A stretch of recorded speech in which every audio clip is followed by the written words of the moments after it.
100 sewing machines, 100 generators, 1,000 rechargeable fans.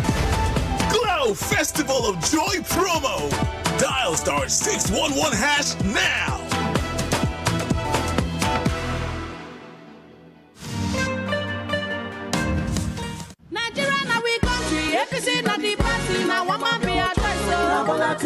At last, the elections are here. Let's turn out en masse on election day and vote Asiwaju Bola Tinubu as President of Nigeria for a renewed hope and a better Nigeria. Vote APC, the party that shows a broom.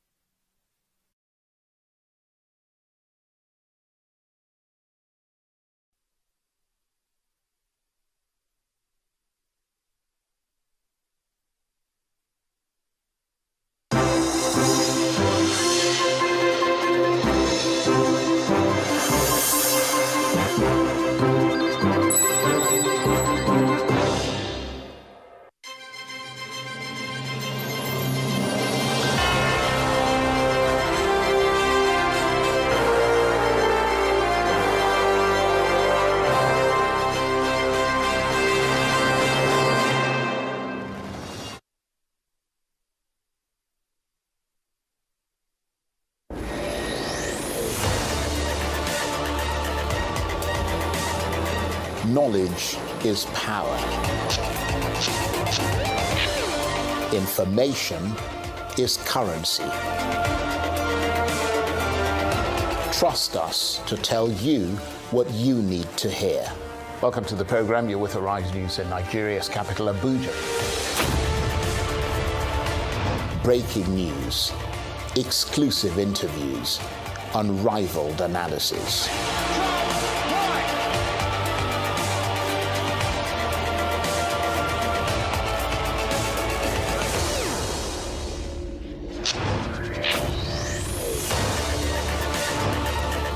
It's you, the audience, who drives our agenda. We tell the stories that inform you, the stories that are important to you, and the stories that are about you. We are not every news channel. We are Arise News.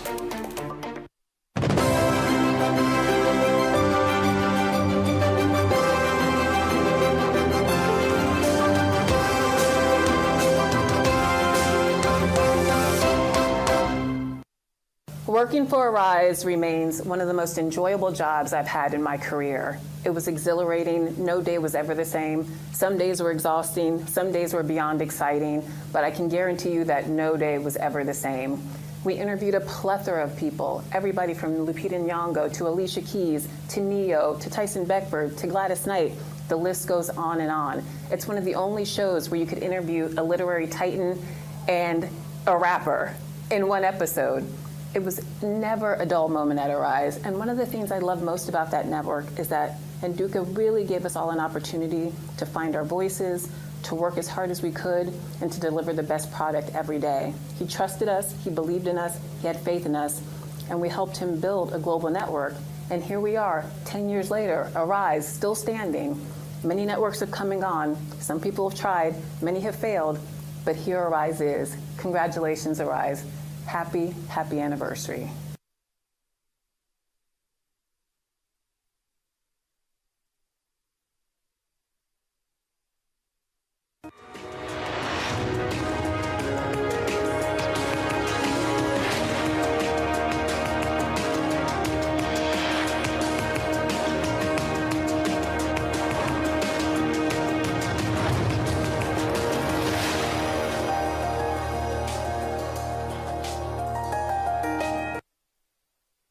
Good morning out there. You're watching The Morning Show here on Arise News. I'm Ruben Abati. I'm Ayon Myra Esse. And I'm Rufai Hussaini. We've got a great show lined up for you over the next 3 hours. So sit back, relax, and let's get started your day because the morning show begins right now.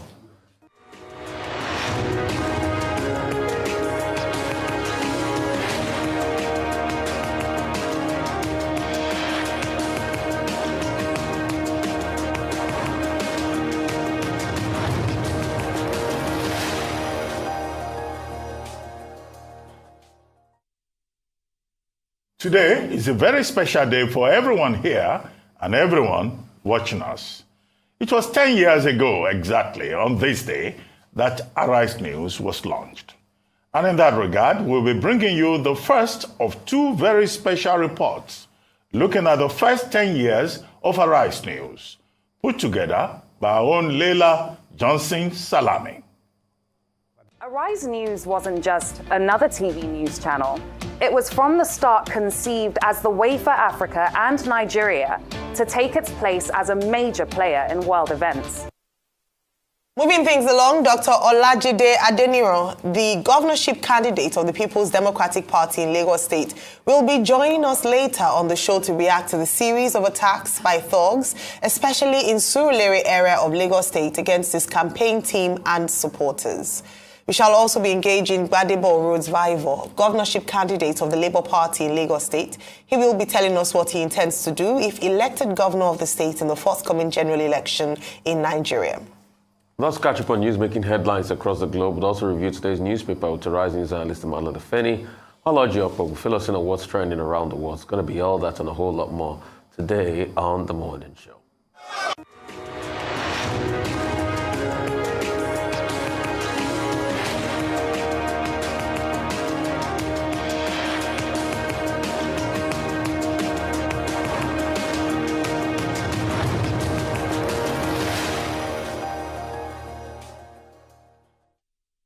Welcome back to The Morning Show right here on the Rise News channel. It's now time to take a look at news stories making headlines around the globe.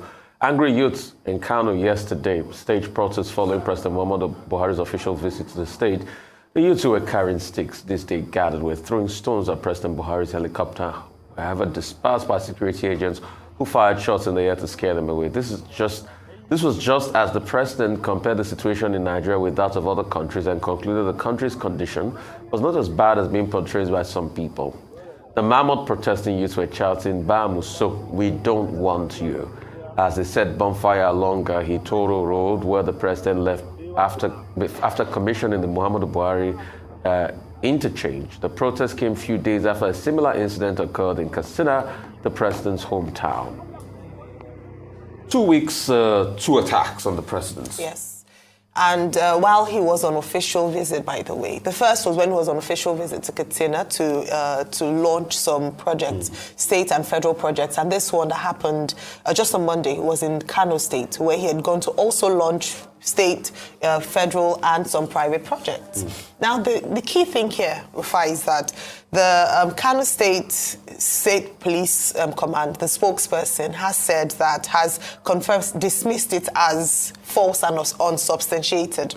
That's SP Abdullahi Haruna. He said that it didn't happen. That's the same narrative that was said in Katsina State, whereby they said, so the official statement from the police is that it didn't happen. The official statement from the APC, which is the ruling party, is that it's fake news. It's fabricated by their opponents, the PDP. The statement from the PDP states that it was done, it was put together, it was arranged by the Tinubu-led Presidential Campaign Council. So this is what is going on in the nation at the moment, where we have news that some people are saying, no, it didn't happen. But we see video obviously there, and this is also circulating on social media. The first thing is that this is why some Nigerians do not trust official statements or officials of state, because you see, it's like the more you see, the more you look, the less you see. Because we're looking at something on there that's obviously an attack, and following investigations by some newspapers and some publications, including This Day, they realized that on interviewing the young people, they were saying that they were displeased by the state of the nation, and so this was an expression of their displeasure. This is condemnable on every level, whether they're confirming it or not confirming it. And we must pay attention to the state of security, whereby now even the president's convoy is being attacked by young people. On the other side, the agitations of these young people. But I'll allow, Doctor and yourself to just speak more on this. Doctor. Okay, any attack on, the president of Nigeria is a very serious matter, because that's an attempt violate the integrity of the state.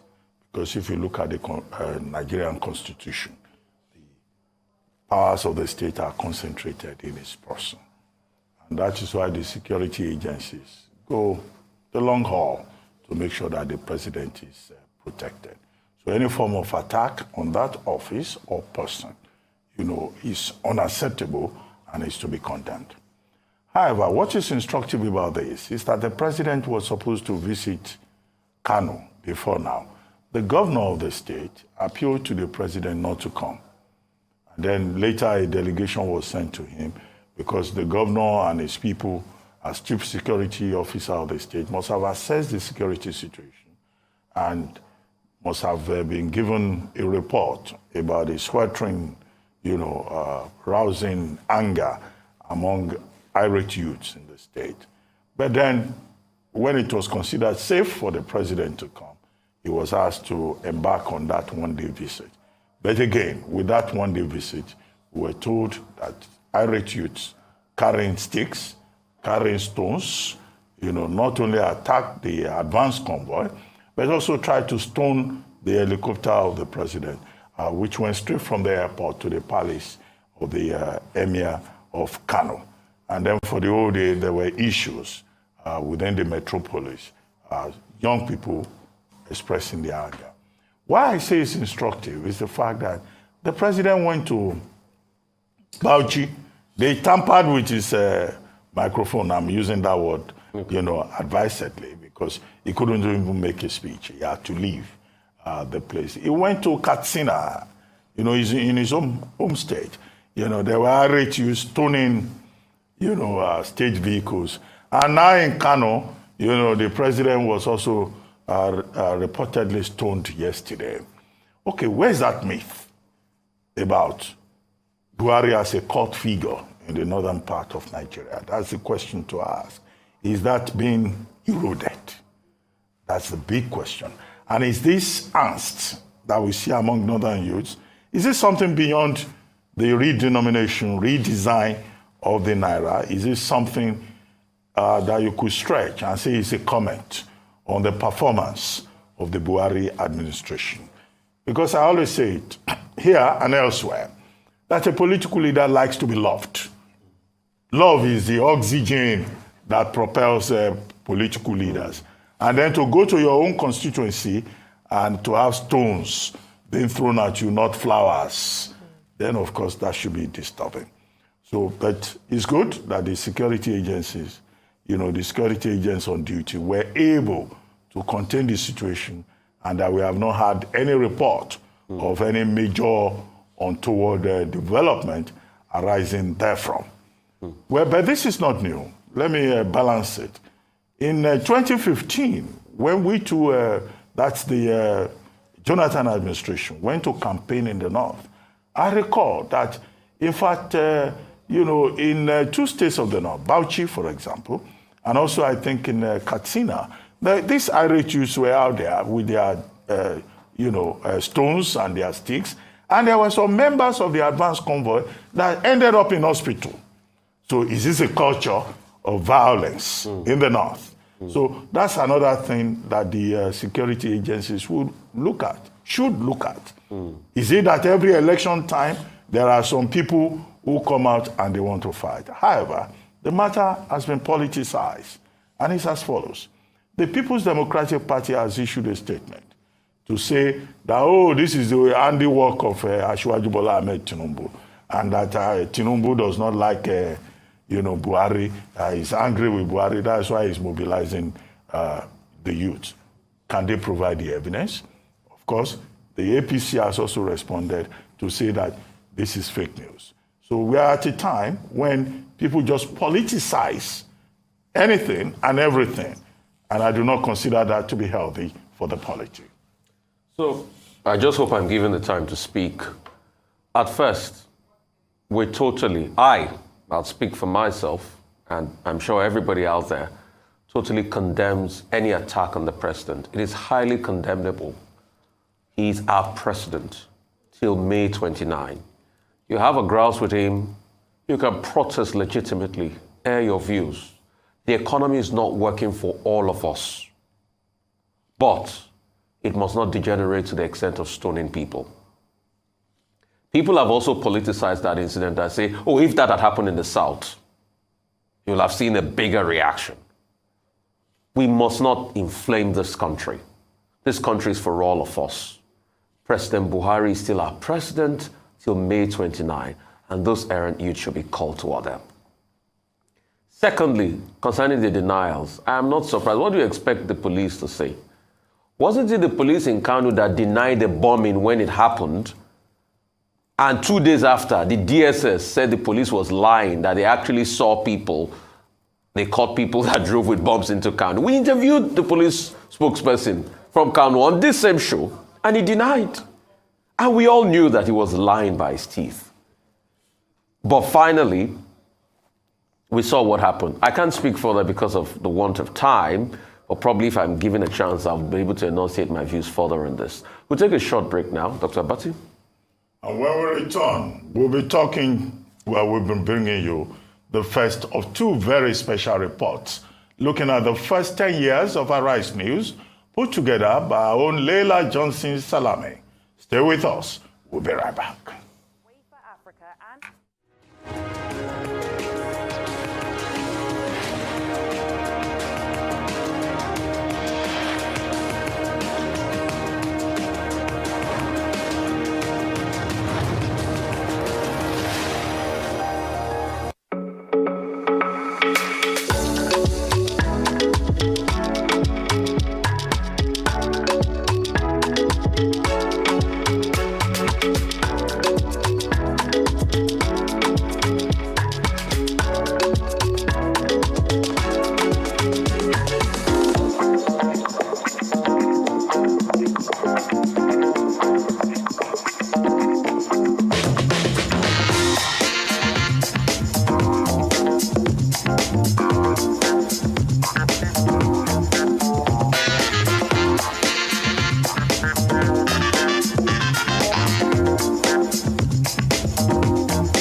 Haruna, Bisi, Akman, Unduka, how I want to do on election day?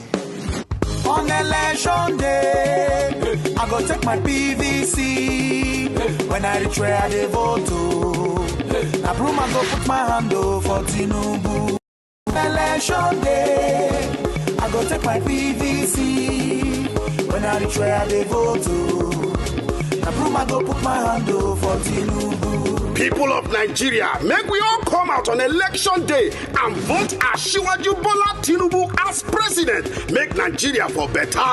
Make you put your hand for APC, the party where show broom. Not forget now broom you go put your hand in. Bam! On election day, I go take my PVC. When I reach where I vote to, now broom I go put my hand for Tinubu.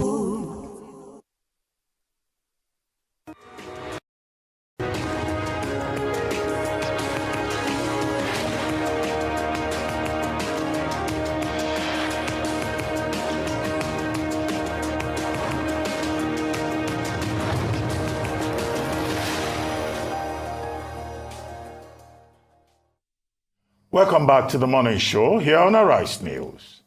Today is a very special day for everyone here at Arise News and everyone watching us. It was 10 years ago on this day that Arise News was launched. It pledged from the start to change the face of news by becoming the first global news channel from Africa. And thanks to the vision of our chairman, Prince Nduka Obagbena, and the fearless work of our colleagues across the globe, Arise News has become highly respected and watched, not just in Nigeria and Africa, but all over the world. We have the first of two very special reports looking at the first 10 years of Arise News, and it's brought to you by our own Leila Johnson Salame.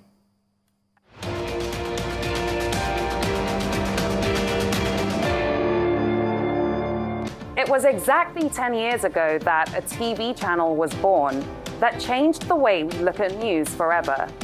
Arise News wasn't just another TV news channel.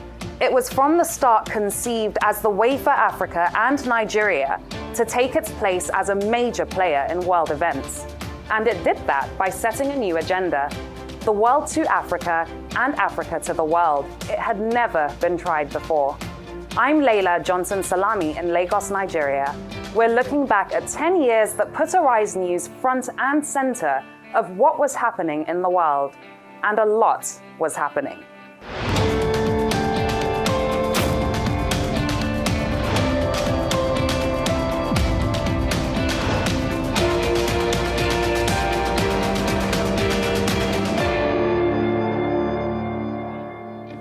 In this first of two programs, we're looking back at the big stories, the landmark interviews, and the eye-opening coverage that Arise brought you in the first 5 years of life.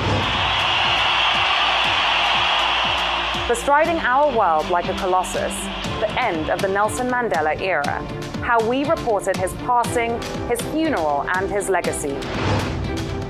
We get an inside view on our exclusive coverage of the shocking Chibok kidnappings, a story that still brings pain to families even today. And we look back at the world leaders and famous faces who have appeared on Arise News. That's ahead, but first, let's look back to the 31st of January 2013, when Arise News first came on air, beginning in studios in London and soon afterwards New York. From the very start, the global vision reached far wide and deep. Welcome to Arise News Hour on our very first day, January the 31st, 2013. Each day we'll be bringing you the latest global news, focusing on the people and the parts of the world that don't always get fully covered on other networks.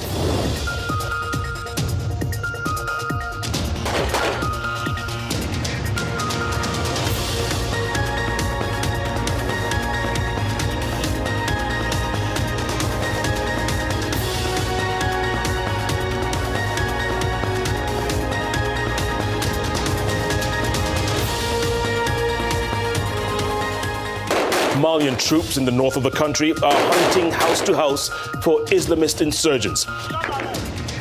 Tom Walsh is the Arise News East Africa correspondent. He joins us now from Nairobi. Tom. Joined now live here in the Arise News studios by the Nigerian High Commissioner in London, His Excellency Dr. Dalatu Saki Tarfida.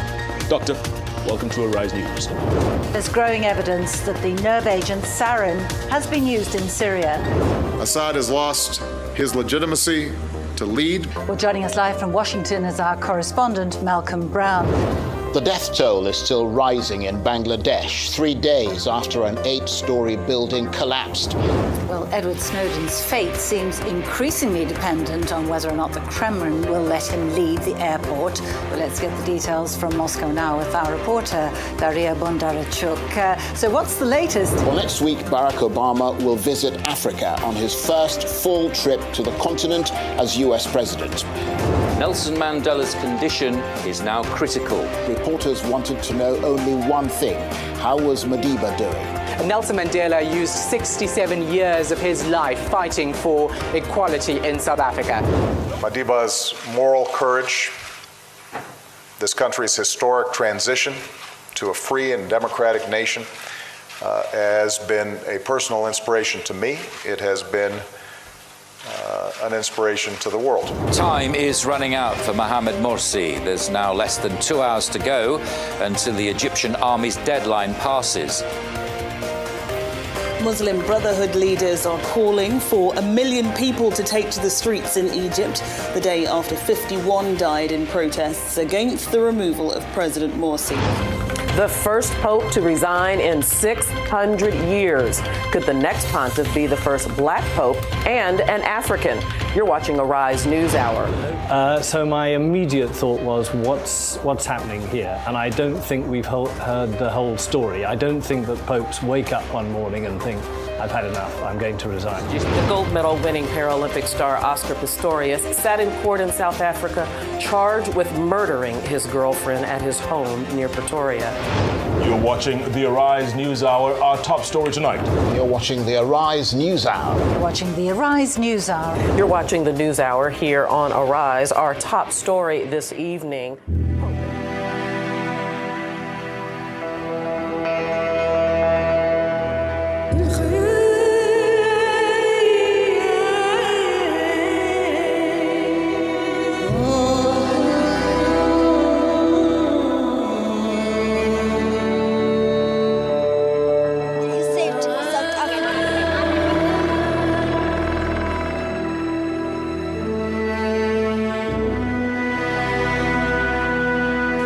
choices can make a difference.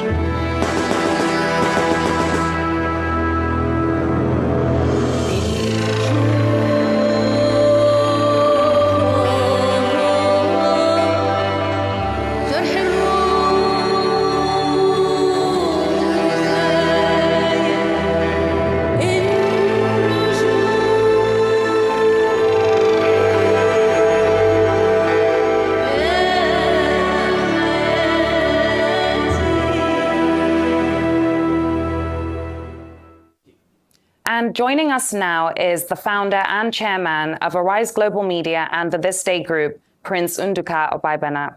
Lovely to have you in the studio, Thank you very much, Leila. Now we're in 2023 and Arise News has pretty much become Africa's premier news channel. Is that what you set out to achieve 10 years ago, though, sir? Well, we set out to be a global premier news channel from Africa, not Africa's premier news channel. So the journey is still far. And there was a pandemic, a global war, and lots of change in Nigeria. What would you say, looking back over the past few years, are the plus and minuses of the news and events that we've seen as you take a look back? Well, things are changing. Lifestyles are changing. One of the most impactful change is technology and how people live, how people operate, drive their news, do their business. So as technology changes, we'll change with it. As you can see, Arise is not only delivered as a broadcast medium, it is delivered across all social platforms.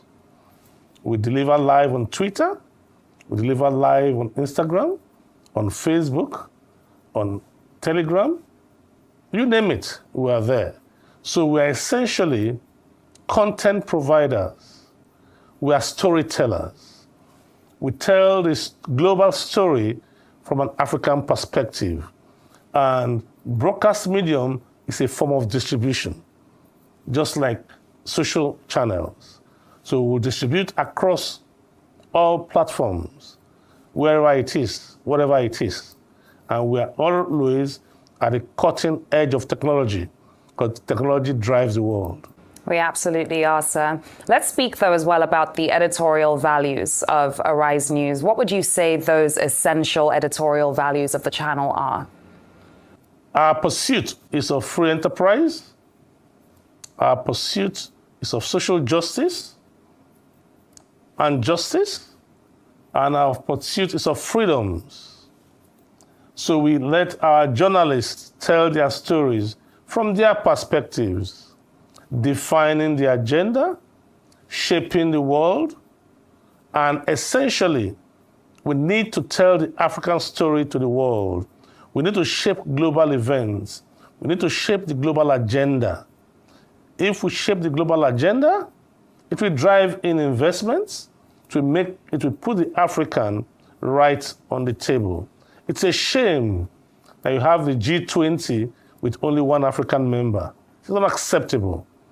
But the best way to do it is to put our house in order and to shape the agenda. Certainly. And what would you say you are proudest of when you look at Arise News now, all that's been achieved in just 10 years? What are you proudest of? Well, I've been proud of our journalists. I've been proud of our coverage. I've been proud of the way we covered the Mandela funeral, having all our talent from the US, from Europe, and from Africa. I've been proud of many global events. I've been proud of how we covered the 2015 elections in Nigeria and how we had to call the elections ahead of INEC. We declared Buhari president. I am proud of our journalists. I'm proud of what they do every day, the sacrifices they make, and I'm proud of the journalism we deliver globally. And of course, nothing comes without challenges. What would you say the most difficult challenges have been in building Arise over the past decade? The challenge we face is the challenge everybody faces, the operating environment. For instance, if you have a global ratings agency, if your global ratings agency, for instance, rates Nigeria B+ or A+. As an operator in Nigeria, you cannot be better.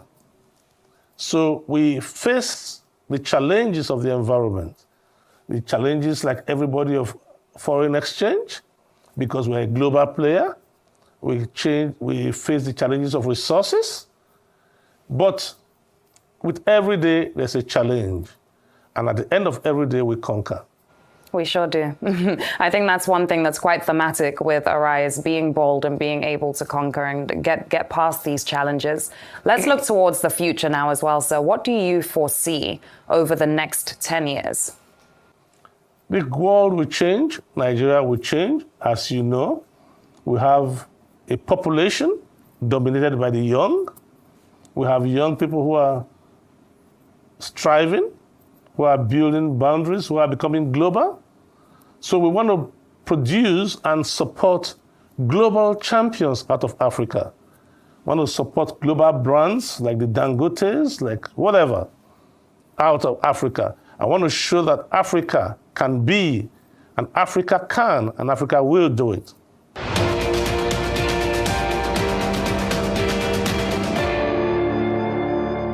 It wasn't long before Arise faced its biggest story, with a global audience watching every moment, as Nelson Mandela's long life came to an end, and Africa and the whole world came to respect and mourn him. The man they called the world statesman, Nelson Mandela, died in early December 2013 at the age of 95. Arise was there to remember and mark the legacy of someone who changed his world and our world for all time, by proving that peaceful change is the only change that's worth fighting for.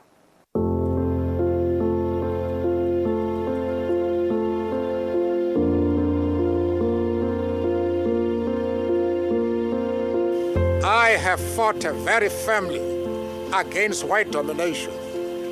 I have fought very firmly against black domination. I cherish the ideal of a new South Africa, where all South Africans are equal. Nelson Mandela is now lying beneath the earth in the village where he grew up. He was buried with all the honors South Africa and the world could bestow upon him, yet his state funeral managed to be intensely personal and full of Tembu tribal tradition. And you join us here in Qunu, where the heavens have opened. But as we've been telling you all along, that is actually a very good omen in the Xhosa tradition, which it is indeed a blessing. Following this story, as I have, is our Arise News America colleague, Debbie Turner-Bell. Debbie, what have you made of the day? In October 1963, while still in prison, Nelson Mandela was tried for sabotage in what became known as the Rivonia trial. Facing the death penalty, his words to the court became immortalized. I have cherished the idea of a democratic and free society in which all persons live together in harmony and with equal opportunities. It is an idea for which I hope to live. But my Lord, if it needs be, it is an idea for which I am prepared to die.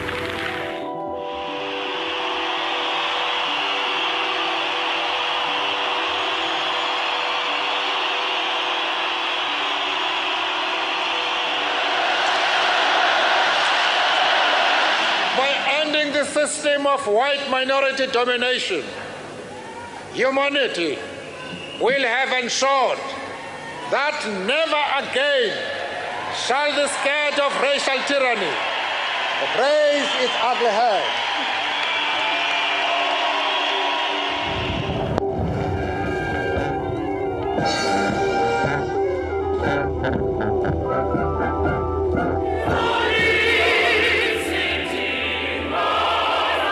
Inside a specially erected marquee, the coffin was placed in the centre of a cattle skin and a choir sang.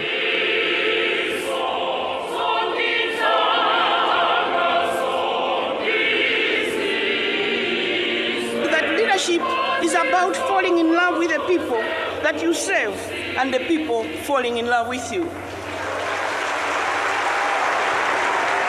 The pomp and circumstance that it takes to bury a great leader is one thing, but that married with the Xhosa traditions has just been an amazing thing to behold.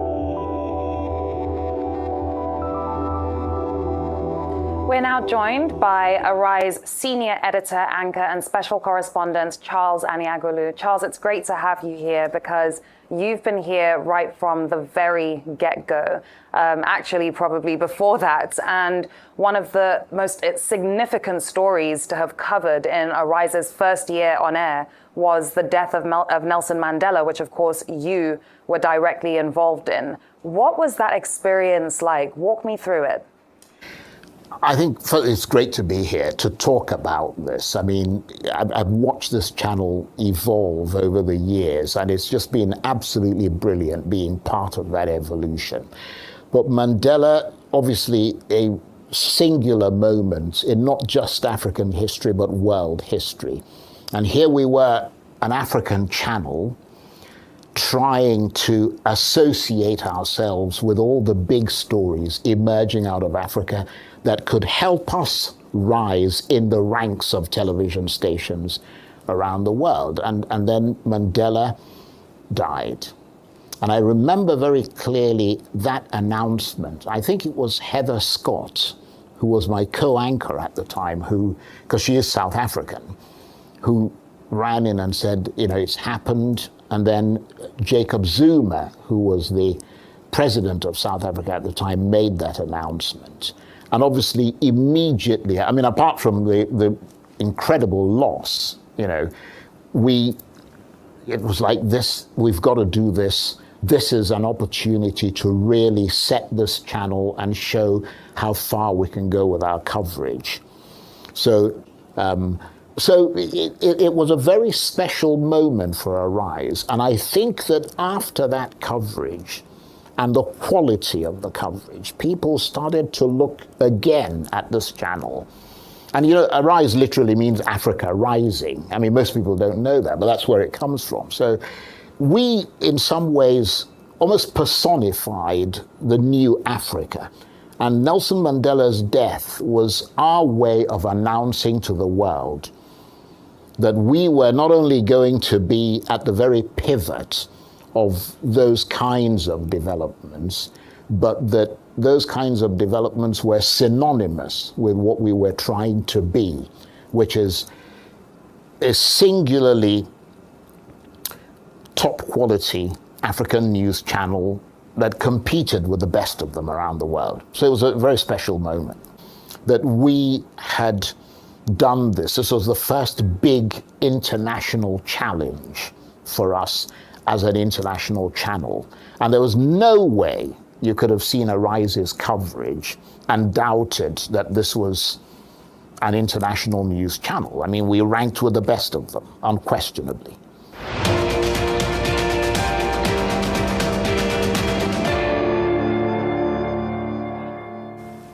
And Arise News editorial director Nick Jennings was actually in South Africa for Madiba's funeral. He joins me now from the UK. Nick, what's your memory of covering that historic moment for the channel? And I was there with a small team of Arise people up against the whole world media. It was such a big event. There were crews there from all over the globe wanting to record this historic event. I remember standing at the rain-soaked Soweto Stadium for his final appearance in front of the people of South Africa. And then the following day, we drove about 1,000 miles south to his own village of Kunu. It was an incredible story, probably the biggest story of the year, and certainly one of the biggest and most memorable stories that I've covered. And in fact, all the more poignant for me because 23 years earlier, on in February the 11th, 1990, I was standing outside Victor Vorster prison outside Cape Town when he was released.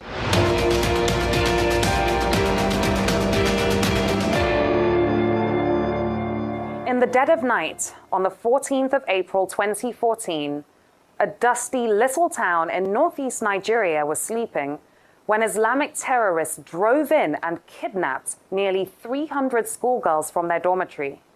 The town was Chibok. Soon, everyone in the world had heard of it and of Boko Haram. Only Arise was able to send a news team to see the school and find out how this happened. This is where most people's trip to the northeast of Nigeria begins and ends. Maiduguri, the capital of Borno State. The popular name used to be Home of Peace, but these days it resembles a fortress. The airport boasts it is one of the best fortified in the world, but it was just the beginning of our journey to find some of the lost children of Chibok. We're about to get aboard the Nigerian Air Force helicopter that's taking us into Chibok. We're the first international television crew to visit the scene of Boko Haram's most audacious attack. The helicopter ride gave us a good idea of how remote the terrain is and how easy for Boko Haram to strike, then disappear into the empty spaces. So many conflicting reports coming out of Chibok about what actually happened that night. Our hope is that we'll get to the truth of this. Yet the one thing they never tell you about Chibok until you go there is it is, or was until very recently, just any small town. It's home to about 10 or 11,000 people, most of whom turned out to smile at us as we drove into the center.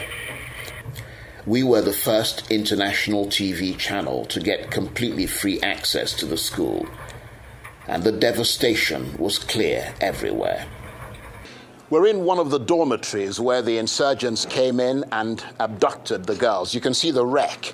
I mean, these are the actual beds that the girls slept on. Around 11 p.m. that night, the insurgents arrived dressed in military uniforms, came into the dormitories and said to the girls that the town was under attack and that they were there to rescue them. They took them all out into the quadrangle, assembled them there, bundled them into their vehicles and drove them away. They then came back, the insurgents, and razed the school to the ground. So we are sleeping in the room and we are hearing the gun, so that we come out and we sit in outside, so that we are sitting and all the stuff they run and they leave us in the school. Staggeringly, she and her father said teachers had locked them in the night Boko Haram came calling. The teachers ran away and left them alone. There are signs of the abduction everywhere. The kidnappers burned everything to the ground, perhaps to terrify the town, perhaps to destroy any clues. We found poignant reminders of school-age innocence in the rubble. Soap and toothpaste containers, and a multiplication table. This school, which has become the center of the world's attention, could have been any school almost anywhere. But the children, the daughters that are adopted, that is my pain. How do you feel now that the world is aware of what happened here? So I feel so fine that the world knows what is happening and they will come to our rescue, to assist and rescue our daughter back to us. It was time for us to leave. Night was falling and we'd already attracted attention. Since 14th April, this little town gets taken over by whispers and fear when it's dark. We flew out of Chibok, a town still in shock, in a region so difficult to police and secure, and with a ruthless insurgency. And Charles is still with me in the studio. Now, Charles, the coverage of the Chibok kidnappings, one of the most tragic stories in Nigeria's recent history, was Arise News' first global exclusive, and you were the first journalist on the ground in Chibok at the very school where the girls had been taken from. What was that experience like? Yeah, I would say that it was a seminal moment, but also I was the first reporter. Because, I mean, I had journalist Rob Bynum with me, I had journalist Jerome Evans with me, but in terms of being the reporter, I was the first reporter who was their international reporter, and to bring it to international attention. And that was another great moment in the evolution of Arise News. I mean, here we were going into an area that was completely cordoned off from the rest of the world. I mean, the story, a lot of people didn't actually know about the Chibok girls and what happened. It was just that we sat down and editorially decided that this is a big story. I mean, these are, school children. It doesn't matter where they are. Anybody around the world could viscerally relate to the fact that, these were school children, school girls. I mean, it told a very important story. Two very important things emerged. One, that that the security situation in Nigeria had deteriorated to the point where young schoolgirls could be abducted in such large numbers. But also, secondly, it spoke to the growing power of the Islamist insurgency in this country. The audacity of it, that this could happen. It was like almost comprehensively kidnapping people. It wasn't just a kidnap. I mean, they took their time. And so when the story came to us, I mean, there was no question. We had to not only do it, but be there. But importantly for Arise, this was yet another opportunity to show that we were at the cutting edge of the biggest stories out of Africa. And certainly Nigeria, the biggest sort of African, most populous African country. And so the decision was made. We had to get the cooperation of the army. We had to get the protection of the army, because that area was a hotbed of insurgency. I mean, you had them all over the place. But so it was a big risk. Are you guys going to do this? Yes, we are. So we fly on a private jet, because there were no flights to Maiduguri. That's how dangerous it was. We took a private plane to Maiduguri and then had to wait for the army to give us a military helicopter to fly to Chibok. And we had to fly over the danger zone, because all across that area, Boko Haram were there, and they were fully armed. So here you are in a helicopter, and you're wondering, is the bottom going to drop out? I mean, but we got there, and we were able to talk, and you could feel the pain. I mean, that was another sort of extraordinary moment. You could feel the pain of the relatives. And I mean, they were confused. They were like, what's going on? We're not, this has happened to us. The world doesn't know about this. The government doesn't seem to be interested in this. So we took the story. Great filming. Jerome did the filming. Great production. Rob did the production, and I did the reporting. And we packaged it. And before you knew it, everybody wanted a piece of that. From all the big news international agencies, Reuters, the Associated Press, the Agence France Presse, and then the story started to filter out from that. Everybody was quoting Arise News everywhere. CBS News in America, the BBC in London, CNN, everybody.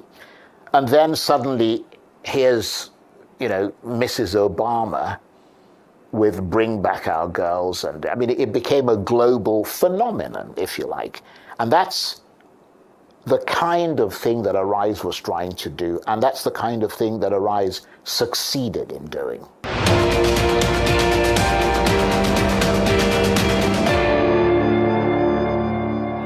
Nigeria's general election is just weeks away. And despite all the pressures and accusations, the democratic process has held so far. Arise is committed to the freedom to vote and the freedom of the media to cover our politicians and the elections. That's what's always been at the forefront of our election coverage from 2015 to now. Hello, good evening and welcome to World Briefing. Elections in parts of Nigeria have been extended until Sunday after delays and a number of attacks. Large crowds gather in Nigeria's capital, Abuja, waiting patiently to vote for their chosen candidate. after their man was confirmed as the next president of Nigeria, the party hasn't stopped for President Muhammadu Buhari's supporters. There's a carnival atmosphere in Abuja as supporters wave brooms and sing songs. But how long will the feel-good factor last? Nigeria's Electoral Commission ratified Buhari's win at a ceremony in Abuja, where he set the priority for his presidency. What has never happened in Nigeria's history was confirmed in the early hours of Wednesday morning. A sitting president voted out democratically.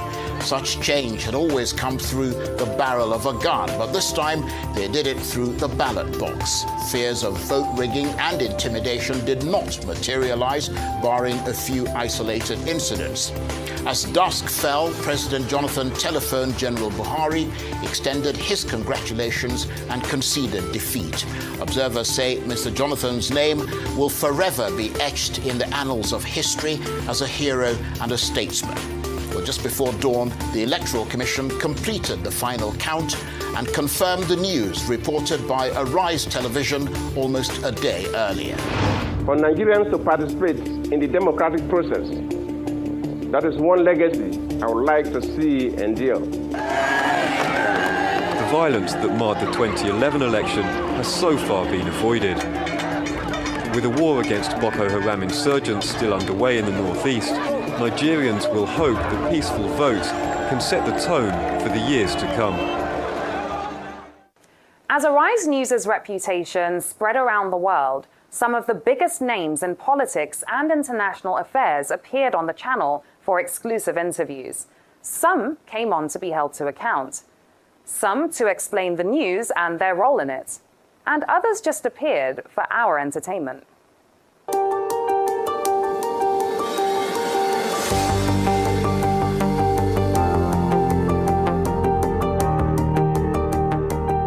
I know that it is a continent with great potential. Africa has to take responsibility for its own destiny. We have to take responsibility for our future and the welfare of our people. We have great potential, and our time has come. Gordon Brown, welcome to Arise Television. A pleasure. Your new role, UN Global Envoy for Education. It's been a tough challenge. Well, there's 61 million children who are not going to school. It's outrageous in the year 2013 that so many children will never go to school. Many of them are working full-time. Some are girls who've been married at 10, 11, 12. Some of the victims, like Malala Yousafzai in Pakistan, of discrimination against girls. Some just have no teachers that are there to teach them. And we've got to ensure, as the first chance that a child has, that they've got the benefit of a basic education. President Clinton's helicopter touching down today in the grounds of a school in Abeokuta, southwest Nigeria. Once the most powerful man in the world, still one of the most influential. Clinton was attending the This Day Awards, organised by Nigeria's This Day newspaper, a partner of Arise News, to celebrate the achievements of the nation's educators. If I look back, I keep on saying I wished my parents were alive to see such a level of my development. It has been a very difficult undertaking.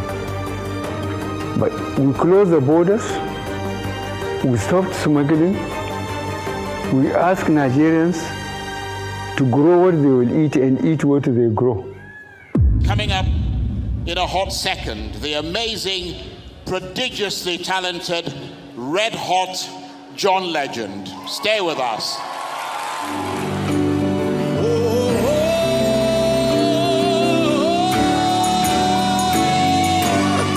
Keep taking me higher and higher. Don't you know that the devil is a liar? Nigeria, you ready? Let's go get 'em. Baby, seem like everywhere I go, I see you. From your eyes, a smile, it's like I breathe you. Love to see how reminisce the Arise News launched a few days after former US President Barack Obama was inaugurated for his second term, and we followed the first African-American presidency very closely. Not more so than when the Obamas came to Africa in 2013. The highlight of the trip was the visit to a prison cell on Robben Island off Cape Town, where Nelson Mandela had been incarcerated. The American President Barack Obama heads to Africa this week. In Senegal, many are hoping Obama will use the visit to beef up trade relations between Washington and Dakar. Barack Obama has landed in Dar es Salaam. It comes after his first trip to South Africa as president. The first family visited the House of Slaves, a fort built in the late 18th century as a transit point for human traffic. Obama and his wife Michelle stared out at the Atlantic Ocean through the door of no return, the last exit for slaves bound for the New World. Touchdown in Tanzania as President Obama lands in the third and final country of his African tour. On Sunday, the Obama family visited Robben Island and the cell where Mandela spent the majority of his 27 years in prison.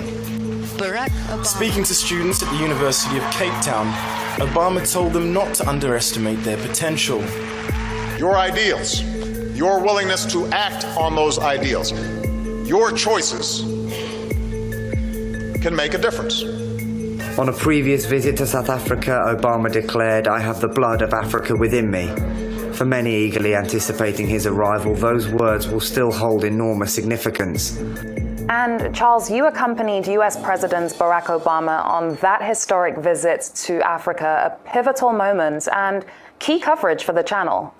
Absolutely. I mean, I think the word is historic and pivotal. The words are sort of both capture the moment very well, but also it was a less ponderous moment because, I mean, you've got to remember that we'd covered quite a number of big international stories that were coming out of Africa, the death of Mandela, the kidnap of the Chibok girls, and they're all very sort of sad.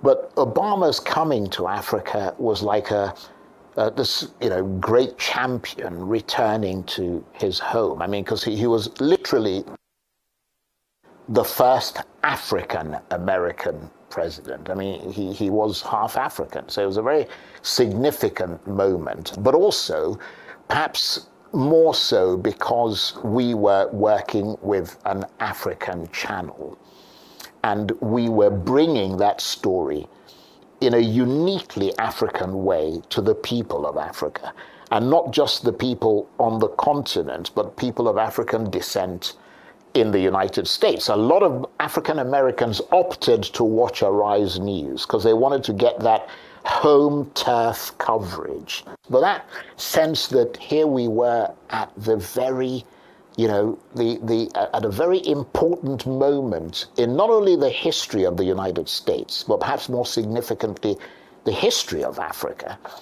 Because it was coming full circle from, the Africans being transported from the continent to the United States to now an African-American president returning to Africa. I mean, it was an extraordinary moment. And you had to find a way to journalistically bring that point home to the audience around the world. And that's what we tried to do.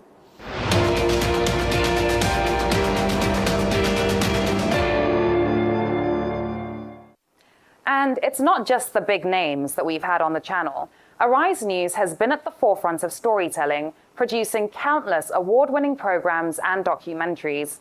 From our award-winning wildlife series, Go Wild, to feature documentaries and special programming. But there was one award that tipped them all. Well, needless to say, this is a very proud day for all of us here at Arise News. We have been honored with an Emmy Award presented at a gala event in New York City last night. The recognition is for our documentary called Game Changers, How the Harlem Globetrotters Battled Racism.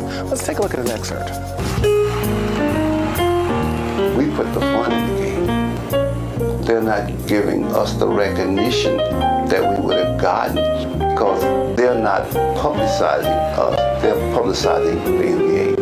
Of course, they don't play this happy type of fun-making game all the time. When hard-pressed, they can play the game straight and fast in championship form. Well, the way basketball is played today is Harlem Globetrotter style that they now call Showtime.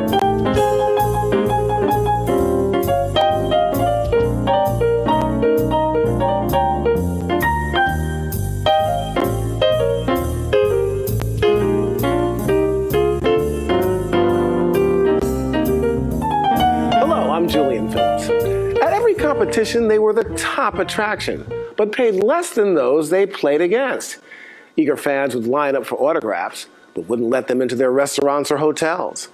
They were sent as America's ambassadors to the Soviet Union, but treated as second-class citizens at home. They were the best of the best. They were the Harlem Globetrotters. And they were not playing the white man's game. We started the three-point shot. People said it wouldn't work. Heck, we were slam dunking before it was fashionable. Before people knew what slam dunking was, we did that. When you look at the NBA today and you see how many people of color are playing, it's hard to realize that go back 20, 30, 40 years, the NBA was an all-white league. And if you were black in this country and you wanted to play professional basketball, the only way you can play it would be on a team like the Harlem Globetrotters. Well, congratulations, Chairman. Of course, you must be very, very proud. Well, of course, we are very proud of the good work being done across the network by all the people of Arise News from New York to London and across Africa. It's a proud moment. It's a first step. It's a groundbreaking moment.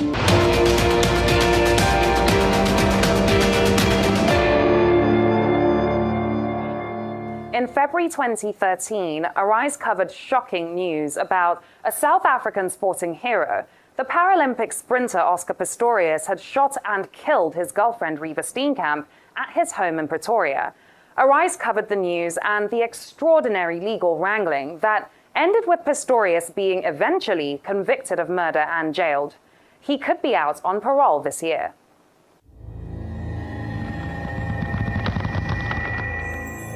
My job is to run.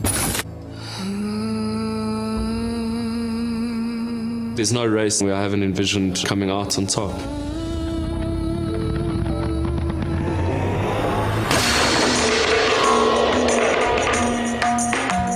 Some people think that sprinting is about being free.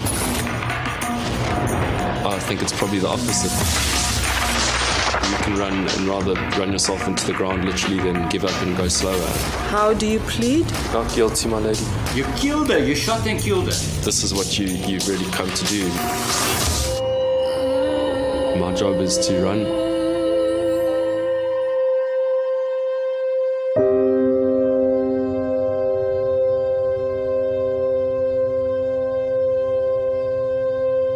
South Africa is a country of multiple personalities, all of them extreme. And Oscar Pistorius is absolutely a man of extremes and of multiple personalities too. He's lost everything. He was an icon in the eyes of South Africans on what he has done, what he has achieved.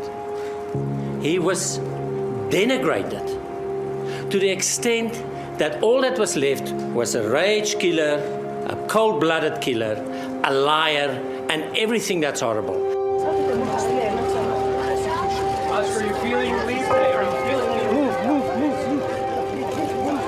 The trial of the century, a story that gripped South Africa and the world for months.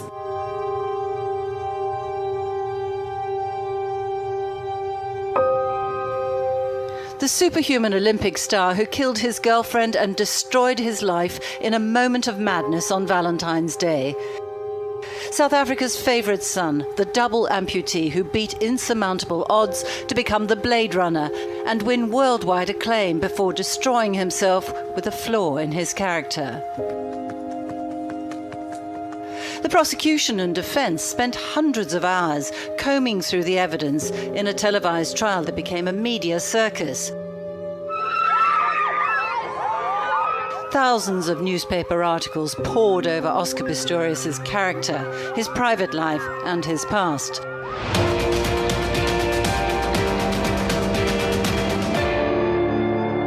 From the moment we came on air in 2013, Arise always believed that news goes far beyond politics and the economy. So we've brought you the ultimate fashion and entertainment news with the biggest names and the greatest events. Welcome Welcome to Arise 360, Lupita Nyong'o. You're a darling of the red carpet. What's it feel like to have Vogue declare you its it girl this month? And to have fashionistas falling over themselves to dress you? It's thrilling, you know. This is an area that I didn't plan for, and what's becoming very obvious to me is that fashion is art. I love our job, Shay. Yes, it is a great day. I know. Our next guest is an international superstar and one of the greatest female vocalists of all time. Alicia Keys, welcome. Thank you. Look Thank you for amazing. that The lovely- braids are back, as Lola said. Hashtag braids are back. The braids are back. He's one of the most celebrated rappers in hip hop, ruling the charts with hits like Holla Holla. You like that? Holla Holla. Ja Rule in the house. Yeah, Holla Holla. Thanks for having me on, y'all. Thank you Thanks for for being coming. here. For How sure. are you? I'm good. You look good. You look great. Lola, I just want to say I'm so... Ooh, excuse me. Keep it playing, family. I'm so happy. I'm like, oh my God, man. I haven't seen you in so long, man. This is great. The 1988 classic Coming to America, where Cuba Gooding Jr. made his film debut. Cuba. How much fun was that Y'all moment? got me looking like Stoney Jackson. That's a cold movie. Yeah. You rocked it, though. You rocked it. Thank you. Neo, welcome to the show. Hello. Welcome. Okay, so Neo, how many jobs do you have? Right. My goodness. You're a singer, a songwriter, an entrepreneur, an executive, a philanthropist. A dad. And A apparently dad. a saint. And a saint. I do what I can. You're tired of that same old Thanksgiving dinner with turkey and cranberry sauce. Try spicing up your meal with a little Caribbean flavor. Like that. Joining us with his sizzling spin on holiday supper is Chef Mark Anthony Bailey. Together, they're one of the hottest couples in Hollywood. They sure are. Here to talk about everything from adult toys to podcasts are Coco and Ice-T. Welcome to Rise. Thanks for having me. Thank you. And you brought company with you. Yes. We brought the whole family. Yeah, that's King Maximus right there. That's the son of Spartacus. Spartacus is taking the low route right now. What bulldogs do. 5 seconds, as hard as you can. You gotta go really fast. And 1. All right, I so feel you it in feel my that arms burn in there. and my legs. Feel that in my quad. Full body. You've been watching some of the highlights of Arise News on its 10th birthday. It was a decade that started with terror and the death of a statesman, and ended with a war and a pandemic that changed everything for everyone. What we've learned and how we've covered it all. Join me again for the next Arise at 10.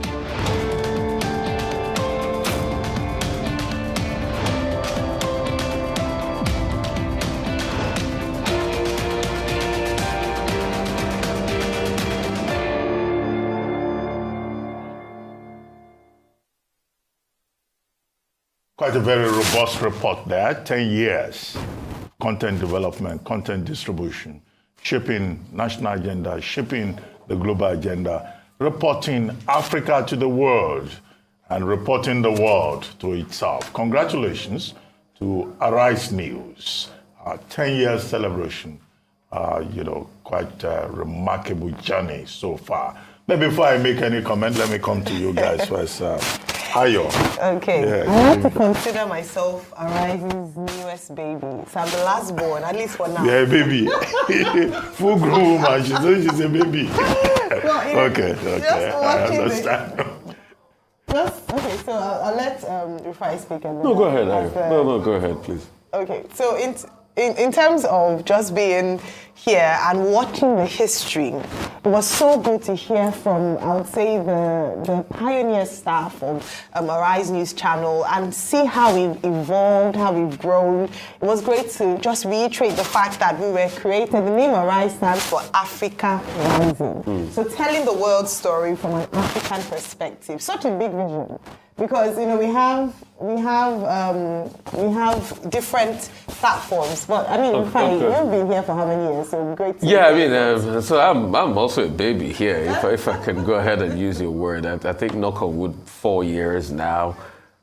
And the interesting thing is the rich history. I mean, and the fact that Arise over the years have paraded the best of the best journalists. I mean, I remember when Jeff Koinange left CNN then, the big news was where it was going next. And I think the first news that hit everybody in the face, and by the way, Jeff is doing quite well now in Kenya, was the fact that Jeff was coming to Arise News Channel. And I mean, that was the very first, big hit for me hearing about Arise News and what they have done over the years, you know, and what Arise as a station has been able to do, the rich coverage of all the stories. Nelson Mandela's story was really very an important one then, because Nelson Mandela typified Africa. It was Africa personified himself.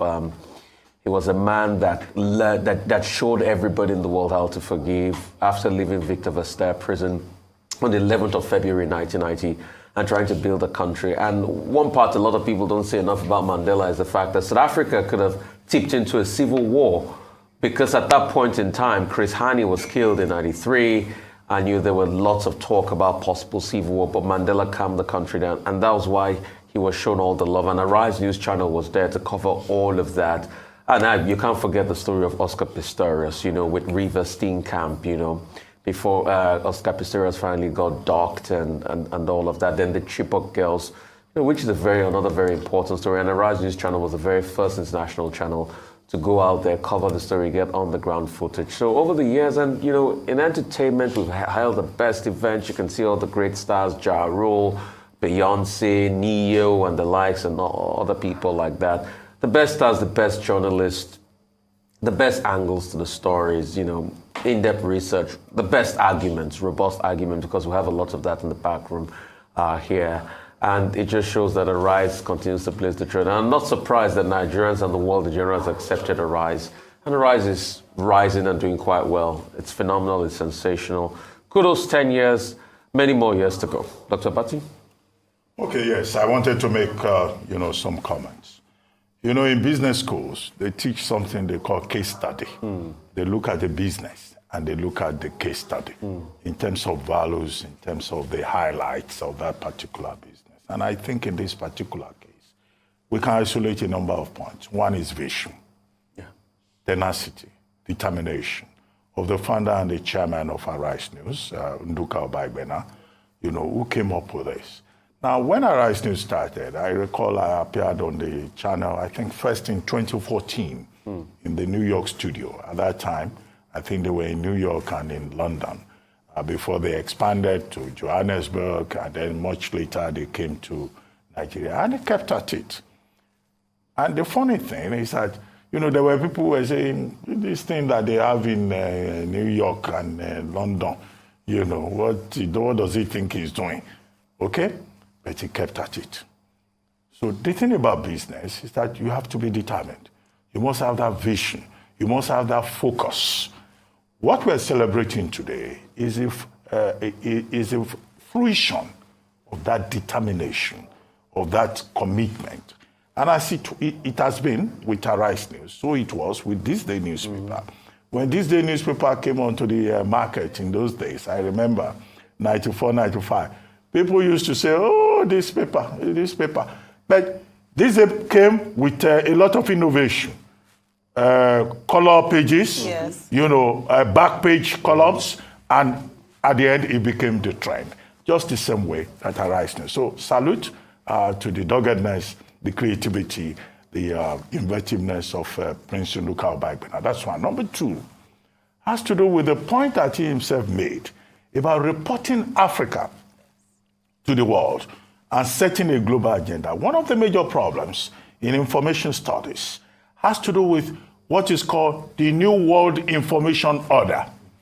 As they teach in international trade law, new international trade order, they search for it. It's the same thing within the global information system. And it is as follows, that Africa is underreported. Yeah. There are underserved communities of the world.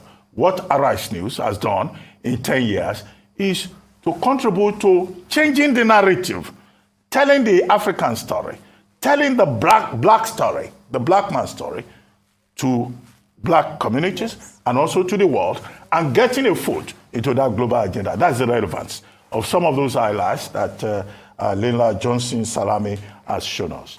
Finally, teamwork. I talked about Nduka Obagbena, but what we have also seen is that Arise News is a creation of the industry, of a dedicated, committed team. The chairman spoke about journalists. There are others behind the scenes, Makeup artists who every morning touch my face just to make me look better than I have. And then the noisemakers in the gallery. Oh, yes. The directors pushing the buttons, the man in charge of sound that we are quarreling with, producers, directors over the years. This is their celebration. This is their achievement. And congratulations to all of them. Those who are here and those who will come in the future. We'll take a short break now. And when we return, we'll be talking to Olajide Adediran, the governorship candidate of the People's Democratic Party in Lagos State. Stay with us. We'll be right back.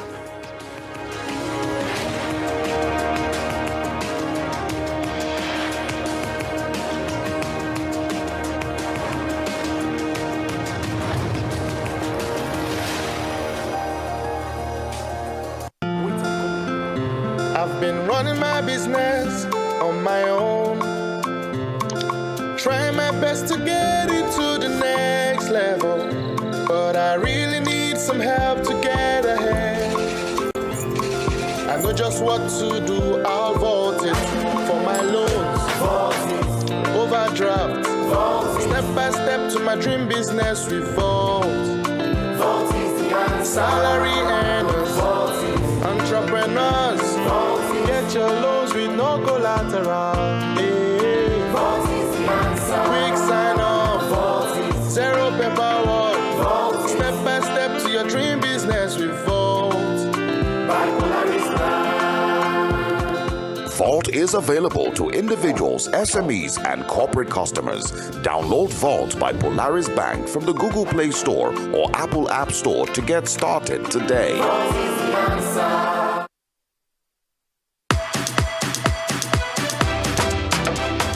Yesterday I got a call from Globe. I won a 3-bedroom bungalow. Yes, guys! Guess what? I won a car.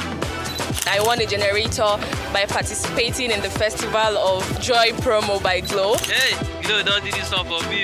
Glow to make instead to me with sewing machine. I won generator last year. This year I won for It's a celebration like no other with prizes like no other.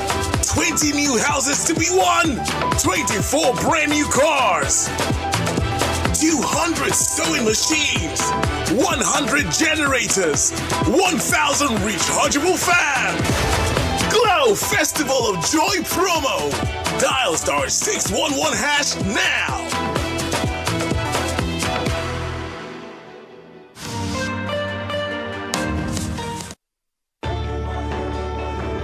As you adjust to the new realities for operating your business and engaging with your customers, let us help you transform your business into a digital powerhouse capable of adapting and taking advantage of today's opportunities. With our best-in-class array of digital solutions, you can conduct your business, receive payments from your customers, and perform transactions quickly, safely, and conveniently, because we've got you covered with the right people, technology, and service offerings.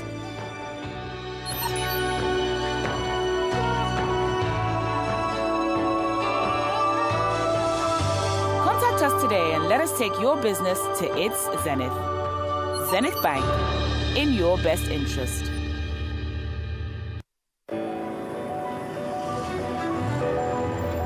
Hi, I'm Pat Rankin, and they don't call me World Best for no reason. I only deal with the best. Be it auto or business, 100% claim is always guaranteed.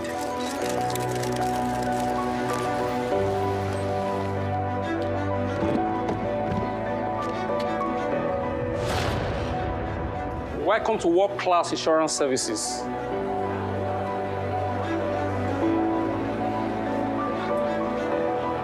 We are Anchor Insurance. Where insurance truly works.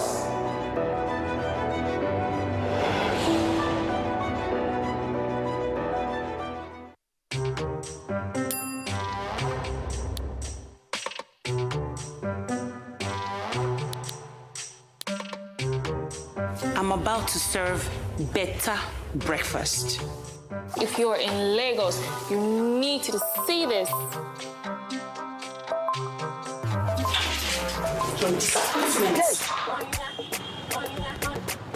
I'm not just streaming content, I'm just escaping traffic. get more data to enjoy exclusive content. Dial *141# now. Airtel, the smartphone network. Nigeria has a problem. A really big problem. The problem has made our country sick. And we cannot remain sick for 4 more years. Nigeria is sick with insecurity, poverty, rising cost of living, and an escalating Japa crisis. The good thing is, Nigeria has a pathway to recovery. And when we recover, our country will be safe. When we recover, our economy will grow. When we recover, our nation will be stronger. We have to recover from this sickness. So we can recover from lost ground. Recover our time, recover our future, and our dignity on the African continent. In 2023, it is Nigeria time to recover. And together, we can get it done.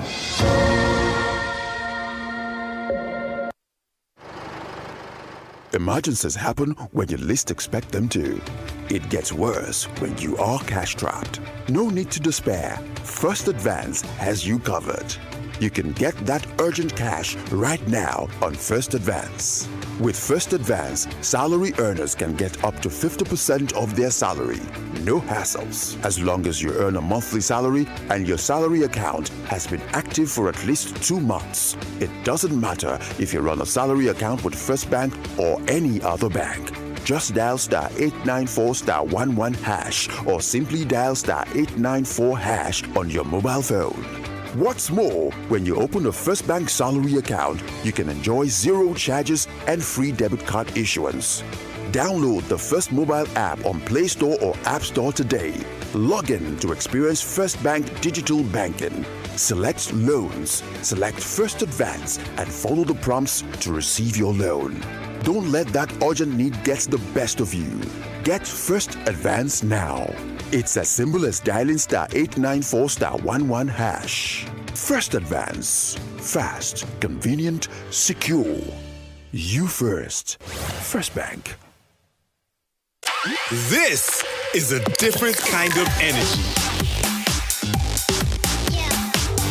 That's gang energy. With malt, ginseng, and vitamins. So recharge and take charge. Zach Energy Drink with malt. That's our kind of energy. Looking fresh for your date? Get even fresher with Close Up.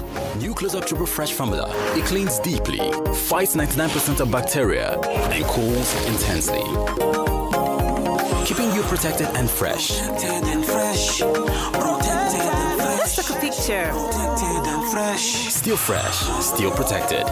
Feeling cool and protected. All day confidence to get close. Oh yeah, take me close up, shout to close. New Close Up Triple Fresh formula. There is a huge difference between the relative experience of salary earners and those of business owners and entrepreneurs. Someone who has never had cause to set up a business of his, who has never had cause to source for funds, turn it around, pay salaries, pay back the loan, and still make profit cannot be expected to be hands-on when saddled with an economy the size of Lagos. Experience that hasn't curbed Lagos's traffic in 24 years of their reign. Experience that hasn't addressed Lagos's perennial flood. Experience that currently leaves us with over 2 million out-of-school children. The duo of Jandor and Funke have been investing in Lagos's economy for about 2 decades, running their personal businesses, employing people with track records of success. Lagos needs a breath of fresh air. Vote Dr. Abdulaziz Olajide Adediran Jandor as Governor of Lagos State. PDP! Power to the people!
Welcome back to the morning show here on Arise News.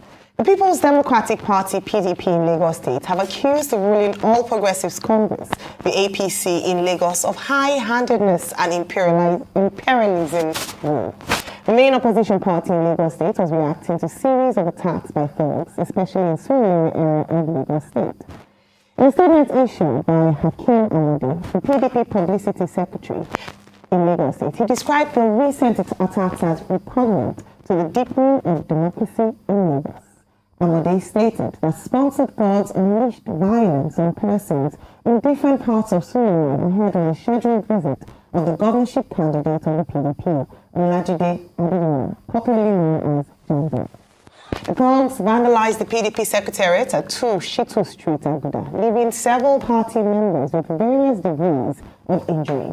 Amade further stated that same set of the APC-sponsored thugs mobilized to Soloki Street, Abuja, where Jandor went for prayers and smashed one of the campaign vehicles.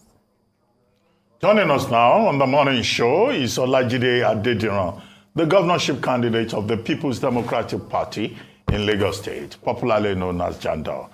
Good to have you on the program. Good morning, Doctor. Well, how is this your fight for Lagos going? Yafueko, fight for Lagos. It looks like the fight is really getting serious. Your running mate was chased out of a market, we were told, and then the APC accused you of, taking thugs to the mosque in Aguda, Surulere, such that, in fact, the debate that was organized by, the platform, as that platform is called, the platform, the governor of Lagos State issued a statement saying that he will never appear on any platform with PDP gubernatorial candidate and his agents of violence. So, who is telling us the truth here? That's why I say the fight appears to be getting really messy. Okay, so I think I'm going to take it from his excuse for not attending the debates. If a governor of Lagos State, who is supposed to be the chief security officer of the state, is saying that I am not safe standing by, a citizen of the state, okay, for whatever reason, then that speaks volume of what people of Lagos should expect. Is telling all of us that we're not safe, under his watch, because even him himself is not safe in a closed set where the debate is going to happen. So I'm just going to dump that one there. That is not actually his excuse for not coming to debate. If you want him to come to the debate, he will come and explain how he did a budget of 812 billion naira in 2020 with 120% budget performance at the end of the year, according to him. He will come and explain how he did a budget of 1.25 trillion in 2021 and how that recorded a performance of 85.7% in that year.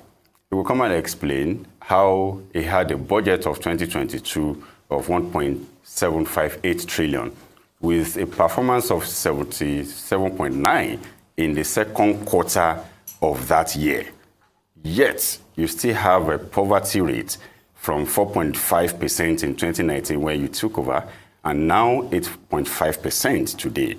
You still have unemployment rate of 14.6 when you took over, and now 37.16. So he would have a lot to come and explain. So he had to dodge the debate, because if you put all of those figures together, if you have such money in Lagos economy, for 3 years, we shouldn't be speaking to the fact that we still have an increase in our poverty rate, because the money should be working in the economy. So he had to dodge that for not coming to that debate, because he would have a lot to say. So that's not why he didn't come to the debate. That's that. Number two is that why was he crying for Argentina? I went to Surulere to campaign.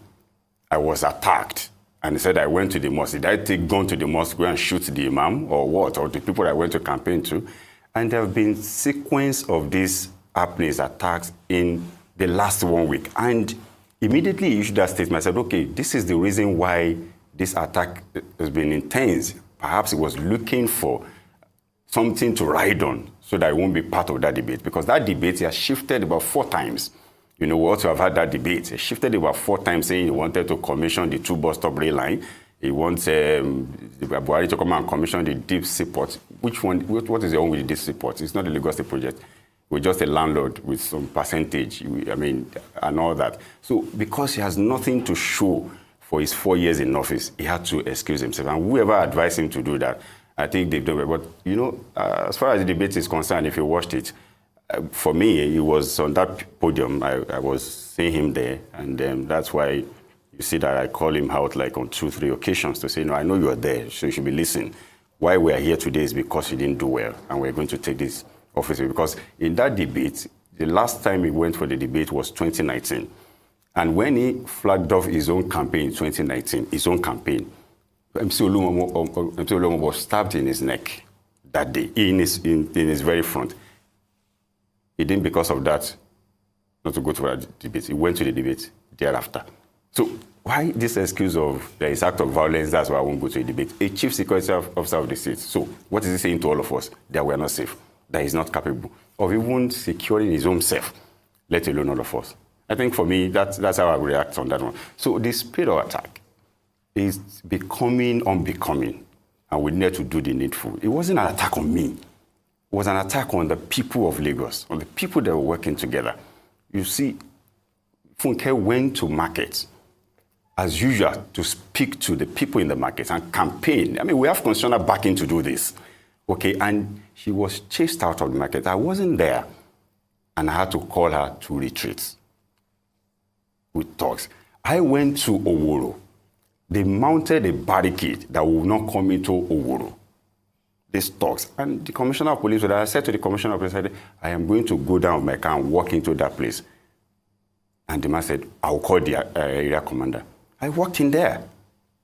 So what we're trying to do is to scare us, off the road, because they're not campaigning. The only thing they are using to campaign is their picture and taking over all these spaces in Lagos with their pictures and that, because they've got nothing to campaign with. The guy that came here last time and said Bullion Van missed his way to somebody's house, if you heard him very well, he said he's just been given a new... Maybe Bullion Van will miss his way to your house this time around. We hope so. He came to say that he was just being given a new portfolio of outdoor something within the market. Let me tell you what they are using that for. You have Lassa. Why are you giving him such a portfolio? What they are using that for is that they've given instruction to all the people. Anywhere you see PDP poster, paste on it. That is the job. Anywhere you see PDP billboard, remove it. Anywhere you see anything that shows there is a PDP in this state, and that's the job he's been given. Because if you ask yourself, what is the meaning of that job? Right. So let's talk about that. I would like you to speak a bit further, because we have heard reports, not just from your party, but from other parties as well, who've said that some operators even refund their money, saying that the Lagos state government, the APC has said they shouldn't collect any money. How true is that? Because we had Comrade Ayo come here the other day say that it was false. So I'd like you to speak from experience. And the second part is still on security. You talk about violent acts by the APC to the PDP and perhaps other parties, but there's a video that was going viral about what happened in Surulere, where some of the gunmen who were shooting entered into what looked like a PDP campaign bus. I'd like you to share with us what happened there, because it seemed like your men also had arms and they were shooting. So share with us. Okay, quick one. Let me take it from there.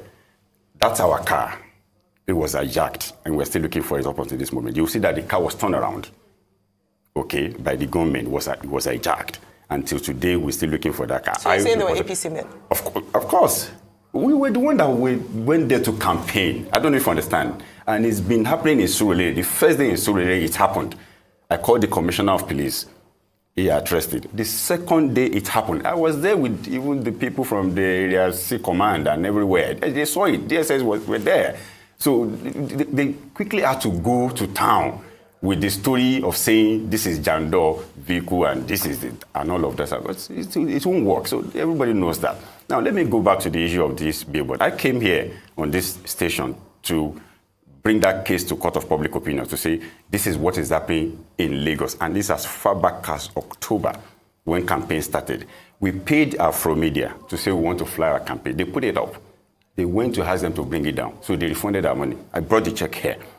Even what's it called? JC The Co also refunded our money to say, sorry, we've been asked not to take anything away from you. And like that. But you see, my worry is this. If you say you are a governor of a state, if you say you're running an economy, and there is a sector of your economy whose season is this electioneering, season to make money, and you are depriving them of the amount of money they should have made in that season. It doesn't speak well even for your own economy, because the revenue you ought to have drew from there, there are a lot of people that will have work to do there. You've taken jobs away from them. This is what happened. Now, we dragged that up until January, and some of them decided to say, you know what? Not that even you would have taken over all the spaces that are giving us any money. And we have two that summoned courage to say, Jandor, we are giving you our billboards. Come and take it. So we picked one. We picked the two. The third one, they didn't allow it to come up in Sele up until this moment, asking that they have to refund our money. So it's not just about not allowing us to deploy. It's about depriving your own economy of the gains. And you say you have experience. What experience do you have? So I won't blame him. That's why I keep saying that. If you have somebody like that who has always been salary earners, apologies to those who are in that realm, and give him an economy of Lagos, he would understand what economy means, how to run it. Okay, Jandor, let me take you up on some things. You said this government has not done a lot. This government argues that they've done a lot. You said the Lekki Deep Sea Port, they are just landlords. They said it was their ingenuity that was able to bring all the investors together. They said they have done rail line. In fact, even the presidential candidates of the APC, while campaigning, yesterday said, we have done seaports, we have done rail line, that people are going through across the train tracks, that they have also done many things as regards, development and urban renewal. They said they have built a lot of hospitals, that they have built schools, that they have done so much for the Lagos state government. So why are you saying that? So, what do you have against their Lekki Seaport? Because we need empirical facts. Also, the rail line. They said they've done the rail. It's electrified rail line. The commissioner was here and said it was electricity that is running the rail line, and everything is working, pari passu. So that they've done all these things. So Rufai, we're all in these states, right? And they said the governor said they've done hospitals, they've done rail line, so let me analyze it to you. It went on national TV sometimes to lay claims to two maternal child centers in Alimosho and the one in Etiosa. And I asked them to say, look, that project is not Lagos State government project. Which one is that? It's the Alimosho MCC. The Alimosho MCC. Why? It is federal government project through SDG, which was commissioned September 2019, when he came into office. The second one he also laying claim to in Etiosa was also not his own project. It was also commissioned in September 2019. Who owned the Etiosa own? The Etiosa project? It is legacy project, but not his own legacy project. It's commissioned 2019, so he couldn't have built it under 4 months that he came into office. So these are things that he's laying claim for. These two bus stop blue line that they are celebrating that is still not operational, it's been there for 13 good years. Stations, please. It's true. 5 stations. So I'm a Lagos boy. Dr. Abati, I'm a Lagos boy. Between Marina and my two, you have just 2 bus stops in between. The first one is Urili. The second one is the first one is Igomu. The second one is Urili. After Urili is my two. So you shouldn't tell us and make it 5. If you want to create another bus stop, we know. As Lagos boy, you never can tell. Maybe some of us have done conductor in this state before. We know everywhere. So what I'm saying is, that's what they are celebrating. It's supposed to be a mass transit. I don't know if you understand. So how many people will you probably ferry within that state? And that's what's been there for 13 good years. So now going again to celebrate Deep Sea Port, we're just a landlord. No, but it's a JV. He's done the Yoruba Randall Center for Yoruba Culture and all of that. Mr. Rufai. Yes, sir. Listen, this is Lagos. I just gave you fact of how much money in the last 3 years that has accrued to this state in terms of budget with performance. And you know the amount of debt that is only him has taken. So we should be speaking to that. By now, we shouldn't have an alternative route to this Lekki-Ajah expressway that is clustered already. It's just one way in, one way out. We shouldn't be speaking about iconic road projects and bridges in Lagos. No, we'll do better. In fact, we're even saying, since we know that you can't even use our money to do anything for us, because perhaps it's going somewhere. Where is the money going to? Hold on. Can you give us at least some policies that will make us feel we have a governor? Let me tell you something.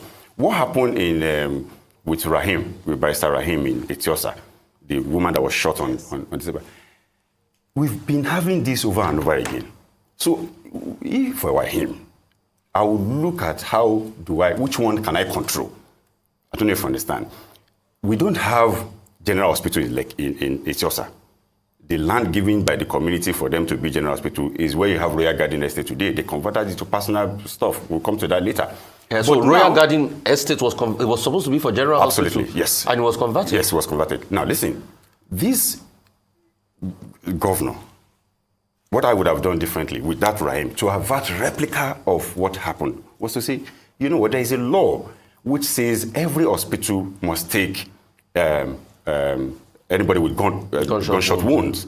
And there was a particular hospital where Rahim was taken to, and that lady was rejected. So what I would have done differently is to sanction that hospital, and I'll be sending messages to all the hospitals in Lagos that should, or in case we have similar situation, you don't reject.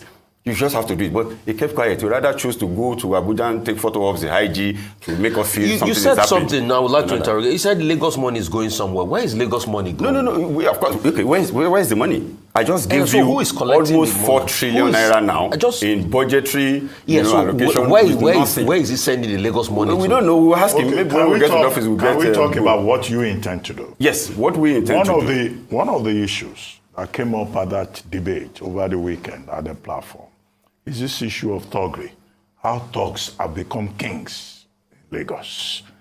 Now, were you to become governor of Lagos State, what will you do about thuggery in Lagos State and make sure that thugs don't any longer, as has been alleged, collect chieftaincy titles in Lagos? And secondly, the whole issue about transportation, this Blue Rail line, deep sea port, what will you do differently? Let's talk about your own agenda. Okay, so we don't expect you to praise it's okay, it's fine. The APC government. Dr. Abati. What will you do? Dr. Abati, the thuggery of a thing is a tool in the hands of this government. And I've said over and over again, we can as well convert them to tools, but a very positive one, useful one, and see how much of them you can quickly rehabilitate. I would say this. If the government of Lagos wants all those nonsense to stop today, it will stop. You know what? They are part of their structure. They're already embedded in government and political structure by making sure they are the one that is overseeing the parks and garages that belongs to the government. You know there is a difference between URTW and the management of park and garages. And URTW is a labor union, you know, that is legal, you understand? But they decided to convert this one to tools to be terrorizing all of us. So if I have somebody like that managing Ojota Garage, for instance, and I know on that corridor every time there is traffic, they go there to rob my people in traffic, all I need to say to the man that is managing that garage is say, you know what, the day I see people robbing my citizen on this corridor, that's the day I'm going to take the garage away from you. You will see that they will secure that garage themselves if they are not the one robbing people there. I don't know if you understand. That is one way to make sure you also use them. You know, as it is, our old mothers, they will put and say, Rufai, they will use you too, you see, and you will be like, I already know that. I don't know if you understand. Apologies for that. So this is some of the things we will bring to bear. Now, let's talk about this transportation issue in Lagos. You see, I've said it over and over again. All you need to do is to look at how to reduce the sufferings of the people. I've used a Third Mainland Bridge example. Of course, you have more vehicular movement from mainland to the island every morning on Third Mainland Bridge. And I said on your left and when you're coming, that will expanse land, solution is staring to you in the face. What I will going to do is to build a park and ride in that place. That if you're coming from mainland and want to go on the Third Mainland Bridge, you can park your vehicles there. You understand? In a very secure, all I need to do is to invite a private sector to give me something like that. And you then have a ferry that will take you to the mainland. In fact, this ferry can also come with an alien cars on the island. Fourth Mainland Bridge. No, 4th mainland bridge. You know, by now we should even be talking about the 5th or the 6th mainland bridge. We shouldn't even be talking about 4th mainland bridge of Tinubu campaigned with 4th mainland bridge in 2003. We are still campaigning with 4th mainland bridge in 2023. It's something else. So this is one thing we're going to do. If we do that, we free up the 3rd mainland bridge. On Lekki Ajah Expressway, I said it during the debate, every intersection, you see, they've done a whole lot of solution, but it's not working. Breaking the turn-off and other, it's not working. Solution to that place is first fly over all intersections. Because by the time the deep sea port and the refinery come in full, what's it called? There will be a lot of pressure on that. By now, we should have built a coastal road that would take pressure off that place. And we also need to build another alternative route. I have identified one. I mentioned it at the DPAs. From that Eleanor Junction, if I build a road from there to Itomu, from Itomu to Baduri, to bust out in Etiosta. So if you don't have business in Awoyaya, Shangote, Doaja, and if you're going to Ekpe, you just bypass and go. If you're also coming, you just bypass and go. If we do that in the first 2 years, we would have resolved the problem at that place, because a lot of people are moving there, estates are coming up there, and you will need to plan for all of this area. And there are some points that you don't even need infrastructure renewal. What you need is to have a strong wave governor that would say, leave that place, don't do this in my state, and you clear it. We had a governor in this state before that sanitized almost everywhere. Right. We will bring all of these days back during our own time. Okay, let's talk about 2 areas as well that you touched on during the debate. One is around unemployment. Lagos currently has a 37.14% unemployment rate. Now, this is for the commercial capital of Nigeria. We have the LSCTF, so some initiatives by this government to address that. I'd like to hear your innovation with regards to addressing this. And then the second part is education. You've talked about how you would partner with 5,000 registered schools to get out-of-school children, off the streets. We have the menace of, the beggars on the street, almost mobbing Lagosians. Yes. I'd like to hear how you'd like to handle that, and dealing with mushroom private schools in Lagos State. Okay, so let me take it from the education part that you spoke about and these children. So I've said it during my debates. What we need to do is to partner. Aside from the 5,000 registered, we still have 13,000 unregistered. Some of the schools how you that deal are with there. That problem? No, we'll come to that. But we first need to tackle the menace that we have in our hands, which is the over 2 million out of school children. That's huge. Yeah. So we see as many of them we can spread across the registered school. I've also said I'm going to have a meeting with all churches owners and mosque owners in the state to say, you have a space that you are not using between these school hours. Can I have some of my children in your space and get them who is going to take care of them? So all the children you see on the road, especially on this Lekki road, it's an eyesore. And it's unfortunate that we have a government in Lagos and they see that every day everybody just go to sleep as if it's normal. I am going to take them off the street. Let whoever is the parent come and ask me. And I will ask you why are they there. But I will take care because they are my children. I will take care of them. I'll put them to where they're going to be in school. I mean, all this policy of putting them in school, they're the numbers that we're talking about. We're just going to make sure we put them where we're going to take them up another. Now, you spoke about LSTF. This is what we're speaking to. You see, the only solution to this problem is just to make Lagos money work for the people of Lagos. The same LSTF that you're talking about, this governor claimed that he has pumped 10 billion naira into LSTF. So you pump 10 billion naira into LSTF, and we still have unemployment rate jumping from 14 to 37%. I don't know if you understand. So which means that money just flew wing. It didn't do anything. I mean, it further impoverished us. I don't know if you understand. Yep. So what we need to do is to make Lagos wealth.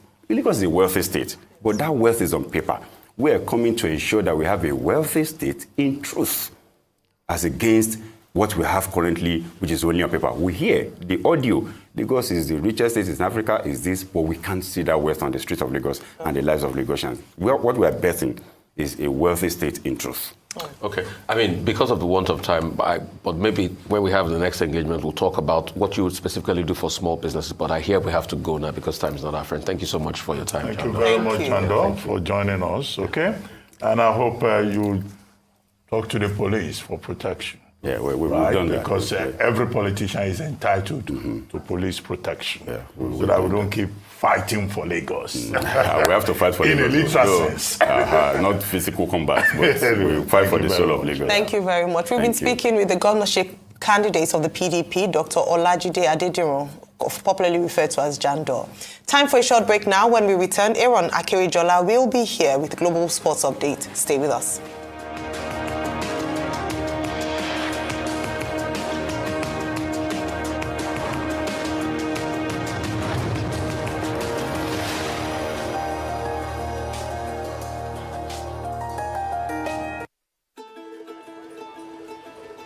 A reflection of the Nigerian never say die spirit.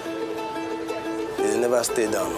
You're always thinking of how to improve. You're always thinking of how to move forward. My name is Emmanuel Ahimieho. I've been a civil engineer for 18 years. I'm the project manager of Obajana Kaba Road. The Obajana Kaba Road is 43 kilometers built completely of concrete pavement. We started work on December 2016. I remember when we came here, it was virtually lifeless. We're building a road that we know will need very minimal maintenance. It's a road that we don't need to rush back to in 5 years, trying to carry out major maintenance work. We don't need to import anything that we need on the road. They are all locally available materials. All the cement we use on this road is from Dangote Cement Factory, which is the largest cement factory in Africa. The sand is from the communities, so people from the community, they end up becoming suppliers. Imagine supplying sand for a 43-kilometer road. It's a lot of money. There are things I've learned from building this concrete road that I never knew 10 years ago.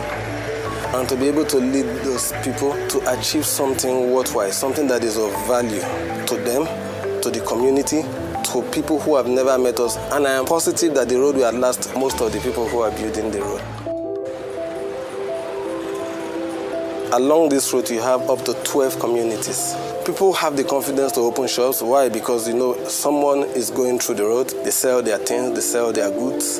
That is more money for them. We have a number of eateries now, and you want to buy food along the road, you get fresh food, not food that are preserved. No, you get fresh food. So it is good for us, and it's good for the community too. The road is a lot more safer now for everybody, including Halima, including other travelers. So they have better roads, lesser crime, shorter journey times. So a lot of advantages.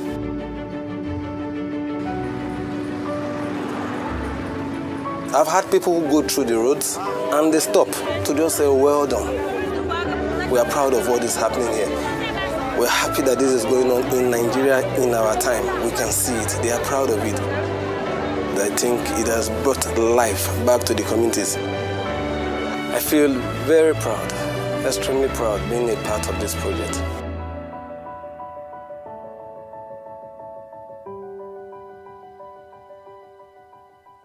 This na Emeka. He like to dey keep money for her. As CBN deadline don dey near so. This one na wise Emeka. As he don hear say deadline dey near, he wan carry money go deposit for the right place with Access Bank. It's time to spread your wings and fly. Reach for the sky. Even if the bank too far, na to go to the nearest Access Closer agent. No carry last with your money o. Get up right now, right now. Money wey you deposit for Access Bank, na money wey go make your mind rest well well. Don't let the money spoil for your hand o. 10 million naira today, fit be 0 naira tomorrow. Oya o, Musa, Shade, Onyinye, carry your money go Access Bank or Access Closer agent wey near you.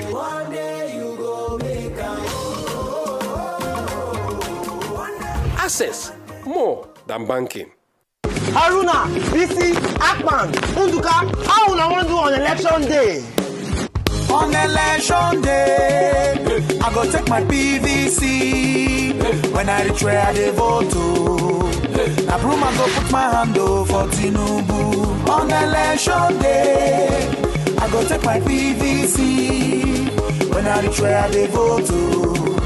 Now prove I go put my hand for Tinubu. People of Nigeria, make we all come out on election day and vote Asiwaju Bola Tinubu as president. Make Nigeria for better. Make you put your hand for APC, the party where show broom. Not forget now broom you go put your hand in. Bam! On election day, I go take my PVC. When I reach where they vote to. I go put my hand for Tinubu.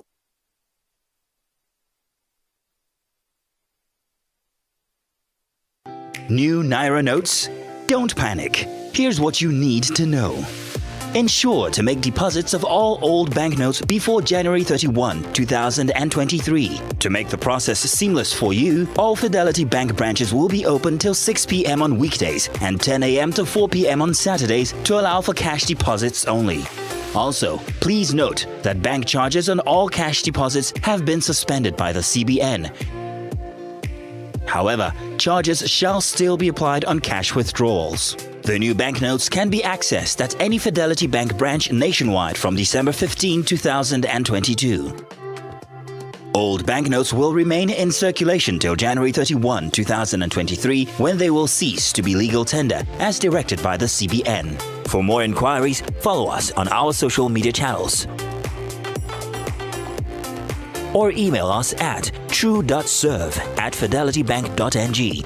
You can also call 0700 3035 489 or reach us on WhatsApp on 090 3000 5252.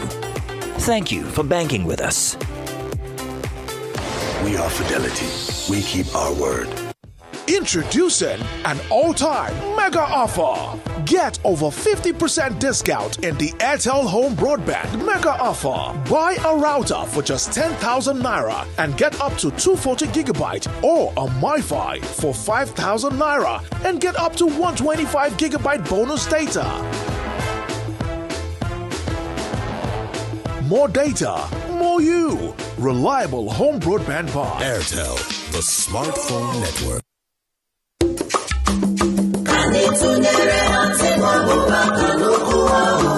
Kanyi tinyelu Atiku Abubakar maka ọganiru Nigeria. Tinyelu Atiku Abubakar maka nchekwa obodo. Maka ọganiru, maka ọdịnamma nke Nigeria. Tunyebe selu nchawu. Tinyebe otu gị na nchawu. Tinyela Atiku maka nchekwa obodo, maka ọganiru.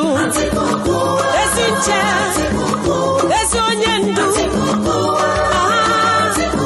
Atiku kuwa ngachi o, ihe adịba mma. Ebe ka anyị ga-ebinye aka.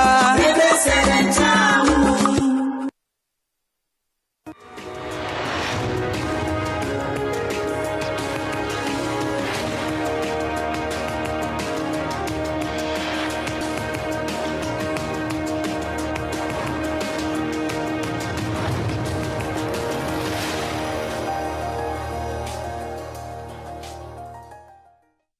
Welcome back to the morning show here on Arise News. For updates on sports stories across the globe, Aaron Akerijola joins us. Good morning, Aaron. Yeah, good morning to you, Aya. Good morning to you, Doctor. Good morning to you, Rufai.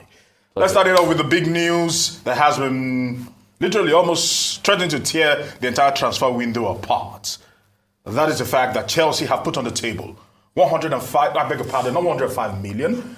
The initial fee is 105 million, but as a matter of fact, to make for what will be an instrumental payment, because Chelsea have said that they will spread the payments into 5 slushes, and for that particular reason, they are gifting Benfica another £10 million for Enzo Fernandez. That is how much Chelsea want their man, and they believe that the Argentine, the World Cup winner, is the man for the midfield. As a matter of fact, we are hearing that Jorginho might be moving to Arsenal. Today's transfer deadline day, so we're hearing this big news. Of course, this man, Todd Bowley, has been on a spending spree. Ever since taking over in 2022, he and his consortium, they spent £476 million on 16 players, which included 88 for Modric just recently, 72 for Wesley Fofana, Raheem Sterling cost them 50. You can actually see there, and $533 million. Dollars spent, $476 million.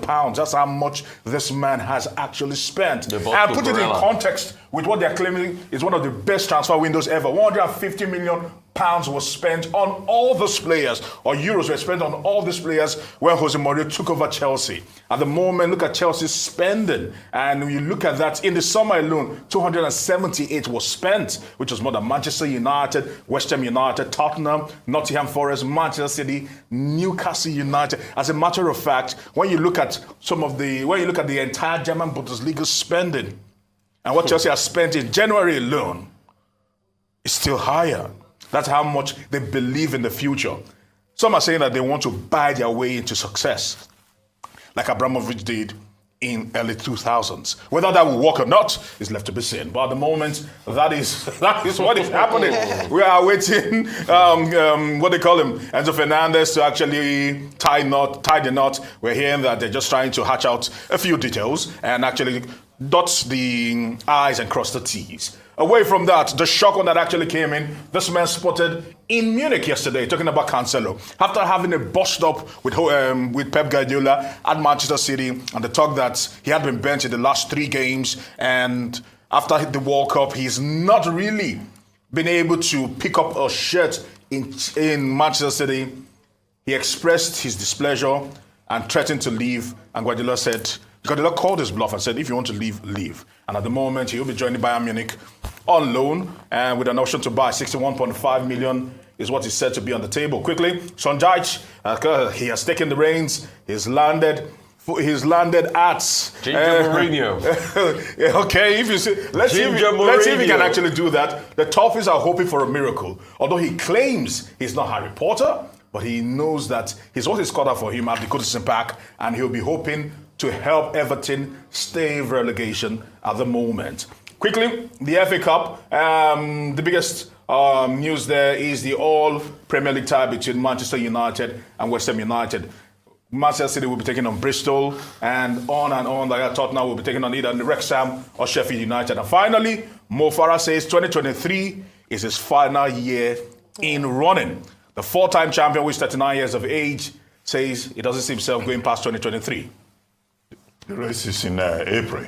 Yes. Before then, it will probably be 40. But it will be good to see him back. Yes. Okay. Thank you very much. Always a pleasure. Yeah. We'll take a short break now. And when we return, we'll be talking to Gbadebo Road-Bible, governorship candidate of the Labour Party in Lagos State. Stay with us. We'll be right back.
The Zenith Better Life promo is back, and it's bigger and better. You could be one of 20 lucky customers to win 150,000 Naira every 2 weeks from now till January 31st, 2023. To qualify, simply open a Zenith Bank account and maintain a minimum balance of 5,000 Naira.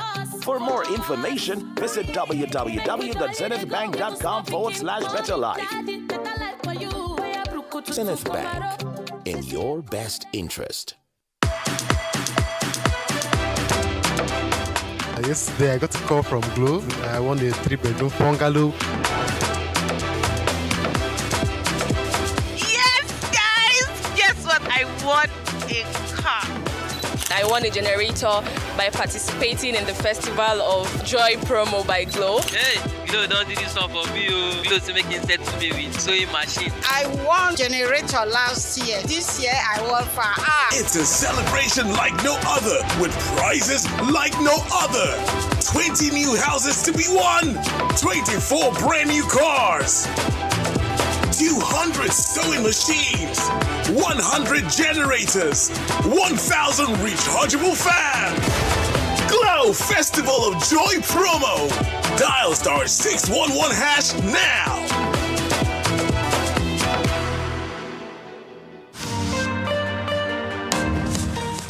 There is a huge difference between the relative experience of salary earners and those of business owners and entrepreneurs. Someone who has never had cause to set up a business of his, who has never had cause to source for funds, turn it around, pay salaries, pay back the loan, and still make profit cannot be expected to be hands-on when saddled with an economy the size of Lagos. Experience that hasn't curbed Lagos's traffic in 24 years of their reign. Experience that hasn't addressed Lagos's perennial flood. Experience that currently leaves us with over 2 million out-of-school children. The duo of Jandor and Funke have been investing in Lagos's economy for about 2 decades, running their personal businesses, employing people with track records of success. Lagos needs a breath of fresh air. Vote Dr. Abdulaziz Olajide Adediran Jandor as Governor of Lagos State. PDP! Power to the people!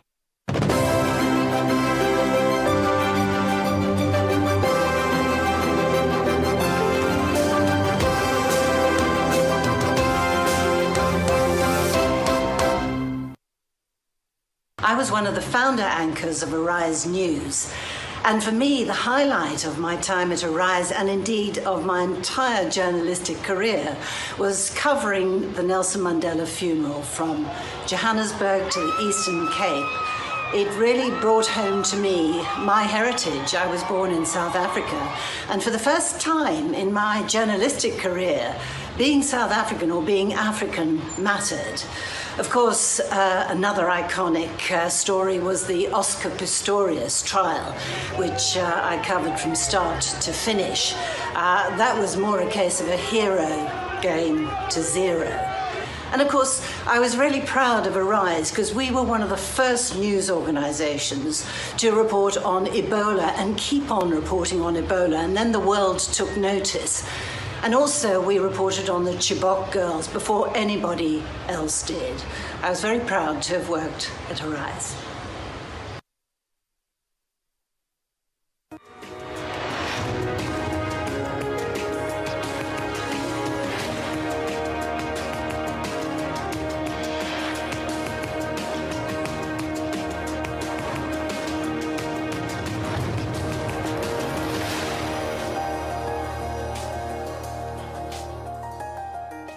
Welcome back to the morning show here on Arise News.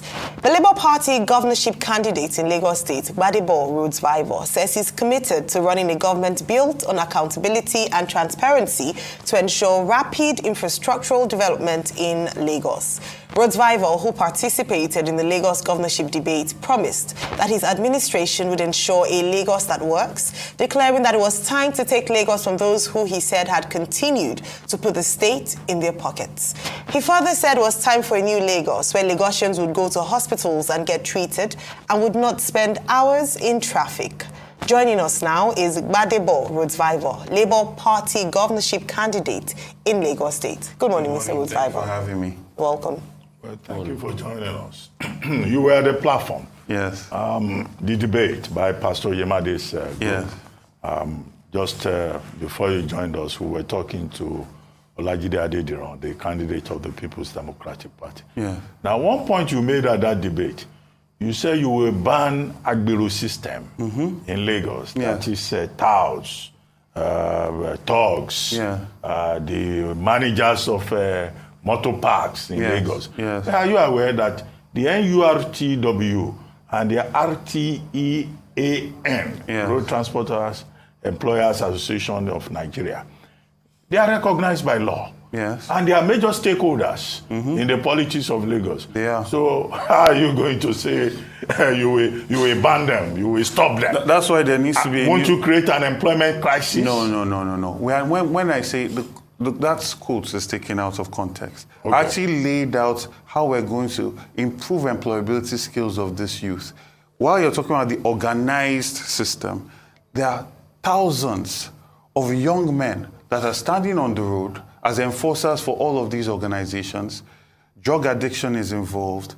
A lot of criminality is involved. Some of them live in Banana Island, though. They live in Ikoyi. Well, that's where all that is where the that is where the 120 billion that they are generating is clearly going to, but it's not being accountable for, right? And the people that are direct enforcers of these things are not benefiting from it. Imagine a young man on the road, he's running after buses, he gets hit. What medical insurance is there for him? He cannot earn a living again. That's why the focus is on domiciling employable skills acquisition at local governments. And then investing and incentivizing companies, especially at the local government level, to hire graduates, or not graduates in the education sense of the word, but people that go through these programs to do the work in those local governments. Right? So we are incentivizing and training at the same time to be able to create employment. The idea is to create an alternative means of income before we now enforce by law taking off all these young men off our streets, because there's a bigger problem. We already have 2 million children out of school. The more young people are seeing this glorified culture, because it's proliferating. In 2019, when I contested for Senate, the number of Agberos on the road are times 10 now, what I've seen now going on the field and visiting. And you have a lot of children that are looking up to their brother, their cousins on the road, standing all day. They are not going to finish school, right? So we need to re-engineer. You have bus drivers complaining about this chokehold on them. And you have a situation where we've normalized monkey, they walk, baboon, they chop culture in Lagos State. And that needs to change. We need to automate the collection of these things. We need to be able to be accountable for it. We need to be able to say, this is the money that's coming here. This is what it's going to be used for. Right? Even if it's the unions, you have healthcare insurance, you have some insurance or some funding to allow your children to go to school. Things that can actually uplift. Not we are just collecting money and we don't know where these monies are going. So that is a system that we need to get rid of. Okay, so it's talking about systems and a re-engineering of the state. As an architect, you referred a number of times to the architecture of the state itself, in terms of the roads, how you tackle transport, traffic. And this is a big problem for many Lagosians, which many previous governments have said they were going to fix, but none has been successful, at least thus far. I'd like you to share your ideas with us, particularly where you talk about inner roads and local government, strengthening the local government. I'd like to hear your plans on that. Thank you so much for that question. First of all, let's understand Lagos State is run based on tokenism and politics. Buhari, our president, came to commission a train. I don't know who used the blue line this morning. I don't know if Lagosians have started using the blue line. But there is an idea that they've done a train. I even thought it was 16 kilometers. I only found out yesterday that it's only 13 kilometers that they've done. Blue line was supposed to extend all the way to Badagry, but then it's been cut short and even cut shorter. And it took a while. No, it's in phases. And that much was made clear. Yes. A first phase, a second phase. When they took out 1.2 billion for that project, they did not say they were doing it in phases. It cost 450 million to do even longer train in Ethiopia. Right? And we've been on this for over 13, 14 years. Whatever excuse they want to give, right? The idea is Lagos State has been run on tokenism for too long. And we need to actually start to do the work. And Lagos State itself does not have to base its development on the purse strings of the state. We can open up and create an enabling environment for the private sector to get involved in a lot of these projects. Because Lagos State is feasible. It's a state that can actually do projects that will pay off itself. So that's foundation on one end. The other end, let's look at the Fourth Mainland Bridge. They're budgeting about $2.2 billion to do that. When you look at the design that they've come, this is another white elephant project. They're going to take off about between 800 to 1,000 homes on the way. It's very inefficient. And also, the outcome of it, you don't really gain much compared to, let's take this idea. And this is an idea for expanding the Lagos East. We're going to have a coastal road that's supposed to already exist from VI all the way down to Bejuleki. On the other side of Lagoon, we have another coastal road linking Ikorodu all the way to Epe. And we are joining these roads at the shortest distance. None of the distance between that is 6 kilometers. So effectively, we create a belt road, right? That is fantastic, efficient design that will not cost up to 2.2 billion. And will connect Lagos in portions, making it a lot more efficient. And guess what? Northern Foreshore, all of those parts can now be opened up for development. But if you just do Ikorodu like that, it doesn't have that same effect because we need to open up the Lagos East and the Lagos West. So these are some ideas. For us, for inner roads, we need to make our local governments a lot more robust. The state government is looking so inefficient and it shows a lack of aptitude because they're trying to do so much. We need to have visionary local government chairmen, potential governors, I keep emphasizing this, potential governors as local government chairmen that can sort out our inner roads.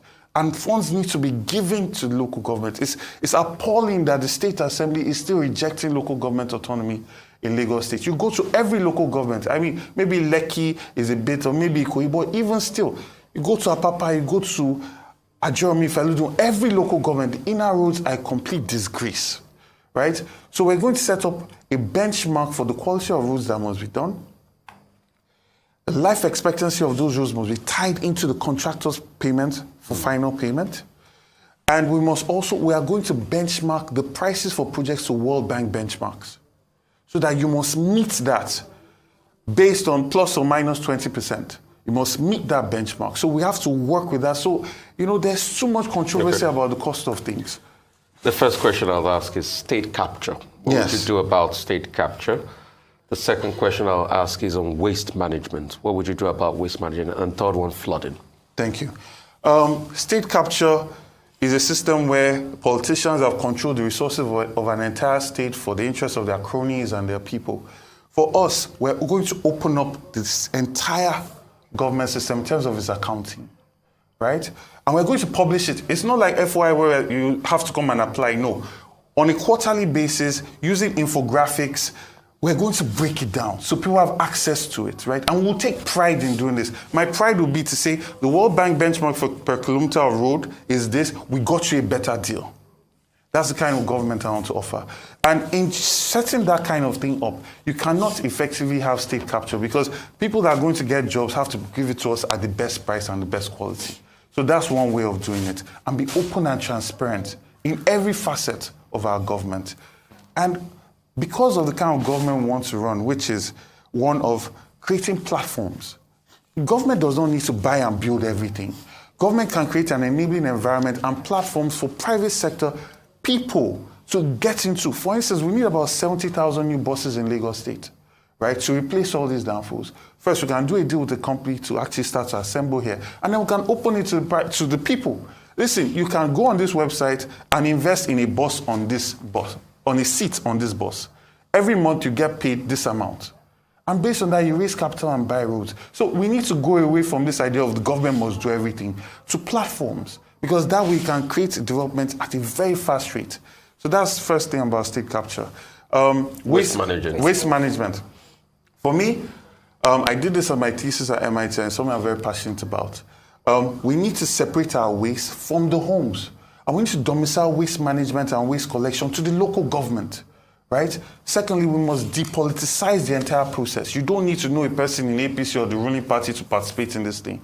Again, creating platforms. You have the infrastructure, we inspect, you can start to perform and work directly and plug in to the system. Also, we need to ensure, and then the places where it might not be feasible for companies to go to, riverine communities, for instance, the amount of people, the density might not be profitable for a private enterprise, then the state can step in, right? So the state steps in to cover the lapses or cover places where there's no profitability. But in the generality of it, the private sector must get involved seamlessly. And then flooding. So for me, I said it during the debates that Lagos State has not implemented a proper wetland protection policy. That's the first thing that needs to happen. But they're building on the wetlands. That's the problem. That's the problem. So if you don't have a wetland policy that can save and make that preserved, and you're sand filling, the water must be displaced. It must go somewhere, right? So for instance now, across the Third Mainland Bridge, they're starting to sand fill. Lagos mainland, by next year, is going to flood. They will say it's climate crisis. But really, it's irresponsible sand filling of your wetlands and of your general coastal region that is causing these things. So that is one. We have to have a proper wetland policy. So will you break down those homes that have been built on wetlands already? We're going to look into it. We're going to look into it. And if there's a possibility of designing for that developer to actually design a proper what's the word? Outlay for water to get out of the city, then that will be the penalty. If you refuse to do that, then demolition might have to happen. Okay, fine. I need a clarification before I ask you a question, which is political. And it's as follows. You said the Fourth Mainland Bridge is a white elephant project. Yes. Did you say so? Yes, I did. So does that mean you are going to cancel this project? 844 billion. We're told that three companies have already been chosen. A preferred bidder has been identified, and that contract will be awarded by March 2022. 38-kilometer stretch. Yes. So won't that be money down the drain if you cancel it? So that's the clarification. The question. It's not enough to just, say governorship race. In fact, Lagos is such a complex place. How about the House of Assembly? There is a battle also for that House of Assembly that is currently dominated by the APC. Yes. So what, plans do you have to make sure that if you want to win, you also have control of the State House of Assembly? Otherwise, that could be a problem. So the first point, when we come into government, we're going to review that entire contract. If an idea is not feasible, we must find a way to get out of it, right? 38 kilometers, sorry. 38. If we have six 6-kilometer bridges each, that is 6 kilometers, that's 36 kilometers, right? And we connected Lagos in such a much more integrated way. So I'm not going to have the chain of my predecessors still hooked around my neck if I want to move Lagos forward. Any way I can create a much more efficient system, I'll pursue it to the end. In relation to the State Assembly, we have a full host of State Assembly members that are contesting under the Labour Party. We went through the process of the courts, right? We got an order for INEC to open the polls, the gateway, or the portal for us to submit the names of our candidates, which we have done. I'm sure if you look around Lagos, there are some places you see House of Assembly candidates popping up and campaigning and all that. Same thing with the House of Rep and even the Senate. So we have a full array of candidates and we're supporting them. We're working together. We're going Labour Party all the way. This is not a Labour Party presidential, something else along the way. We want an entire host, because that's the only way that I stand a chance in able to get these ideas to come to fruition and reality. All right, let's talk about your plans, your campaigns. Some people have said that you entered the race quite late in terms of the gubernatorial race. How do you view your chances of being the next governor of Lagos State? That's one. And then number two, I'd like you to evaluate INEC's process. The elections are on the 11th of March. People have complained, particularly in Lagos State, of the experiences at getting their PVCs. And you've canvassed, in fact, the last election, we had the World Malaria Day campaign where you said anyone who had their PVCs would get national health insurance. So what is your party doing? Your evaluation of the PVC collection in the state? Okay, so in terms of starting, I went through a process in the PDP. I had to start again in the Labour Party, and then because it's a delayed process, you have to go INEC timetable. So that's why it might seem that way. But at the same time, we're still on plan. The whole idea is about creating our strategy has always been a surge strategy. Myself, and even you're going to see all that through between now and the elections. I met with the state rec for INEC. I have to say I'm very impressed. There generally seems to be an attempt to have a free and fair election. And even in situations where people are complaining, when you hear what actually happened on ground, you can actually see why that might have happened. At the same time, while that is at the state level, at the lower level, at the local government level, there seems to have been some compromise by the INEC staff, especially in places like Etiosa and Okota and parts of Ojo.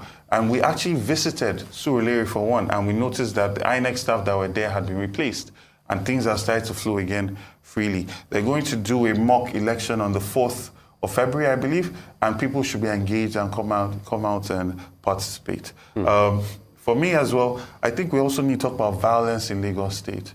You know, Governor Sanwo-Olu did not attend the debate based on violence that he thought for some reason. I feel that, because that's a major worry, and why I said I'm impressed is that the state rec of INEC is former DSS.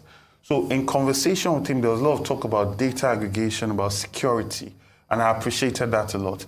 And coming down to talking about security in Lagos State, you see, when a governor, a chief security officer, that has superintended a lot of violence in Lagos State. I mean, just last week, one of our followers was macheted on his head when he was pasting posters, right? I did not say I'm not going to come and debate because of that. NSARS happened. We're still asking till today who gave the order. I did not say I'm not going to debate because of that. You know, so I feel it's an insult to Lagosians not to have heard from their chief security officer and their governor. And then on the other hand, you have people glamorizing thuggery in elections, right? We see a video of people shooting, and we can identify the people in that video. But what good thing that came out of that is the need for surveillance, and surveillance that people can access, because that video shed so much light, and we need technology like that in Lagos State. Just a quick fact check. There's actually a law, put in place as regards the wetland policy, but it's not been implemented. It's not been implemented. That's what I said. Yeah, it's not been implemented. Gbadebo Rhodes Rival, gubernatorial candidate of the Labour Party, Lagos State. Thank you very much. Thank you so much for having me. Honoring our invitation. Thank you so much. We take a short break now. When we return, Ojinika Ope will be here with details on what's trending. Stay with us. We'll be right back.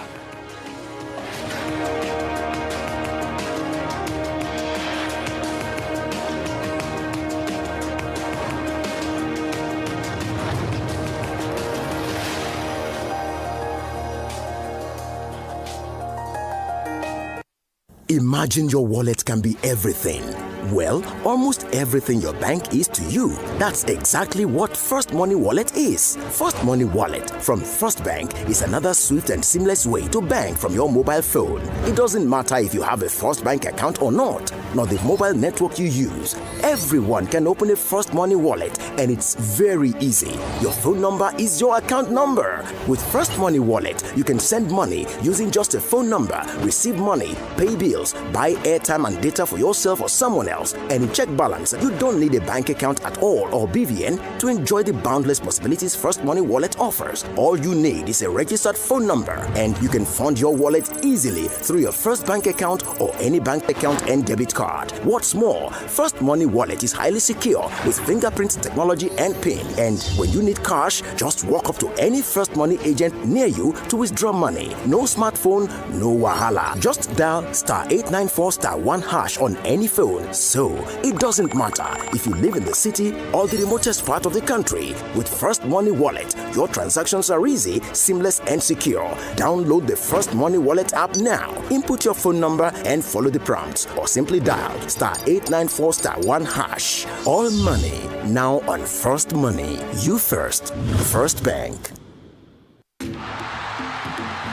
As a player, there's nothing better than the roar of your crowd. But in Nigeria, there's a roar that may not be heard again. With fewer than 50 lions left, they could be extinct in the next few years. From loss of habitat and prey, and snares set for illegal bushmeat. So please, say no to illegal bushmeat. Let's keep the roar alive for Nigeria. Because poaching steals from us all.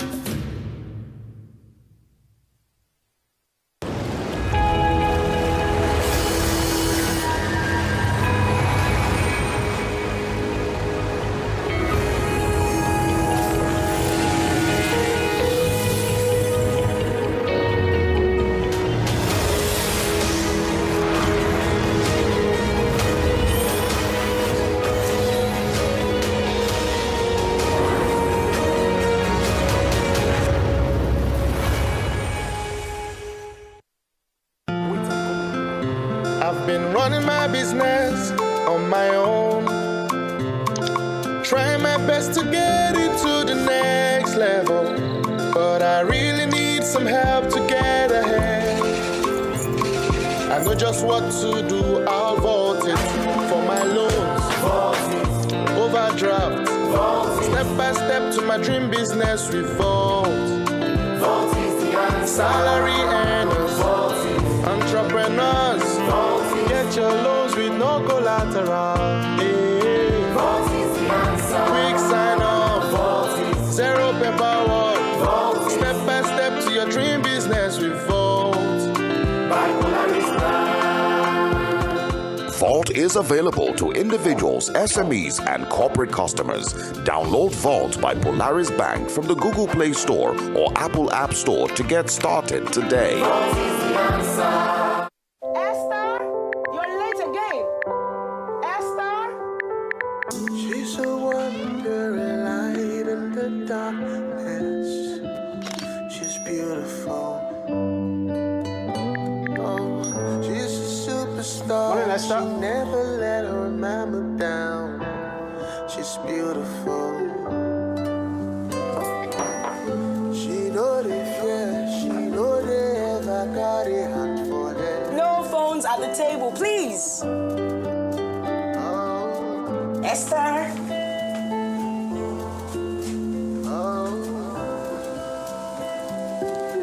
I love you too.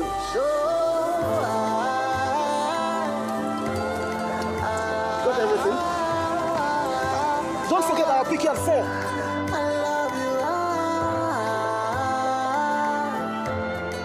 Airtel, the smartphone network. My brother, my sister, una dey there? Listen make I clear una well. To win election, no be only say your vote na im plenty pass o. Before person fit win election for we country, the person must win 25% of vote for 2/3 of state plus the FCT for Nigeria. That one na for president. And governor must win the same thing for all local government area for the state. Na so our constitution put am o, and na so all our presido take become presido. All our governors na the same way them take win. So therefore, my people, our country big no be small o, and we get different language, different religion, ethnic group nko. That one self dey nyafu. Now why nobody fit think say if you don't get north vote, abi south vote, abi east or west vote, you don't do. Na lie yo, except you collect vote from all over the country, you just dey bobo yourself. Make una tell everybody, make everybody for know now. Make you no for cause fight tomorrow.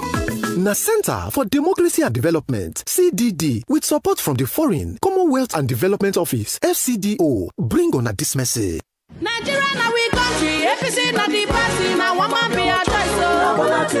At last, the elections are here. Let's turn out en masse on election day and vote Asiwaju Bola Tinubu as President of Nigeria for a renewed hope and a better Nigeria. Vote APC, the party that shows a broom.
Welcome back to the morning show here on Arise News. Joining us now is Ojinika Ojiope with stories trending around the world. Hello, Junix. Make it louder. Good morning, Dr. Abati. How are you? I'm good. Great. Good morning. How are you? I loved your spontaneous giggle. I have when to. you mentioned it was so It's good. impossible not to giggle. Good morning, Rufai. Oji always shining. Oji, somebody told me yesterday and said Oji is a purveyor of wawulence. Oh, wow. That's the first I know you are cooking one again today. No, I hope there will be no violence today. There's a lot. She's cooked it. You come in peace. Come in peace. As always. You know when people say that they don't have peace in their mind. Okay, let's see. Well, all right. Good morning to you, viewers. Here are some of the stories that are trending across the globe. In the United Kingdom, former Prime Minister Boris Johnson, in a new BBC documentary, alleged that Russian President Vladimir Putin threatened him with a missile strike in an extraordinary phone call in the run-up to Russia's invasion of Ukraine. Putin allegedly told Johnson that it will only take a minute. Johnson also said the comment was made after he warned that the war will be an utter catastrophe. So he threatened me at one point and said, Boris, I don't want to hurt you, but with a missile it would only take a minute or something like that, In Pakistan, at least 59 people lost their lives on Monday after a bomb that was apparently targeted at policemen praying in a mosque in Peshawar exploded. The country's Prime Minister, Shahbaz Sharif, said the terrorist's aim was to create fear by targeting those who perform the duty of defending the country.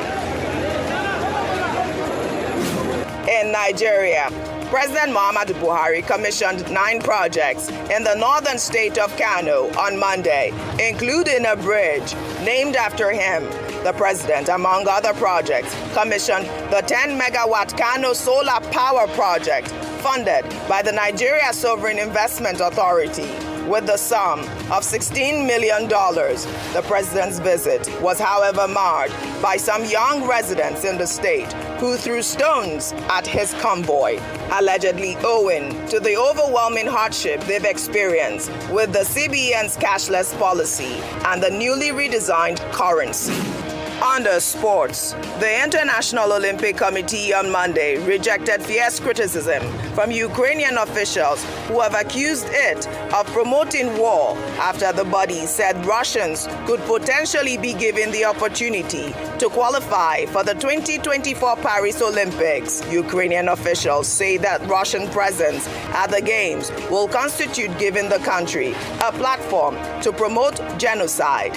President Volodymyr Zelensky, in his nightly video address, pledged to protect sports structures and the international Olympic movement from being discredited through the efforts of sports bureaucrats. Another banger, baby, calm down. Yo, this your body, it puts in my heart for lockdown. Finally, under entertainment, the visuals for Calm Down by Nigerian Afrobeat star Divine Kubo, who goes by the stage name Rema, has become the most viewed Nigerian music video on streaming platform YouTube with over 356 million views. Calm Down surpassed the record set by CK's Love Nwantinte remix. Released in February 2020, the 22-year-old star, who has won several awards and recognitions, in February 2022, released the video for the hit song with American singer Selena Gomez, which has garnered over 260 million views on the streaming platform. Baby, calm down. Yo, this your body, it puts in my heart for lockdown.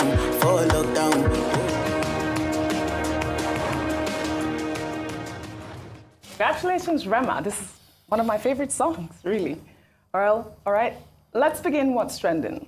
The spat between the presidential candidates of the People's Democratic Party and the All Progressives Congress continues to brew on Monday. Bola Ahmed Tinubu, the APC flag bearer, during the party's rally in Uyo, the Akwa Ibom state capital, said he rescued Atiku Abubakar from Nigeria's former president, Olusegun Obasanjo, who he said wanted to roast Atiku like goat meat before he ran away to Dubai. But then when it was time for the election, Atiku returned to the country.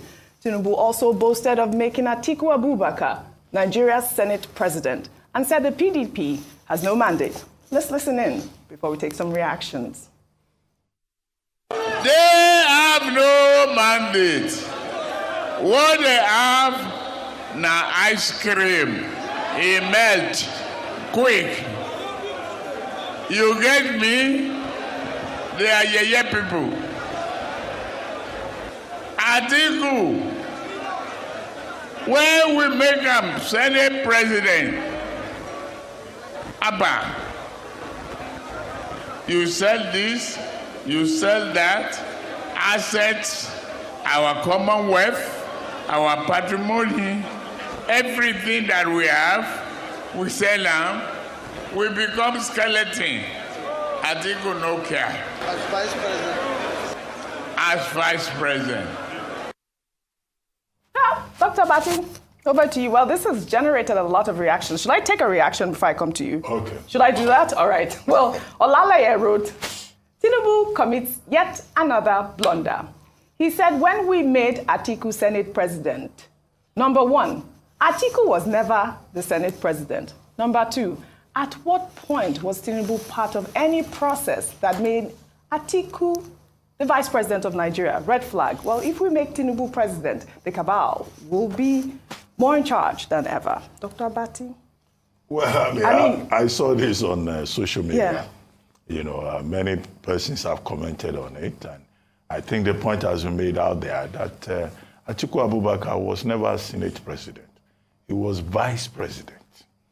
And in any case, at the time that Atiku Abubakar was vice president, he and Atiku Abubakar were not in the same political party. So even if what he meant was vice president, you know, he was not in a position to make him vice president. But he said Senate president. And that's why people are, you know, a bit scandalized. And then he went further also. I saw another report saying, he was saying they scored F1. I don't know. The time I took a school start, although F9 was too far away from me, there was no way I could have moved in that direction. What I had was F9 that other people were getting. So, I mean, that again, you know, will be considered ridiculous by people who are very familiar with F9, that category of grading in WASP, you know. So, but in any case, the funny part of it is that he made a third point that Obasanjo wanted to roast Atiku Abubakar like goat meat. I know a lot about President Obasanjo, but I'm not aware that suya is part of his, you know, preferred delicacies. You know, because it's people who like suya who roast goat meat. However, yes, there has been a very robust response from the PDP. A statement by Frank Shaibu, which I thought was rather aggressive and irreverent. You know, Frank Shaibu was on this program, and I told him that, look, the kind of verbal violence that oozes out of his pen is a bit, you know, on the extreme side. He was advising Nigerians that they should be careful, that a presidential candidate who does not even know a person's antecedents, his opponent's antecedents, or the difference between F9 and F1, should not be allowed to go and turn Aso Villa into a sanatorium or a mental health institution. And I thought that was a bit on the irreverent side, you know. So even when the PDP spokespersons are responding to this, you know, they should moderate, you know, their speech in line with the provisions of the law. In fact, Frank Shaibu even counted the number of girls. He said there have been 12 so far from Asiwaju Bola Ahmed Tinubu. I don't think I've taken up to 12. No. Well, that's what Frank Shaibu said in his statement. Yeah. But all of this, you know, constitute distractions. But he made a point about the health of whoever wants to be president of Nigeria, so that we don't, according to him, I'm just quoting the response from PDP, that we don't send Mr. Sabinos to go and represent us at United Nations or clean that drunk to, you know, the United Nations. But all of that, you know, now that we're just about 24 days to the election, can we, you know, focus more on the issues. I'll take Frank Shaibu's point there. We need a president who can represent us globally. Yes. I mean, we need, and that's why we also need a president that we know his health records. Because a lot has happened in this country. And let's not forget that. A lot has happened in this country. I was having a sit down yesterday, and the person was taking me through the Yaradua days. You know, we can't afford to go through days like that any longer. We all saw what happened. Even when we had this administration, we all saw what happened. A president lived the country for over 100 days. Again, that's why I say political candidates should release their health records. In all fairness to him, yes, he said he was going to empower people in Akwa Ibom, that they should see the things he has done in Lagos, you know, that he pretty much made Lagos and all of that, which a lot of people have argued and tackled and said, you know what, no, Lagos has been a British Crown colony for so many years, you know, since the 1800s. In fact, it was at 1863, you had ordinances set up by the British colonial government then, you know, to map out streets on the island as we speak today. So Lagos had been many years ago. So he said he had done, you know, the Lekki Seaport, he had done rail, and he had, you know, all the political stuff. And he said he would give prosperity. He said he did the Lekki Seaport. And he will also do seaport for them. Then now to the gaffes. Let's not deceive ourselves. These gaffes are becoming unbearable. In the space of a week or two, Atiku Abubakar has assumed two different personalities. At first, I'm not sure you took that story. He first called Atiku Abubakar the governor of Anambra State. I think, no, that actually was not correct. That was an edited video. It wasn't correct. Okay. Yes. So it was, okay, it was not correct. Correct. Okay. I had to research it. Yeah, you had to research that. Good for correcting me. But that video also circulated, you know. Secondly, the constant gaffes, now calling Atiku Abubakar the Senate president before he was corrected. Also, the misalignment of historical evidence and facts. Like Dr. Abati pointed, they were both in opposing party. He was in the Alliance for Democracy and Atiku Abubakar was in the PDP. Then leading up to now saying, oh, they did a lot together and all of that. Yeah, they might have had political alliances, give it to them. But misrepresentation of history, claiming ownership for things that obviously you'll know that wasn't done, and all the gaffes, these are becoming one too many. And I just hope the Nigerian people are introspecting and looking deeply, and the candidates too will be good enough to share their medical records. Absolutely. Because this country can afford not to go through the Yaradua years any longer. All right then. Let's take another story.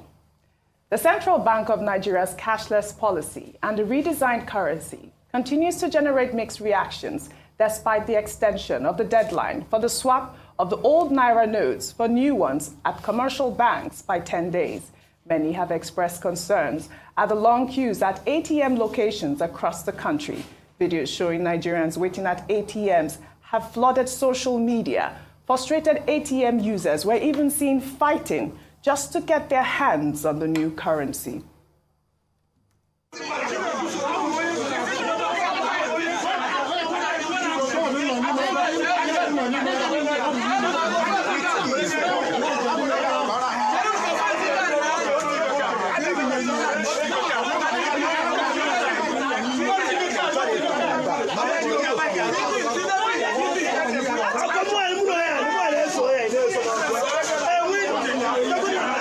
While other videos showing Nigerians spraying the new notes at events have also elicited several reactions on social media. All my guys are ballers. All my girls are coming. All my guys are ballers. I know the girls are coming too. It's your body, Nakila. And if I touch my felony, baby girl is a diva. And if I touch my felony, wow, you don't know me. W-A-N-D-E. Cool, that's how I roll. For the girls, them I come to my show. Batman, you don't know me. W-A-N-D-E. Cool. that's how I roll. For the girls, never come to my show. I don't want no enemy. I don't want no yaw. I just sip my energy. And all of them call the bar out.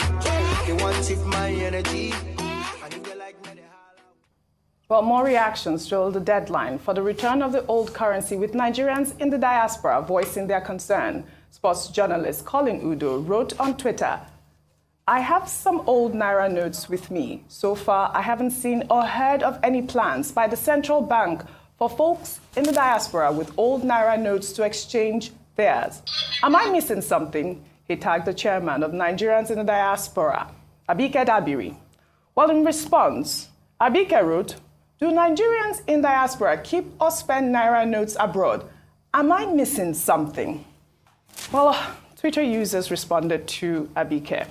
Bliss wrote, "Read to comprehend. I always carry Naira notes too, because I hate changing money at the airport. I currently have 50,000 Naira that will just go to waste. And I know people who have way more. It's just not sensible that we weren't considered, and time frame was short." Well, Uncle Shola wrote, "You are totally disconnected from the country you claim to be serving, and you only ever defend your meal ticket on this timeline. Every Nigerian who is not government-sponsored, like you, coming from abroad, carries a decent amount of Naira to get through your airport in peace." Ayo. So many things to say. First of all, going back to the first video, that was actually very provocative. It's provoking to Nigerians who are on the queue, on the ATM, going back to the initial video you showed, where they are fighting to get the Naira note, and then you see people who have access because of perhaps status or wealth, who have access to this money and are able to just spray it flagrantly. First of all, like Dr. Bate mentioned, it is illegal. And it's, as we often say, there are laws in this land. The challenge is effecting these laws. And so the first thing I would want to say is that we see the faces, we see the pictures, we see the people. We probably can investigate the event center. Can we fish them out and actually make them examples so that people are a bit more afraid to look at that? People spending on this thing that people are fighting for, crying for, is what people are here throwing on the floor and just partying with. Yesterday when I went out, I saw POS agents, most of them, they weren't operating. Why? They didn't have money. They didn't have access. So you're depriving people of their daily livelihood because they can't, that's how they earn money.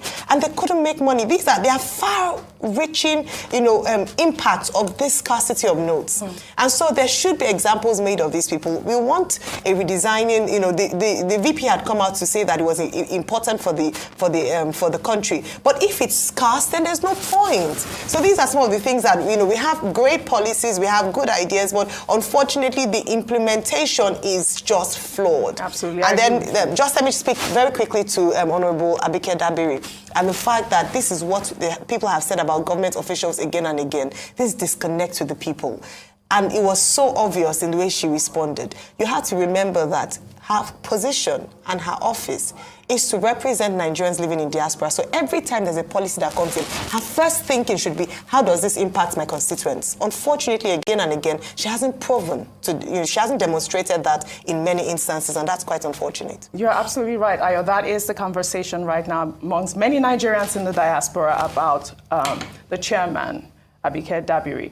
Dr. Bate, I'd like your comment with regards to Nigerians living in the diaspora, their concern about whether or not their money will go to waste. I read a comment from a woman who said that she found money, when they changed the currency in London, she found money in her mother's purse and she was able to go deposit the money, because there was no deadline. We do have great policies. How do we implement them? Okay, with regard to Nigerians in diaspora, they are still part of the Nigerian community, particularly those of them who, even if they have dual nationality, as the Nigerian law, permits, still have their hearts there. And so their interest is very important. Yes. And that's why people have been talking about diaspora. That's why, we say they have a say in, what goes on. As for the currency, well, those of us that are in Nigeria, we can't even get the new notes. We can't change money. So we are all in this together. But the issue, that some people have pointed out. The issue that some people have pointed out is that perhaps, if you live abroad, anywhere in the world, can you DHL the money back home and get someone to help you save it to your account? Because there are many people who live abroad who have, bank accounts back here at home. Is there a way around it? I don't know what the rules say, whether you can DHL, or carry money by through courier services. That's not about that. But as for their interest, yes, some concern should be shown. Now, as for those people spraying the new notes, isn't that the way we are in Nigeria? I think I've said it again and again on this program. That Section 21 of the CBN Act of 2007 makes it an offense for you to abuse the naira, to step on it, to hold it in a criminal manner, or to even do naira plunking. But as we have seen, the problem with that is that culture.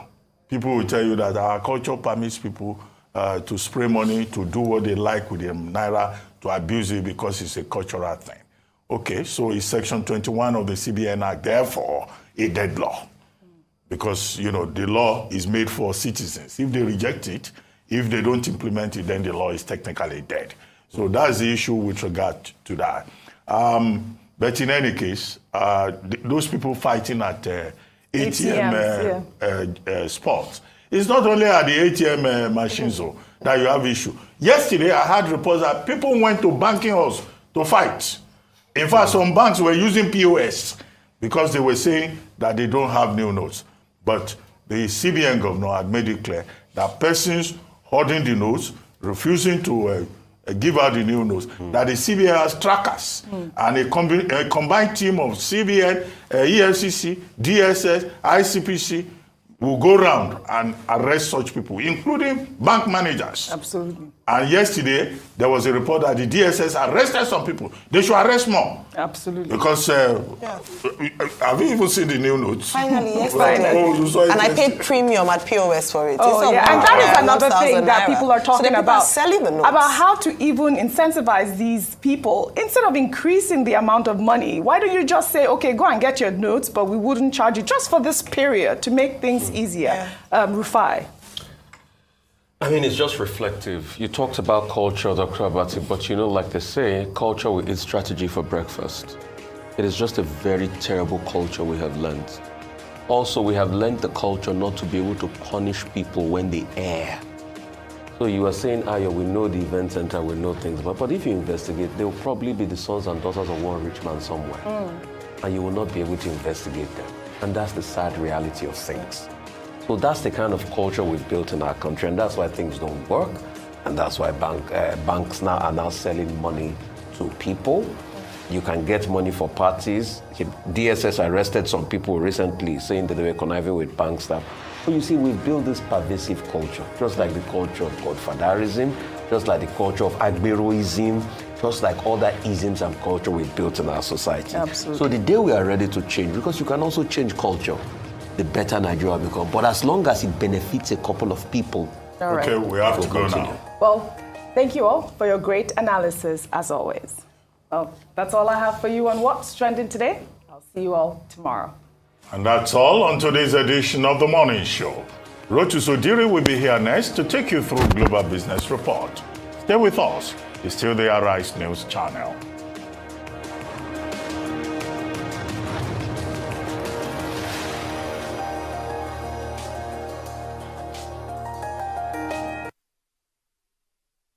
There is only one place that the world will come to run on Saturday the 4th of February 2023. Over bridges, waterfronts, running across 10 kilometers and 42 kilometers of asphalt. Access Bank Lagos City Marathon will be targeting 100,000 runners from around the world, ready to flood the streets of Lagos. The 10-kilometer race will set off at 9:30 a.m. at the Grace Court Garden Events Place, Durosimi Eti, Lekki Phase 1, while the 42-kilometer race will set off at 6:30 a.m. in front of the iconic National Stadium, Surulere. And both races will finish on top of the sandy shores of the stunning Eco Atlantic City. From Oshodi to Oworu, Alakbere to Admiralty, Ikoyi to Eco Atlantic, the race is routed through the warm, meandering feet blistering streets of this historic city. So what are you waiting for? Get ready to push beyond the limit. Access Bank Lagos City Marathon 2023. Make it count.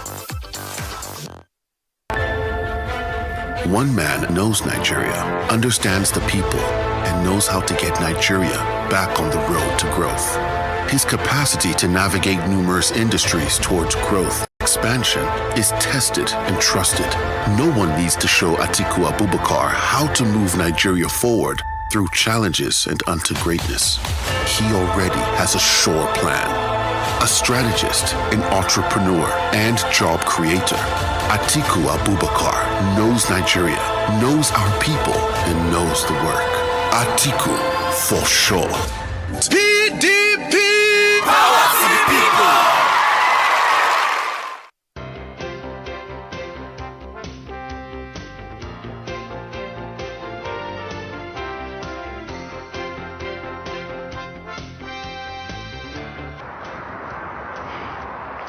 My people, my name is Emeka, Mekus Karmat. Let me get all this motor.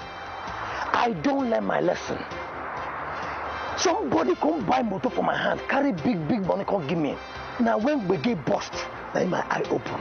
I don't know say that 419 be. Now when EFCC babam, now they come bab me too. Now he make me they warn you, all of them when they do business like me, where they carry big money, well I go sometimes I go carry transfer, carry bring back. Yeah, they could shine in my eye because the special control unit against money laundering, what they call SCUMO, they don't want to say if the money pass 5 million naira for individual, no collect them. If it pass 10 million naira for company, no collect them. Can I go where? Bank.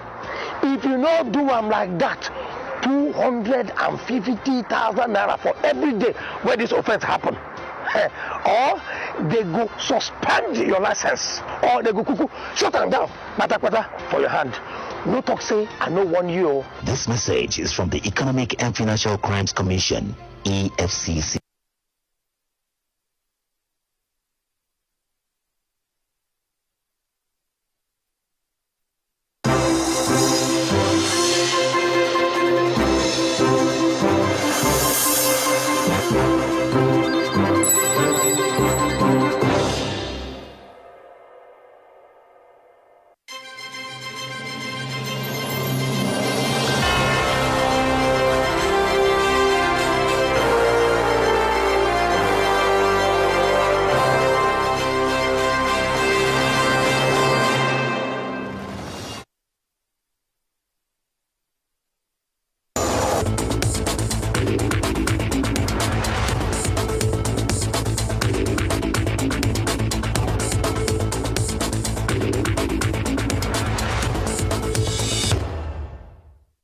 Hello and welcome to Arise News. You're watching the Global Business Report. I'm Rosa Sodiri, coming to you from Nigeria's commercial capital, Lagos. Let's take a look at the stories making headlines across the business world today. China's Purchasing Managers Index is up in January following abandonment of pandemic controls. Still in China, the reopening is set to fuel 2023, according to the IMF economic growth. UBS beats Q4 forecasts helped by higher interest rates. And in Nigeria, the new Naira notes, the House of Representatives is rejecting the 10-day extension and asking the CBN to comply with a section of the CBN Act. It's the Global Business Report. Do stay tuned.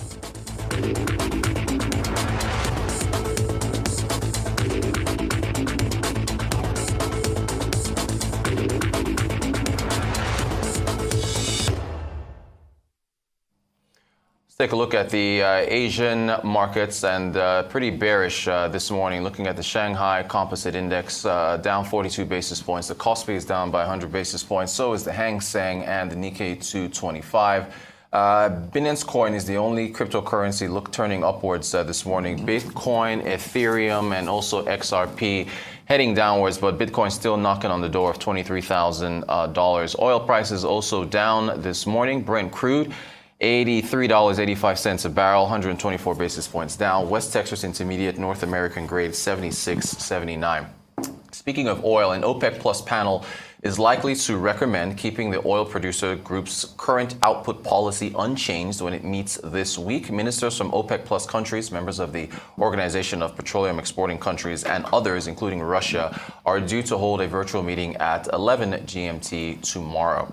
China's factory activity expanded in January after 4 months of contraction, official data showed today, as its economy rebounded following the relaxation of strict COVID-19 curbs. The official Manufacturing Purchasing Managers Index, key gauge of factory output in the world's second largest economy, rose to 50.1 points this month from 47 in December, according to data from the National Bureau of Statistics. Still in China, in its latest forecast, the International Monetary Fund sees better economic global growth than in its October forecast, thanks to the China reopening. Global growth has proven, quote, surprisingly resilient, and most countries will avoid a recession this year, the IMF said, as it upgraded its forecast and hailed a possible turning point for the world economy. Or that we are witnessing a rapid reopening of the economy. And so here, when we think about the reopening of the Chinese economy, it's going to have an impact on the supply side, because we can anticipate that once the economy fully reopens, we have less supply chain disruptions that we have witnessed in 2022 when there were lockdowns and confinements. So we're going to get an expansion in production coming from that side.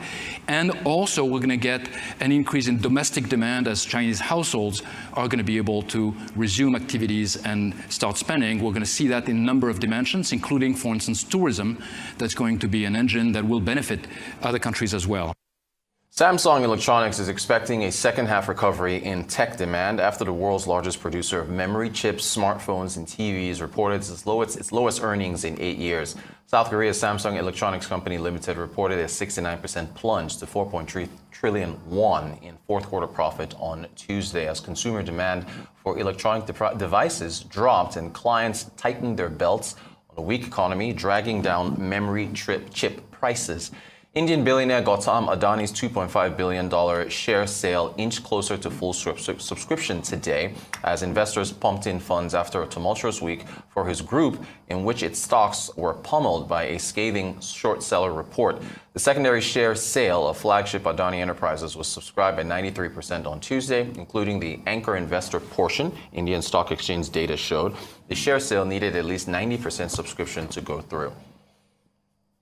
According to official figures just released, Germany's retail sales are down by 5.3% month-on-month in December versus 0.2% expected. It was 1.1% in the prior month. On an annualized basis, the bloc's retail sales plummeted 6.4% in December versus a contraction of 4.3% expected and 5.9% slump seen in November.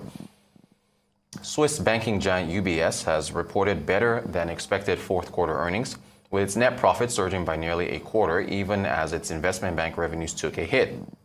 Net profits at Switzerland's largest bank soared 23% to nearly 1.7 billion in the final quarter of 2022, while its revenues came in at just above 8 billion, marking an 8% drop year-on-year. France's economy eked out growth of 0.1% in the fourth quarter of 2022, according to preliminary gross domestic product figures released Tuesday, helped by exports. The growth of 0.1% marked a slowdown compared to economic growth of 0.2% in the third quarter. Nevertheless, the preliminary fourth quarter figures beat forecasts, with the Reuters poll having a forecast of 0 for that quarter.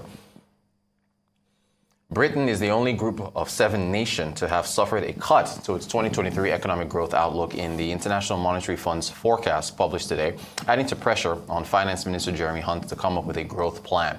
Britain's flagging economy now looks set to shrink by 0.6% this year, a sharp downgrade from previously expected growth of 0.3% in the IMF's last forecast in October.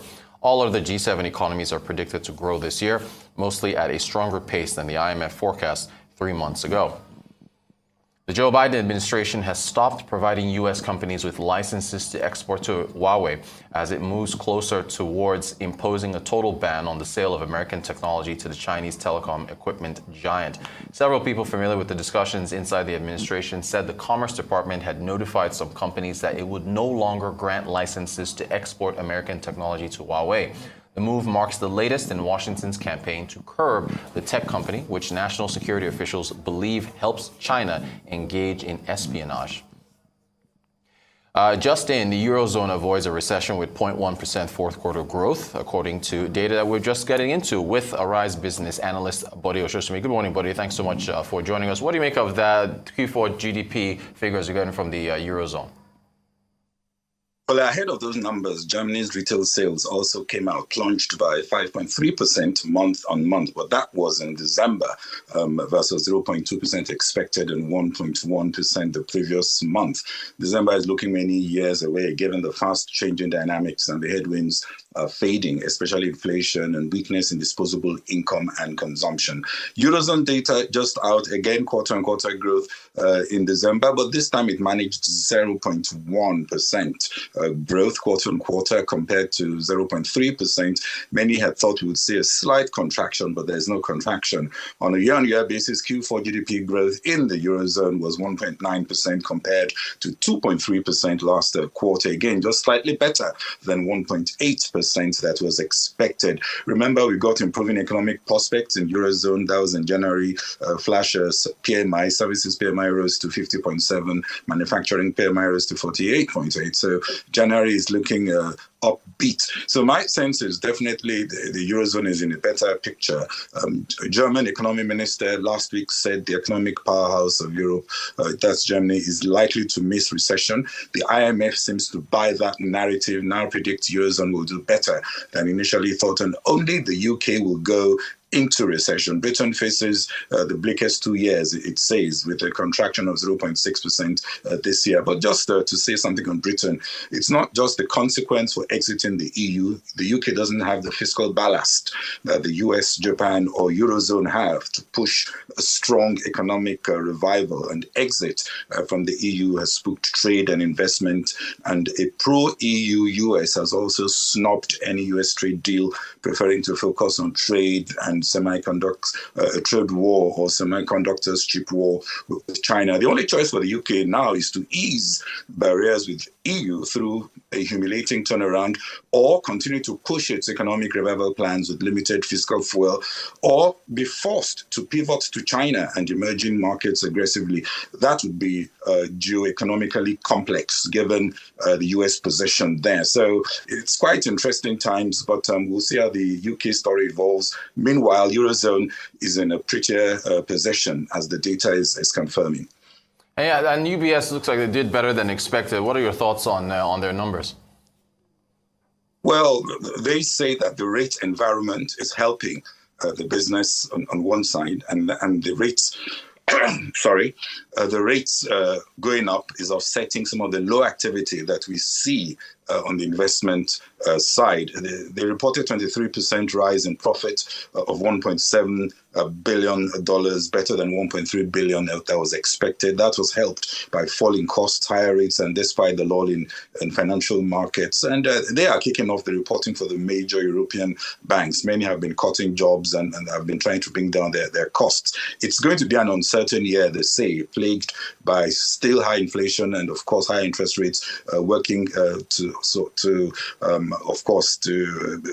be positive for some of the banks, especially those with a cheap cost of funding base. Also, they see China reopening as a positive, UBS being very strong in China. They are buying back more than $5 billion worth of shares this year, after repurchasing $5.5 billion in 2020.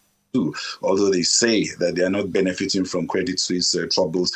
I doubt if that is so. Credit Suisse will report on February 9. They've already flagged a quarterly pre-tax loss of as much as $1.63 billion. After a large exit of wealthy clients exited after the scandals and losses. No guesses as to where they went. But on interest rates, my sense is that they will stay firm in Europe for longer than most are thinking. Markets in the US are rallying on hopes the Fed will soon pause its interest rate increases. Powell may spring an upset tomorrow. Markets have priced in 25 basis points.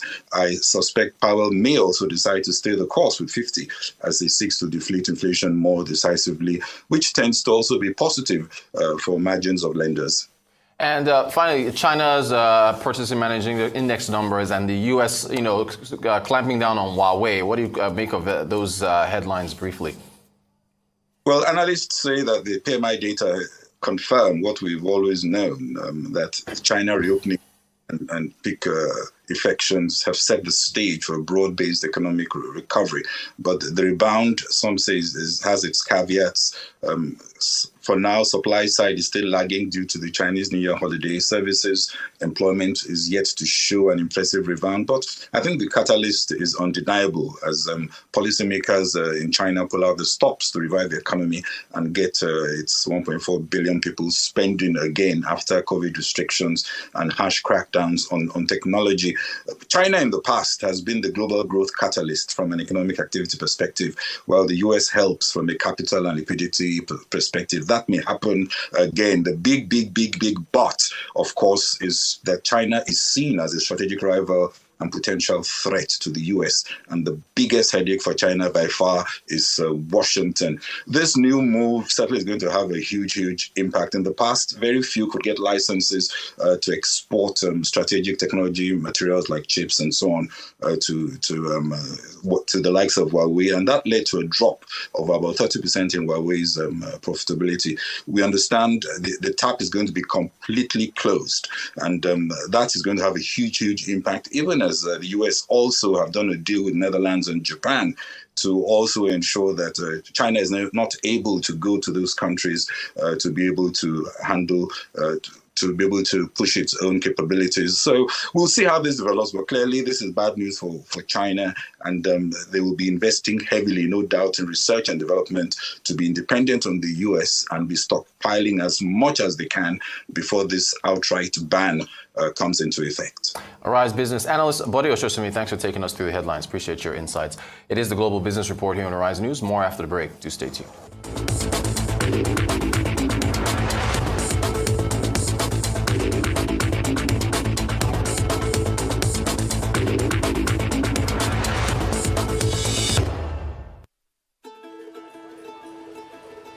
A reflection of the Nigerian never say die spirit. They never stay down. You're always thinking of how to improve. You're always thinking of how to move forward. My name is Emmanuel Ahimieho. I've been a civil engineer for 18 years. I'm the project manager of Obajana Kaba Road. The Obajana Kaba Road is 43 kilometers built completely of concrete pavement. We started work on December 2016. I remember when we came here, it was virtually lifeless. We're building a road that we know will need very minimal maintenance. It's a road that we don't need to rush back to in 5 years, trying to carry out major maintenance work. We don't need to import anything that we need on the road. They are all locally available materials. All the cement we use on this road is from Dangote Cement Factory, which is the largest cement factory in Africa. The sand is from the communities, so people from the community, they end up becoming suppliers. Imagine supplying sand for a 43-kilometer road. It's a lot of money. There are things I've learned from building this concrete road that I never knew 10 years ago. And to be able to lead those people to achieve something worthwhile, something that is of value to them, to the community, to people who have never met us. And I am positive that the road will outlast most of the people who are building the road. Along this road, you have up to 12 communities. People have the confidence to open shops. Why? Because, someone is going through the road, they sell their things, they sell their goods. That is more money for them. We have a number of eateries now, and you want to buy foods along the road, you get fresh food, not food that are preserved. No, you get fresh food. So it is good for us, and it's good for the community too. The road is a lot more safer now for everybody, including Halima, including other travelers.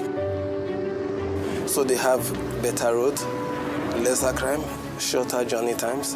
So a lot of advantages.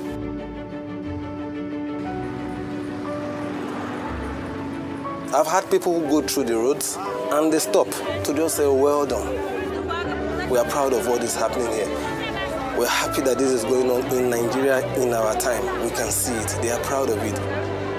I think it has brought life back to the communities. I feel very proud, extremely proud being a part of this project.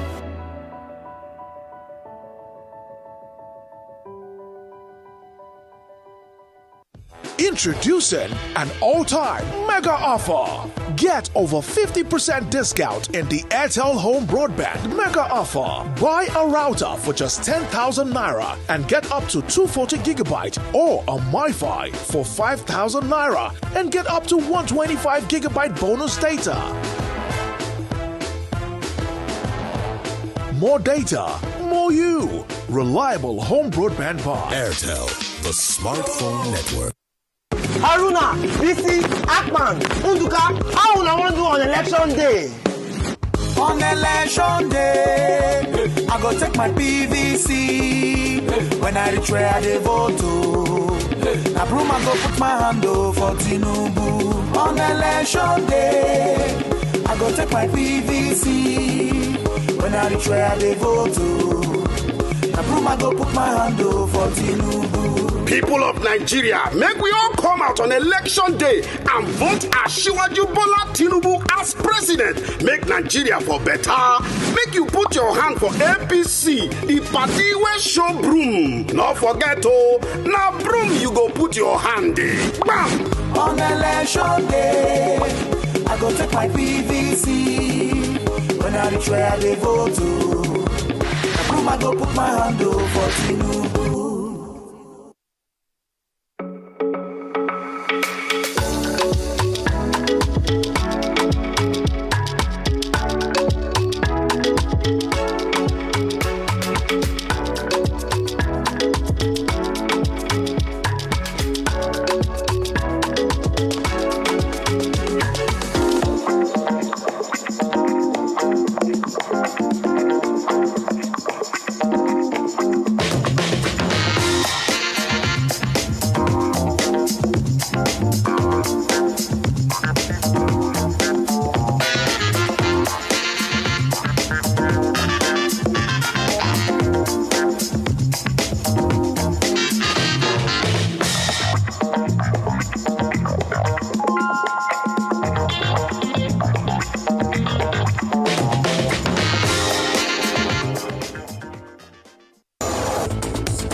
Welcome back to the Global Business Report here on Arise News. Egypt's Minister of Finance, Mohamed Maït, says the country has spent about 42.5 billion Egyptian pounds to support about 2,500 companies to export their products effectively. He said these export initiatives launched will help provide the necessary cash liquidity to ensure the rotation of the economy and enable exporters to fulfill their obligations, which leads to maximizing the country's productive capabilities.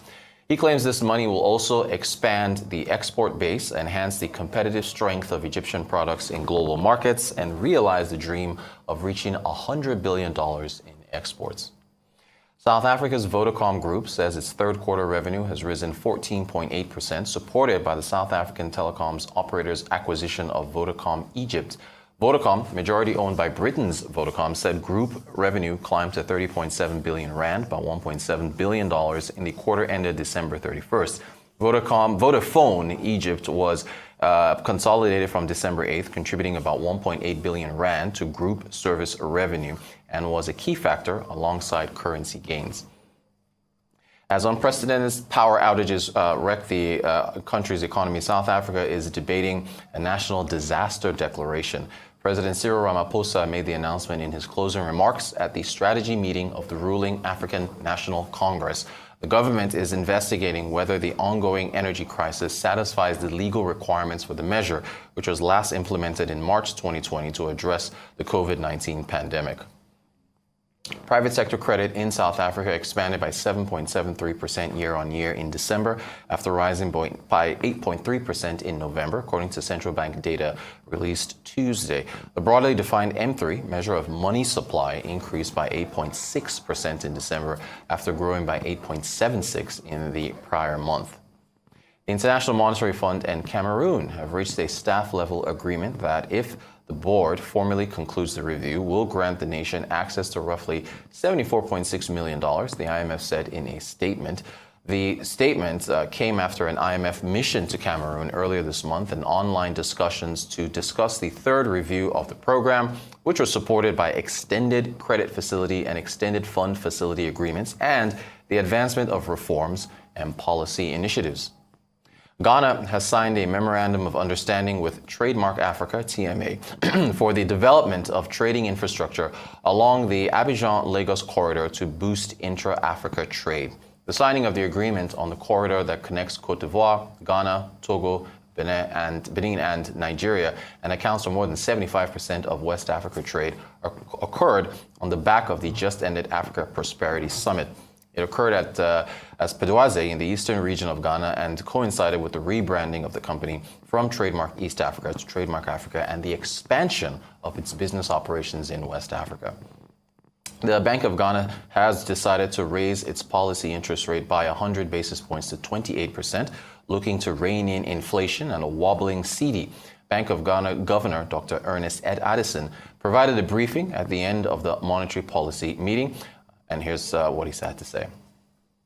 The improved trade surplus, together with the higher remittances inflow, helped to narrow the current account deficit to $1.64 billion from $2.5 billion in 2021, despite higher payments recorded in the services and income accounts.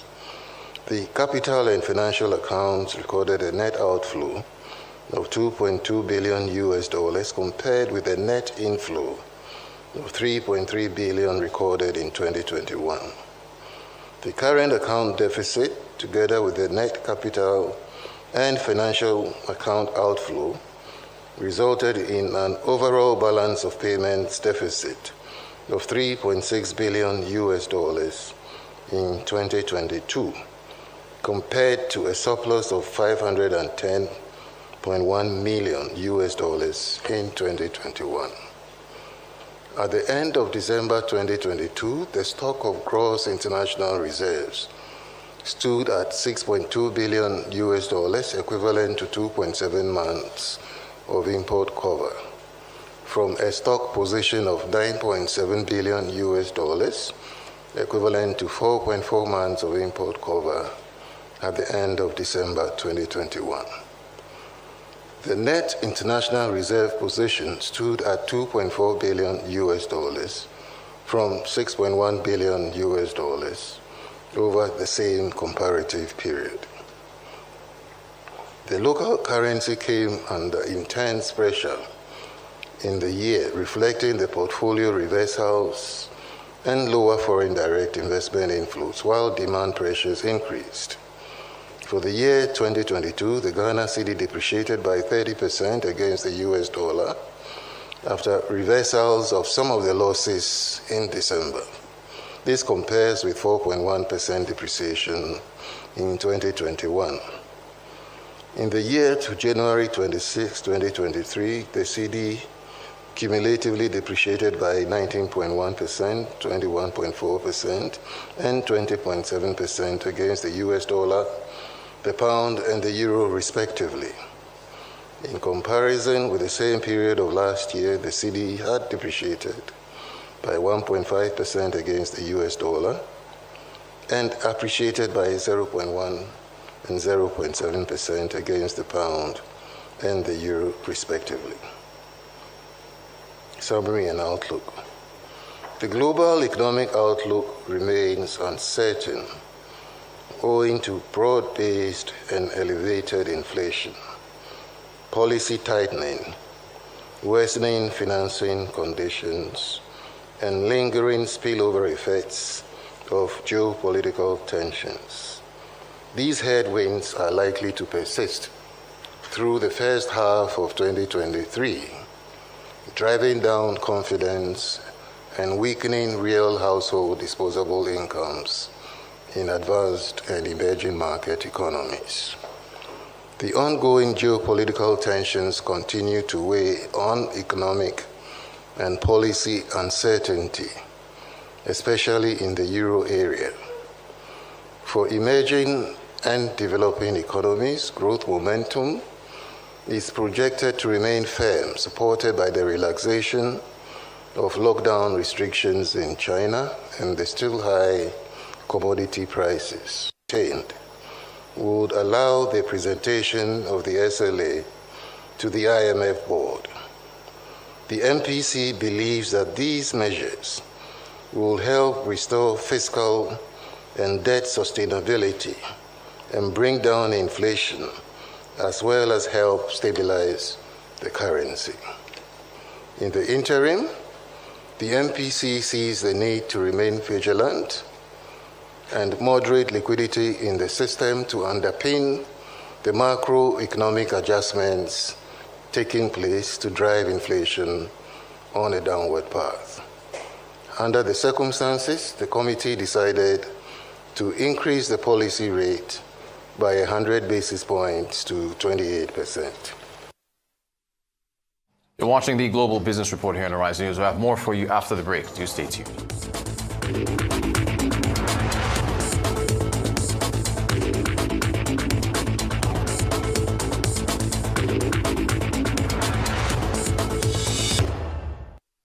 Here's a card we no go give you stress at all. Zero wait and zero queue. First Bank is Petrocard. Here's a card we no go give you wahala. Zero trouble now for you. First Bank is Tell off it farm. Tell off it spoiler. Who won't break them? Where you want say now only you get them. Nothing fit do sharp payment not the way. Swipe they go, you know the way. Veteran card with the sweet body. Veteran card we know the shame person. We put you first again. First banking Veteran card we put you first again. Generate your virtual card we put you first again. First banking Veteran card we put you first again. Just generate your virtual card. This na Emeka. He like to dey keep money for her. As CBN deadline don dey near so. This one na wise Emeka. As he don hear say deadline dey near, he wan carry money go deposit for the right place with Access Bank. It's time to spread your wings and fly. Reach for the sky. Even if the bank too far, na to go to the nearest Access Closer agent. No carry last with your money. Get up right now, right now. Money where you deposit for Access Bank. Now money where you go make your mind rest well. Don't let the money spoil for your hand, oh. 10 million naira today, 50 naira tomorrow. Oya, Musa, Shade, Onye. Carry your money go Access Bank or Access Closer agent when near you.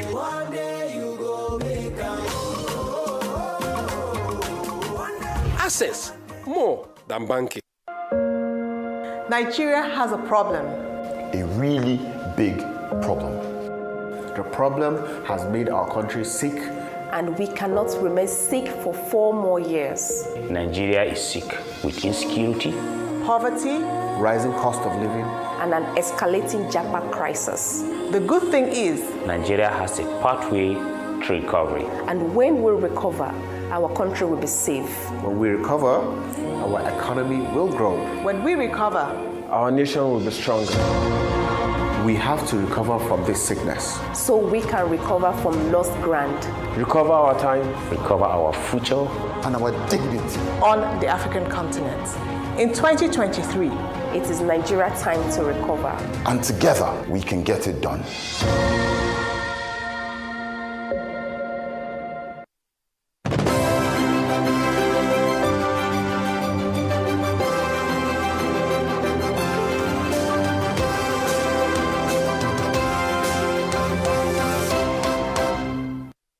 Working for Arise remains one of the most enjoyable jobs I've had in my career. It was exhilarating. No day was ever the same. Some days were exhausting. Some days were beyond exciting. But I can guarantee you that no day was ever the same.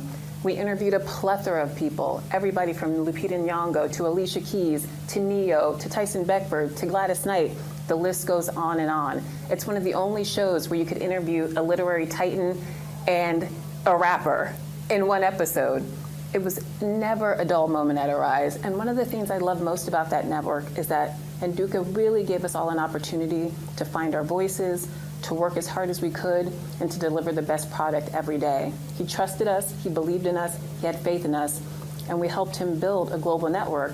And here we are, 10 years later, Arise, still standing. Many networks have come and gone. Some people have tried, many have failed, but here Arise is. Congratulations, Arise. Happy, happy anniversary.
Welcome back to the Global Business Report on Arise News. Nigeria's Vice President Yemi Osibanjo says an effectively operated cashless monetary policy will go a long way to curb illicit election financing in Nigeria. He was speaking while playing host to a delegation of the European Union Election Observation Mission led by the chief observer Barry Andrews, who's also a member of the European Parliament at the State House in Abuja. Osibanjo noted that so much money can be spent without it being tracked under the current election financing system in the country.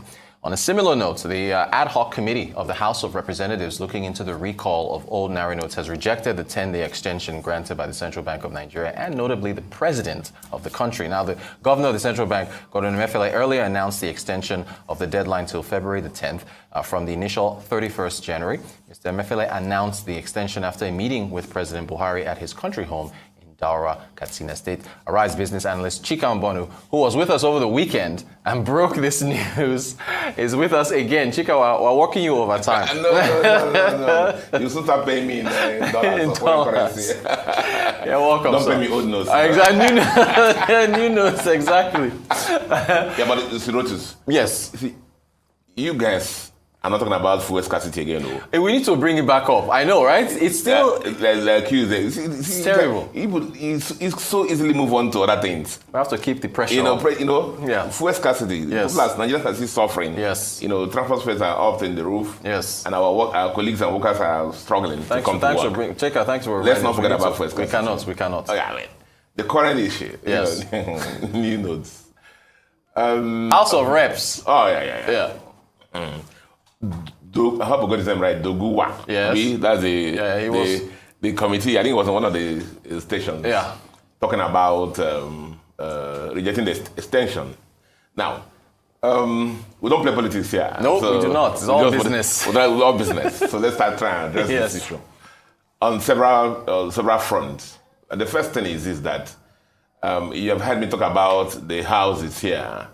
And I think the senators are called distinguished. Yes. And the House people are called honorable. Yes. It reminds me of that Mark Antony speech, at Caesar's funeral. It says, friends, countrymen, lend me your ears. I've come to bury Caesar but not to praise him. Yes. Then he goes on to say that so Britain's an honorable man. And so they are all honorable men. Yes.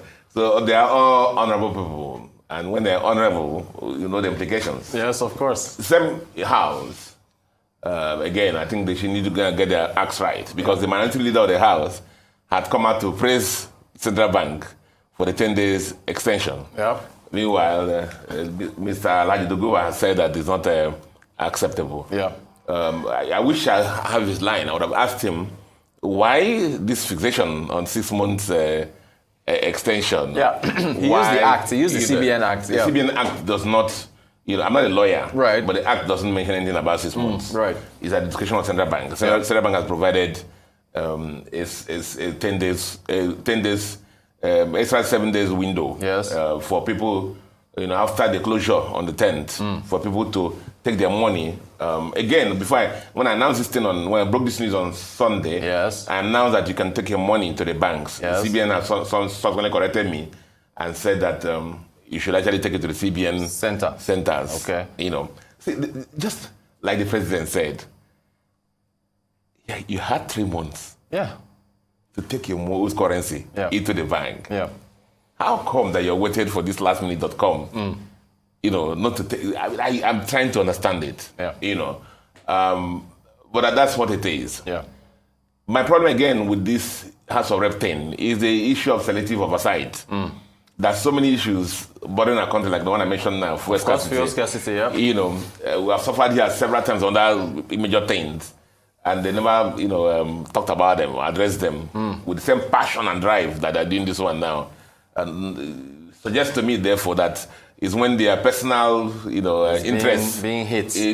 That's when they become fanatical about the so-called Nigerian for the Nigeria or the rural people. The rural people they're talking about, Central Bank has particularly addressed them. I had Bank on the Wheels have moved to rural areas to change their currencies directly, using the super agents, and that has been working.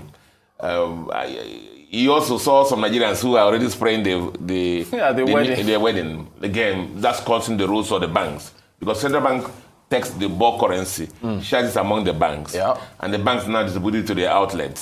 So it's not,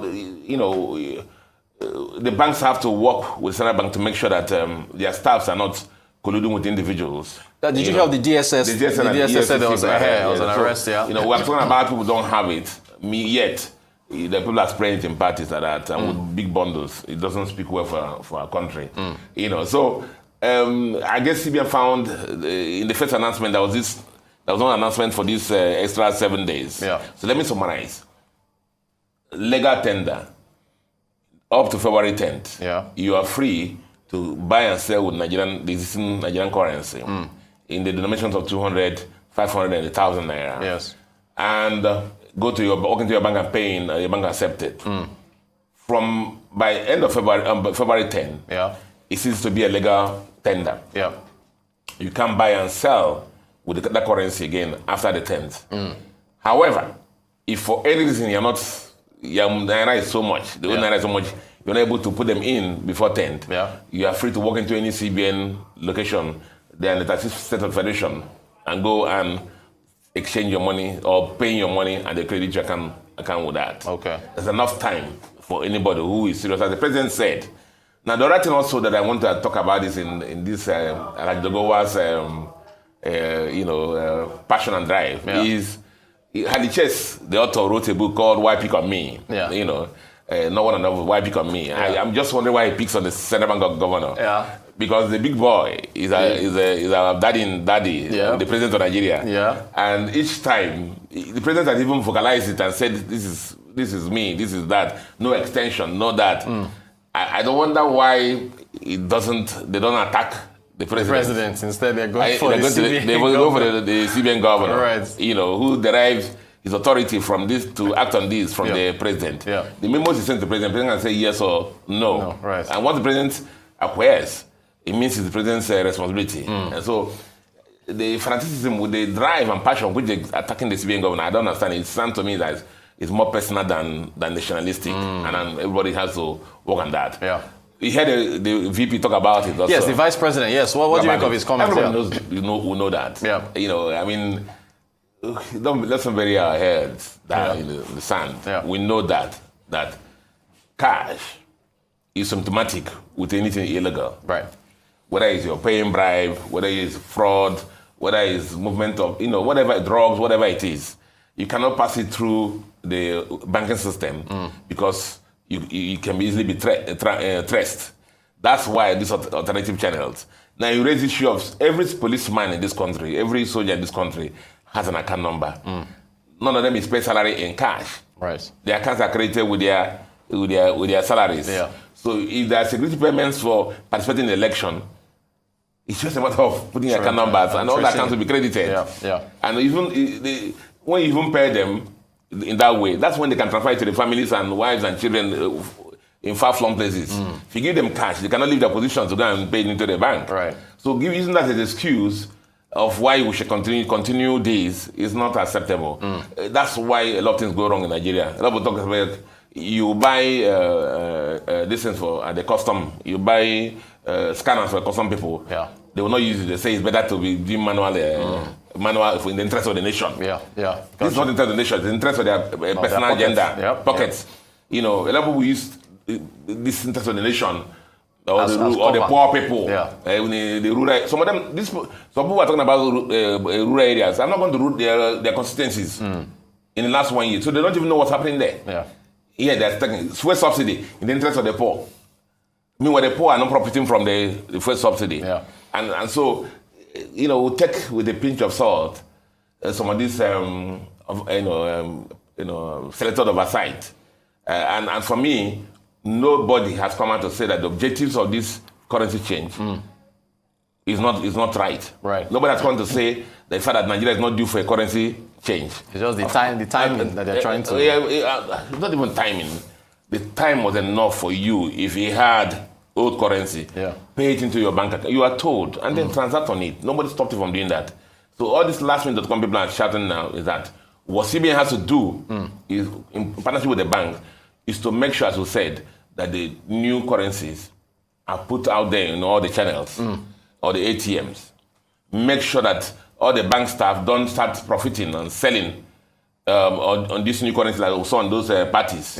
You know, let the bank CEO sanction any of the employees that they catch, you know, dealing with these new currencies and not giving it to the customers as a window. For me, that's what it is. All right, business analyst and the breaking news correspondent, Chika Mbono. Chika, thanks so much for joining us. I appreciate your time. You're watching the Global Business Report. Thanks, Chika. We'll have more for you after the break. Do stay tuned.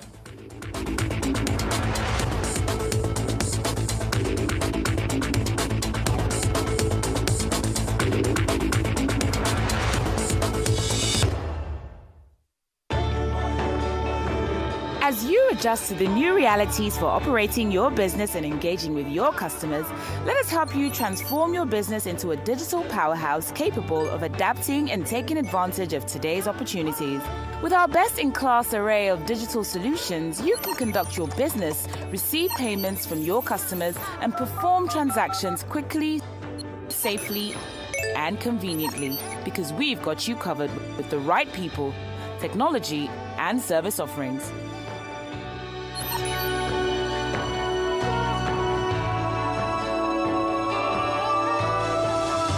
Contact us today and let us take your business to its zenith.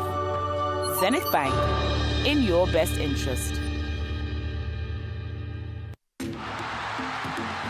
As a player, there's nothing better than the roar of your crowd. But in Nigeria, there's a roar that may not be heard again.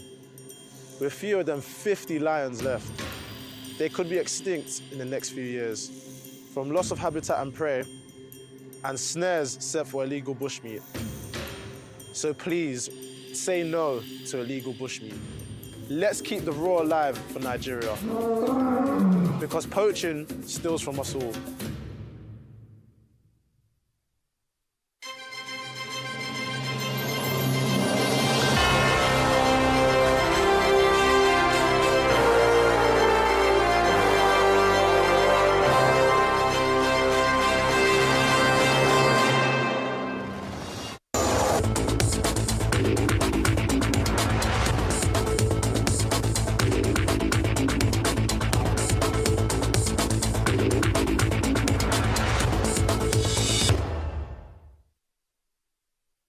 Welcome back to the Global Business Report on Horizon News. Let's talk power. In Kenya, the Kenya Power and Lighting Company, KPLC, has disclosed that the new electricity rates, which will take effect in April, will require users, rather what they're looking to raise, about 31 billion shillings. Now, the money obtained will be used to modernize the aging distribution infrastructure and assist important transmission and generating projects by other state-owned power businesses. This is the first rise in retail power pricing in Kenya since 2018, and the proposed tariff has been submitted to the Energy and Petroleum Regulatory Authority, the EPRA, for approval. In Nigeria, the rehabilitation of the Trans Afam Power Limited FM5 GT unit, 20 gas turbine power generating unit at Okoloma Afam in Ndoke in Rivers State, Oyibo local government area, has been completed, according to Transcorp. The Transafam Power Limited is a subsidiary of the Transcorp Group with the successful commissioning and synchronization to the national grid.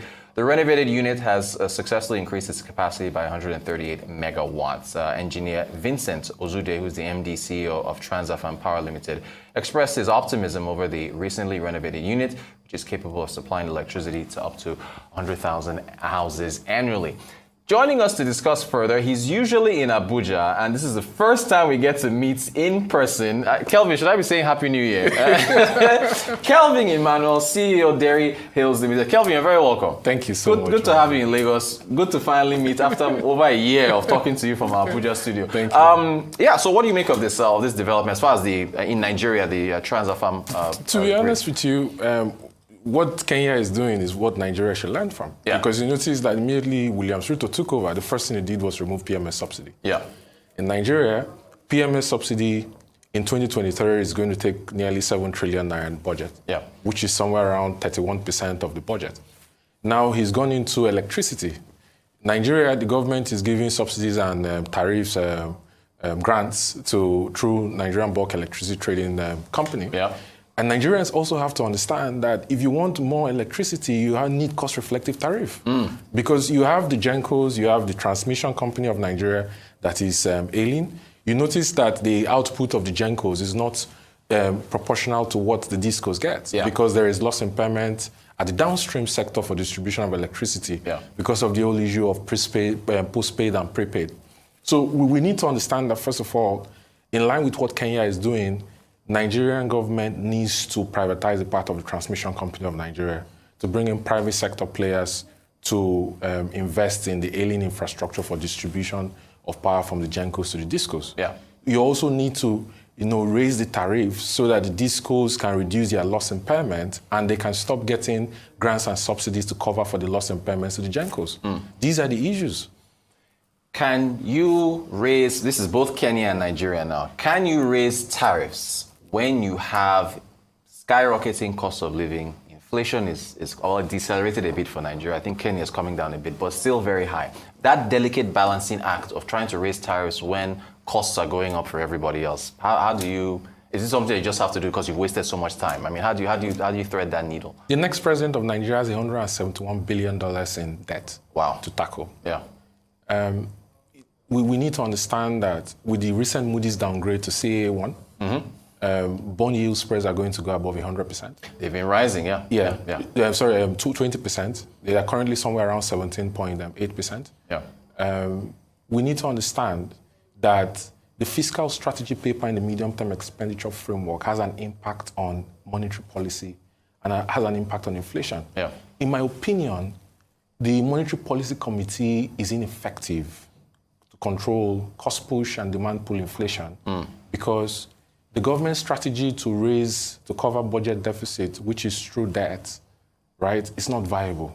So the next president needs to increase the revenue to GDP ratio of this government. And I honestly believe that we need to focus on our comparative advantage. We have a comparative advantage with gas.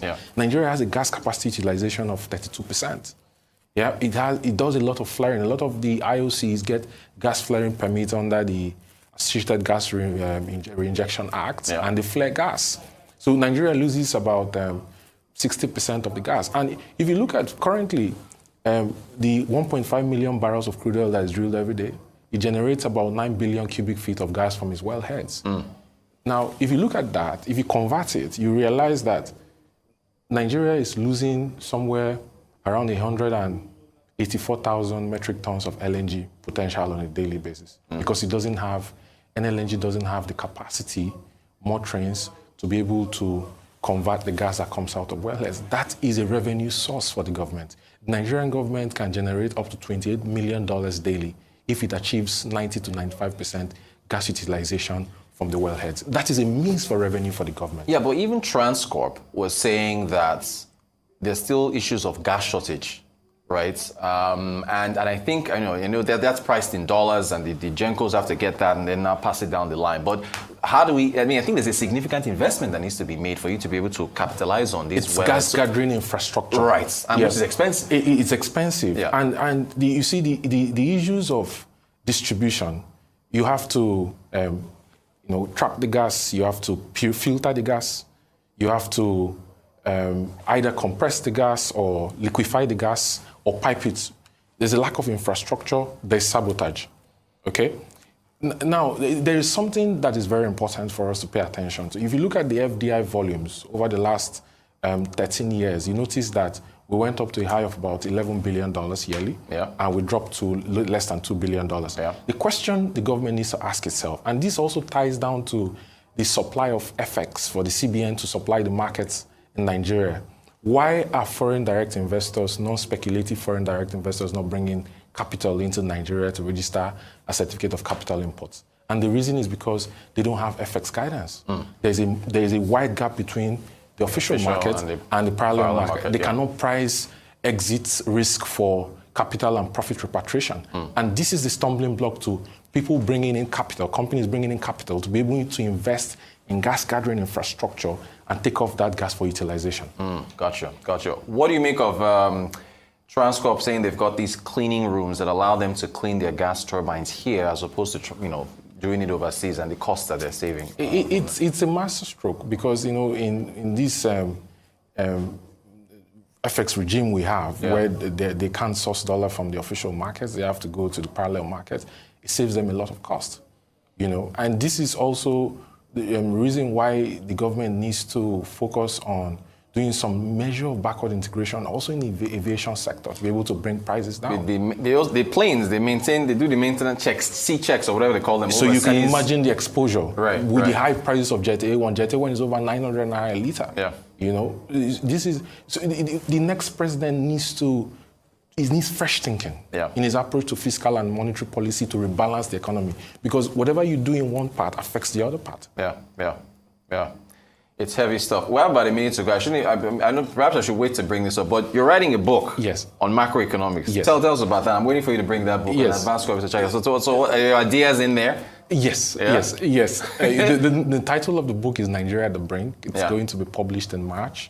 And it talks about macro and fiscal economic policy direction for the next government. Ideas, perspectives, policies the government can implement to get out of this quagmire that we're currently in. And it takes political will to be able to implement what's in that book, I'm guessing. And bravery. It does. Kelvin Emmanuel. Kelvin, once again, good to finally meet you physically. The CEO, Dairy Hills Limited. We need to talk agriculture, as you're deep in that space as well. We're talking power, so next time we have you, we'll have to talk, because there's a whole lot that has to happen there as well, right? Yes. Nigeria, so vast. Kelvin, thank you so much for joining us. Appreciate your time. Thank you for having me. That's going to do it for the Global Business Report. Do stay tuned to Arise News. From all of us, thanks for watching. Thanks for your company. I'm Rosu Sodiri. Up next, it's Newsday, so stay tuned.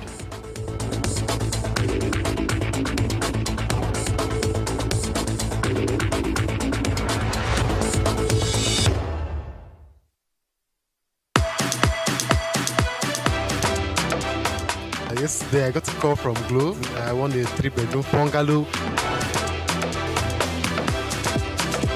Yes, guys! Guess what? I won a car.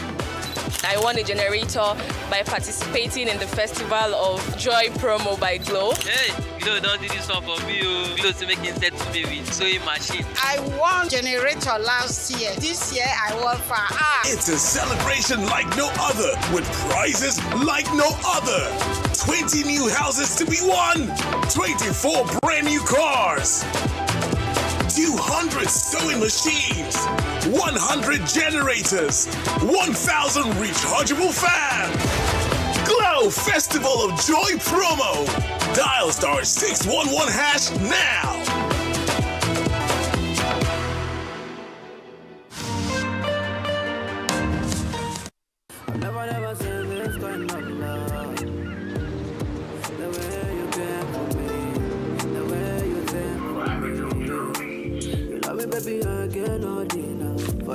just wanna make you mine. You are my shining star. You are my one and only. And every day that I wake up, I just wanna wake up. Send and receive money across 30 countries with Send. Do it now.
I was one of the founder anchors of Arise News.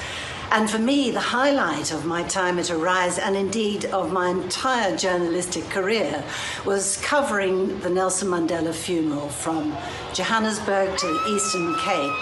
It really brought home to me my heritage. I was born in South Africa.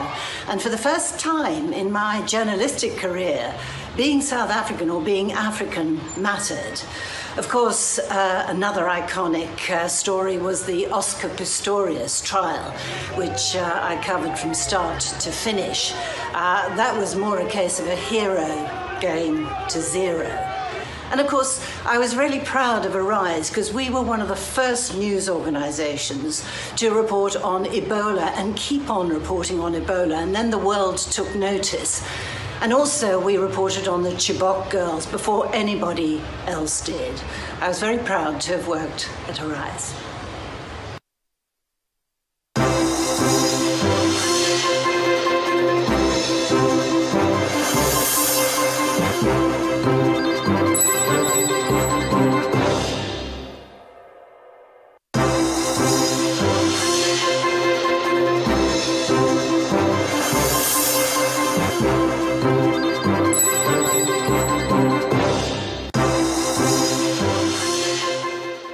Hello there, and welcome to Rise News from wherever in the world you're joining us. I'm Cynthia Are. This is Newsday. I am Vambai Mutiniri Epeyong, and for the next 4 hours, we'll be bringing you all of the day's stories live from Nigeria's commercial capital, Lagos, including more bodies are pulled from the rubble of a mosque in Pakistan that came under attack in Peshawar. At least 95 people are now dead. A day after meeting the Israeli leadership, the U.S. Secretary of State, Antony Blinken, will hold talks with the Palestinian president and the prime minister amid escalating tensions. And regional forces comprising Nigeria, Chad, Cameroon and Niger bombard jihadist bases in the Lake Chad Basin. Details on this and more coming up shortly.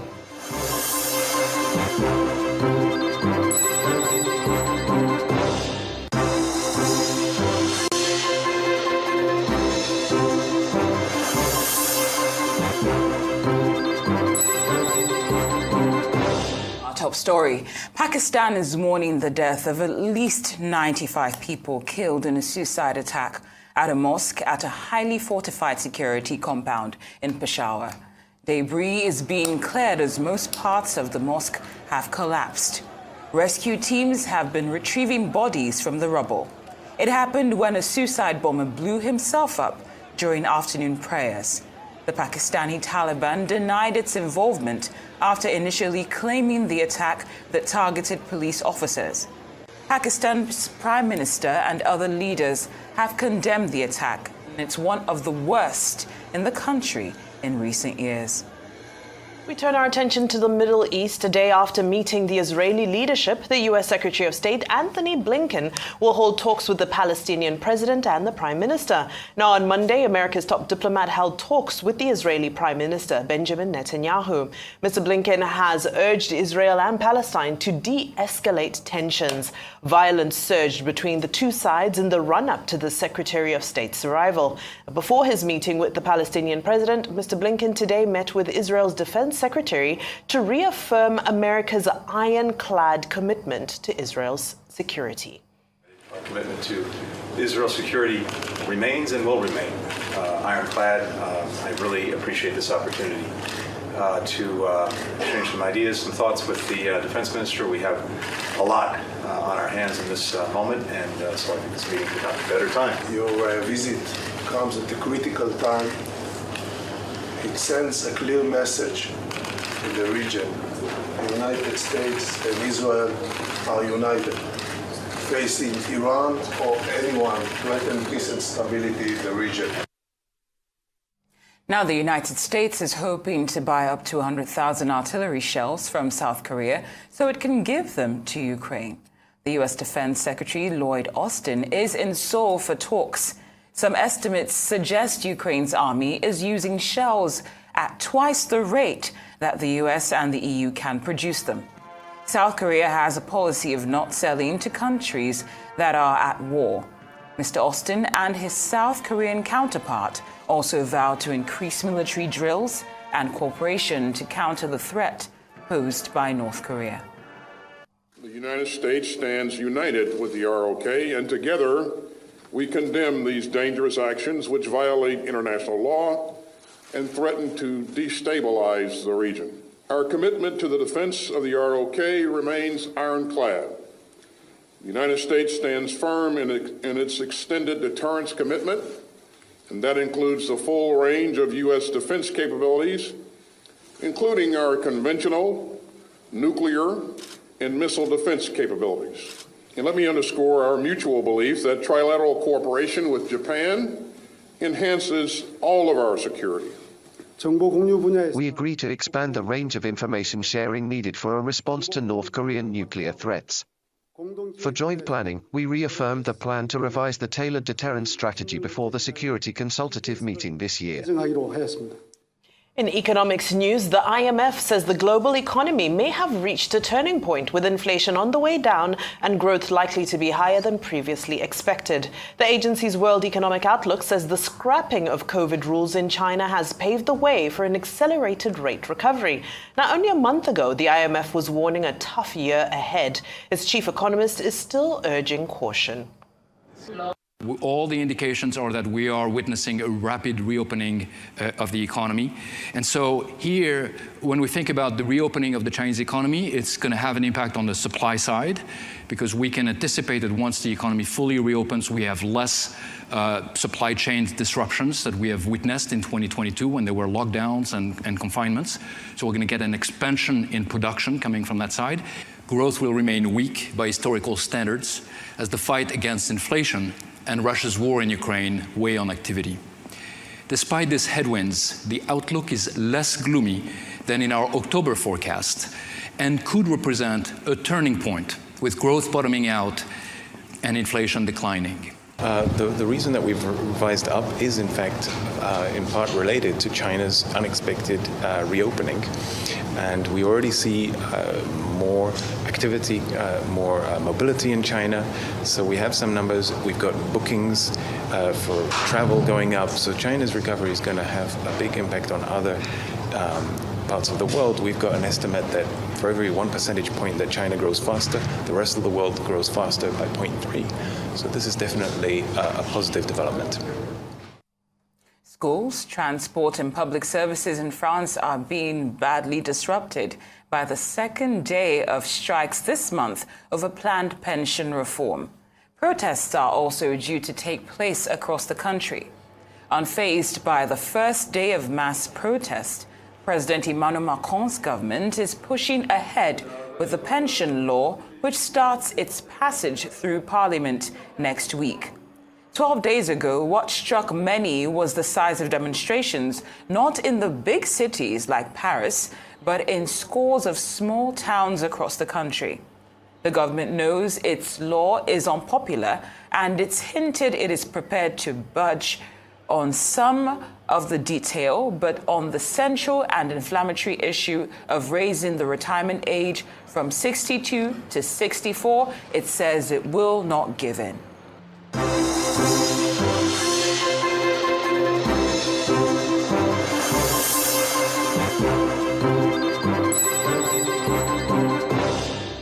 Now over to the United States, where police chiefs in the city of Memphis say more officers could face disciplinary measures over the fatal beating of Tyre Nichols. It's emerged that 7 officers have been implicated so far, and 5 have been charged with murder, a 6th has been sacked, and another suspended.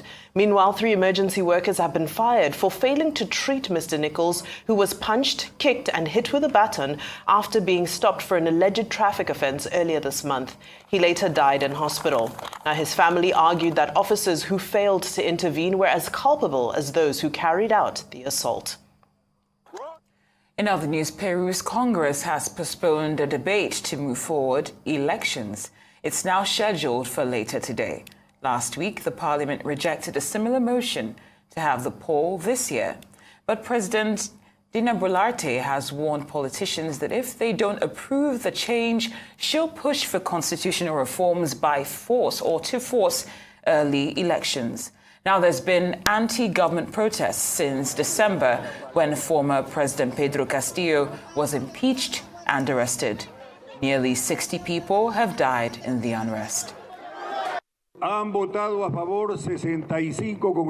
65 Congress members, 66 with my vote, have voted in favor, 49 against and 6 abstentions.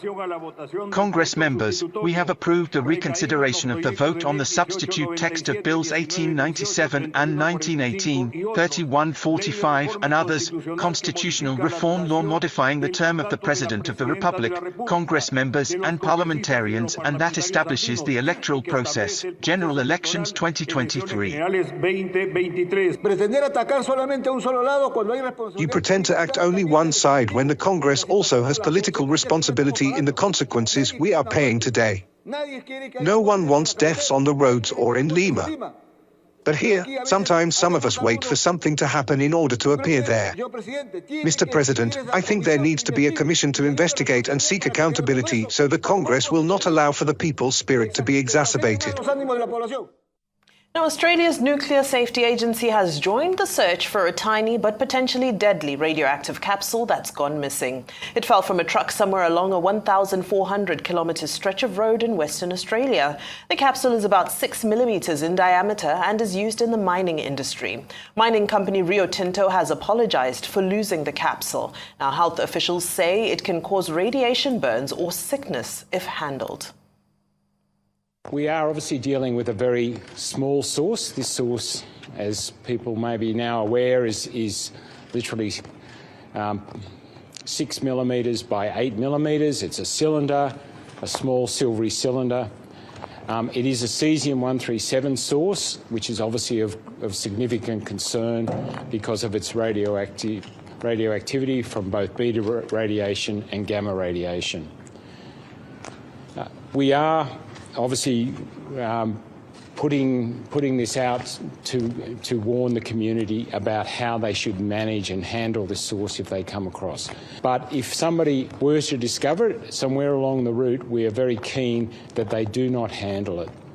The source is most dangerous if it is handled or if it is brought close to the body. If you are within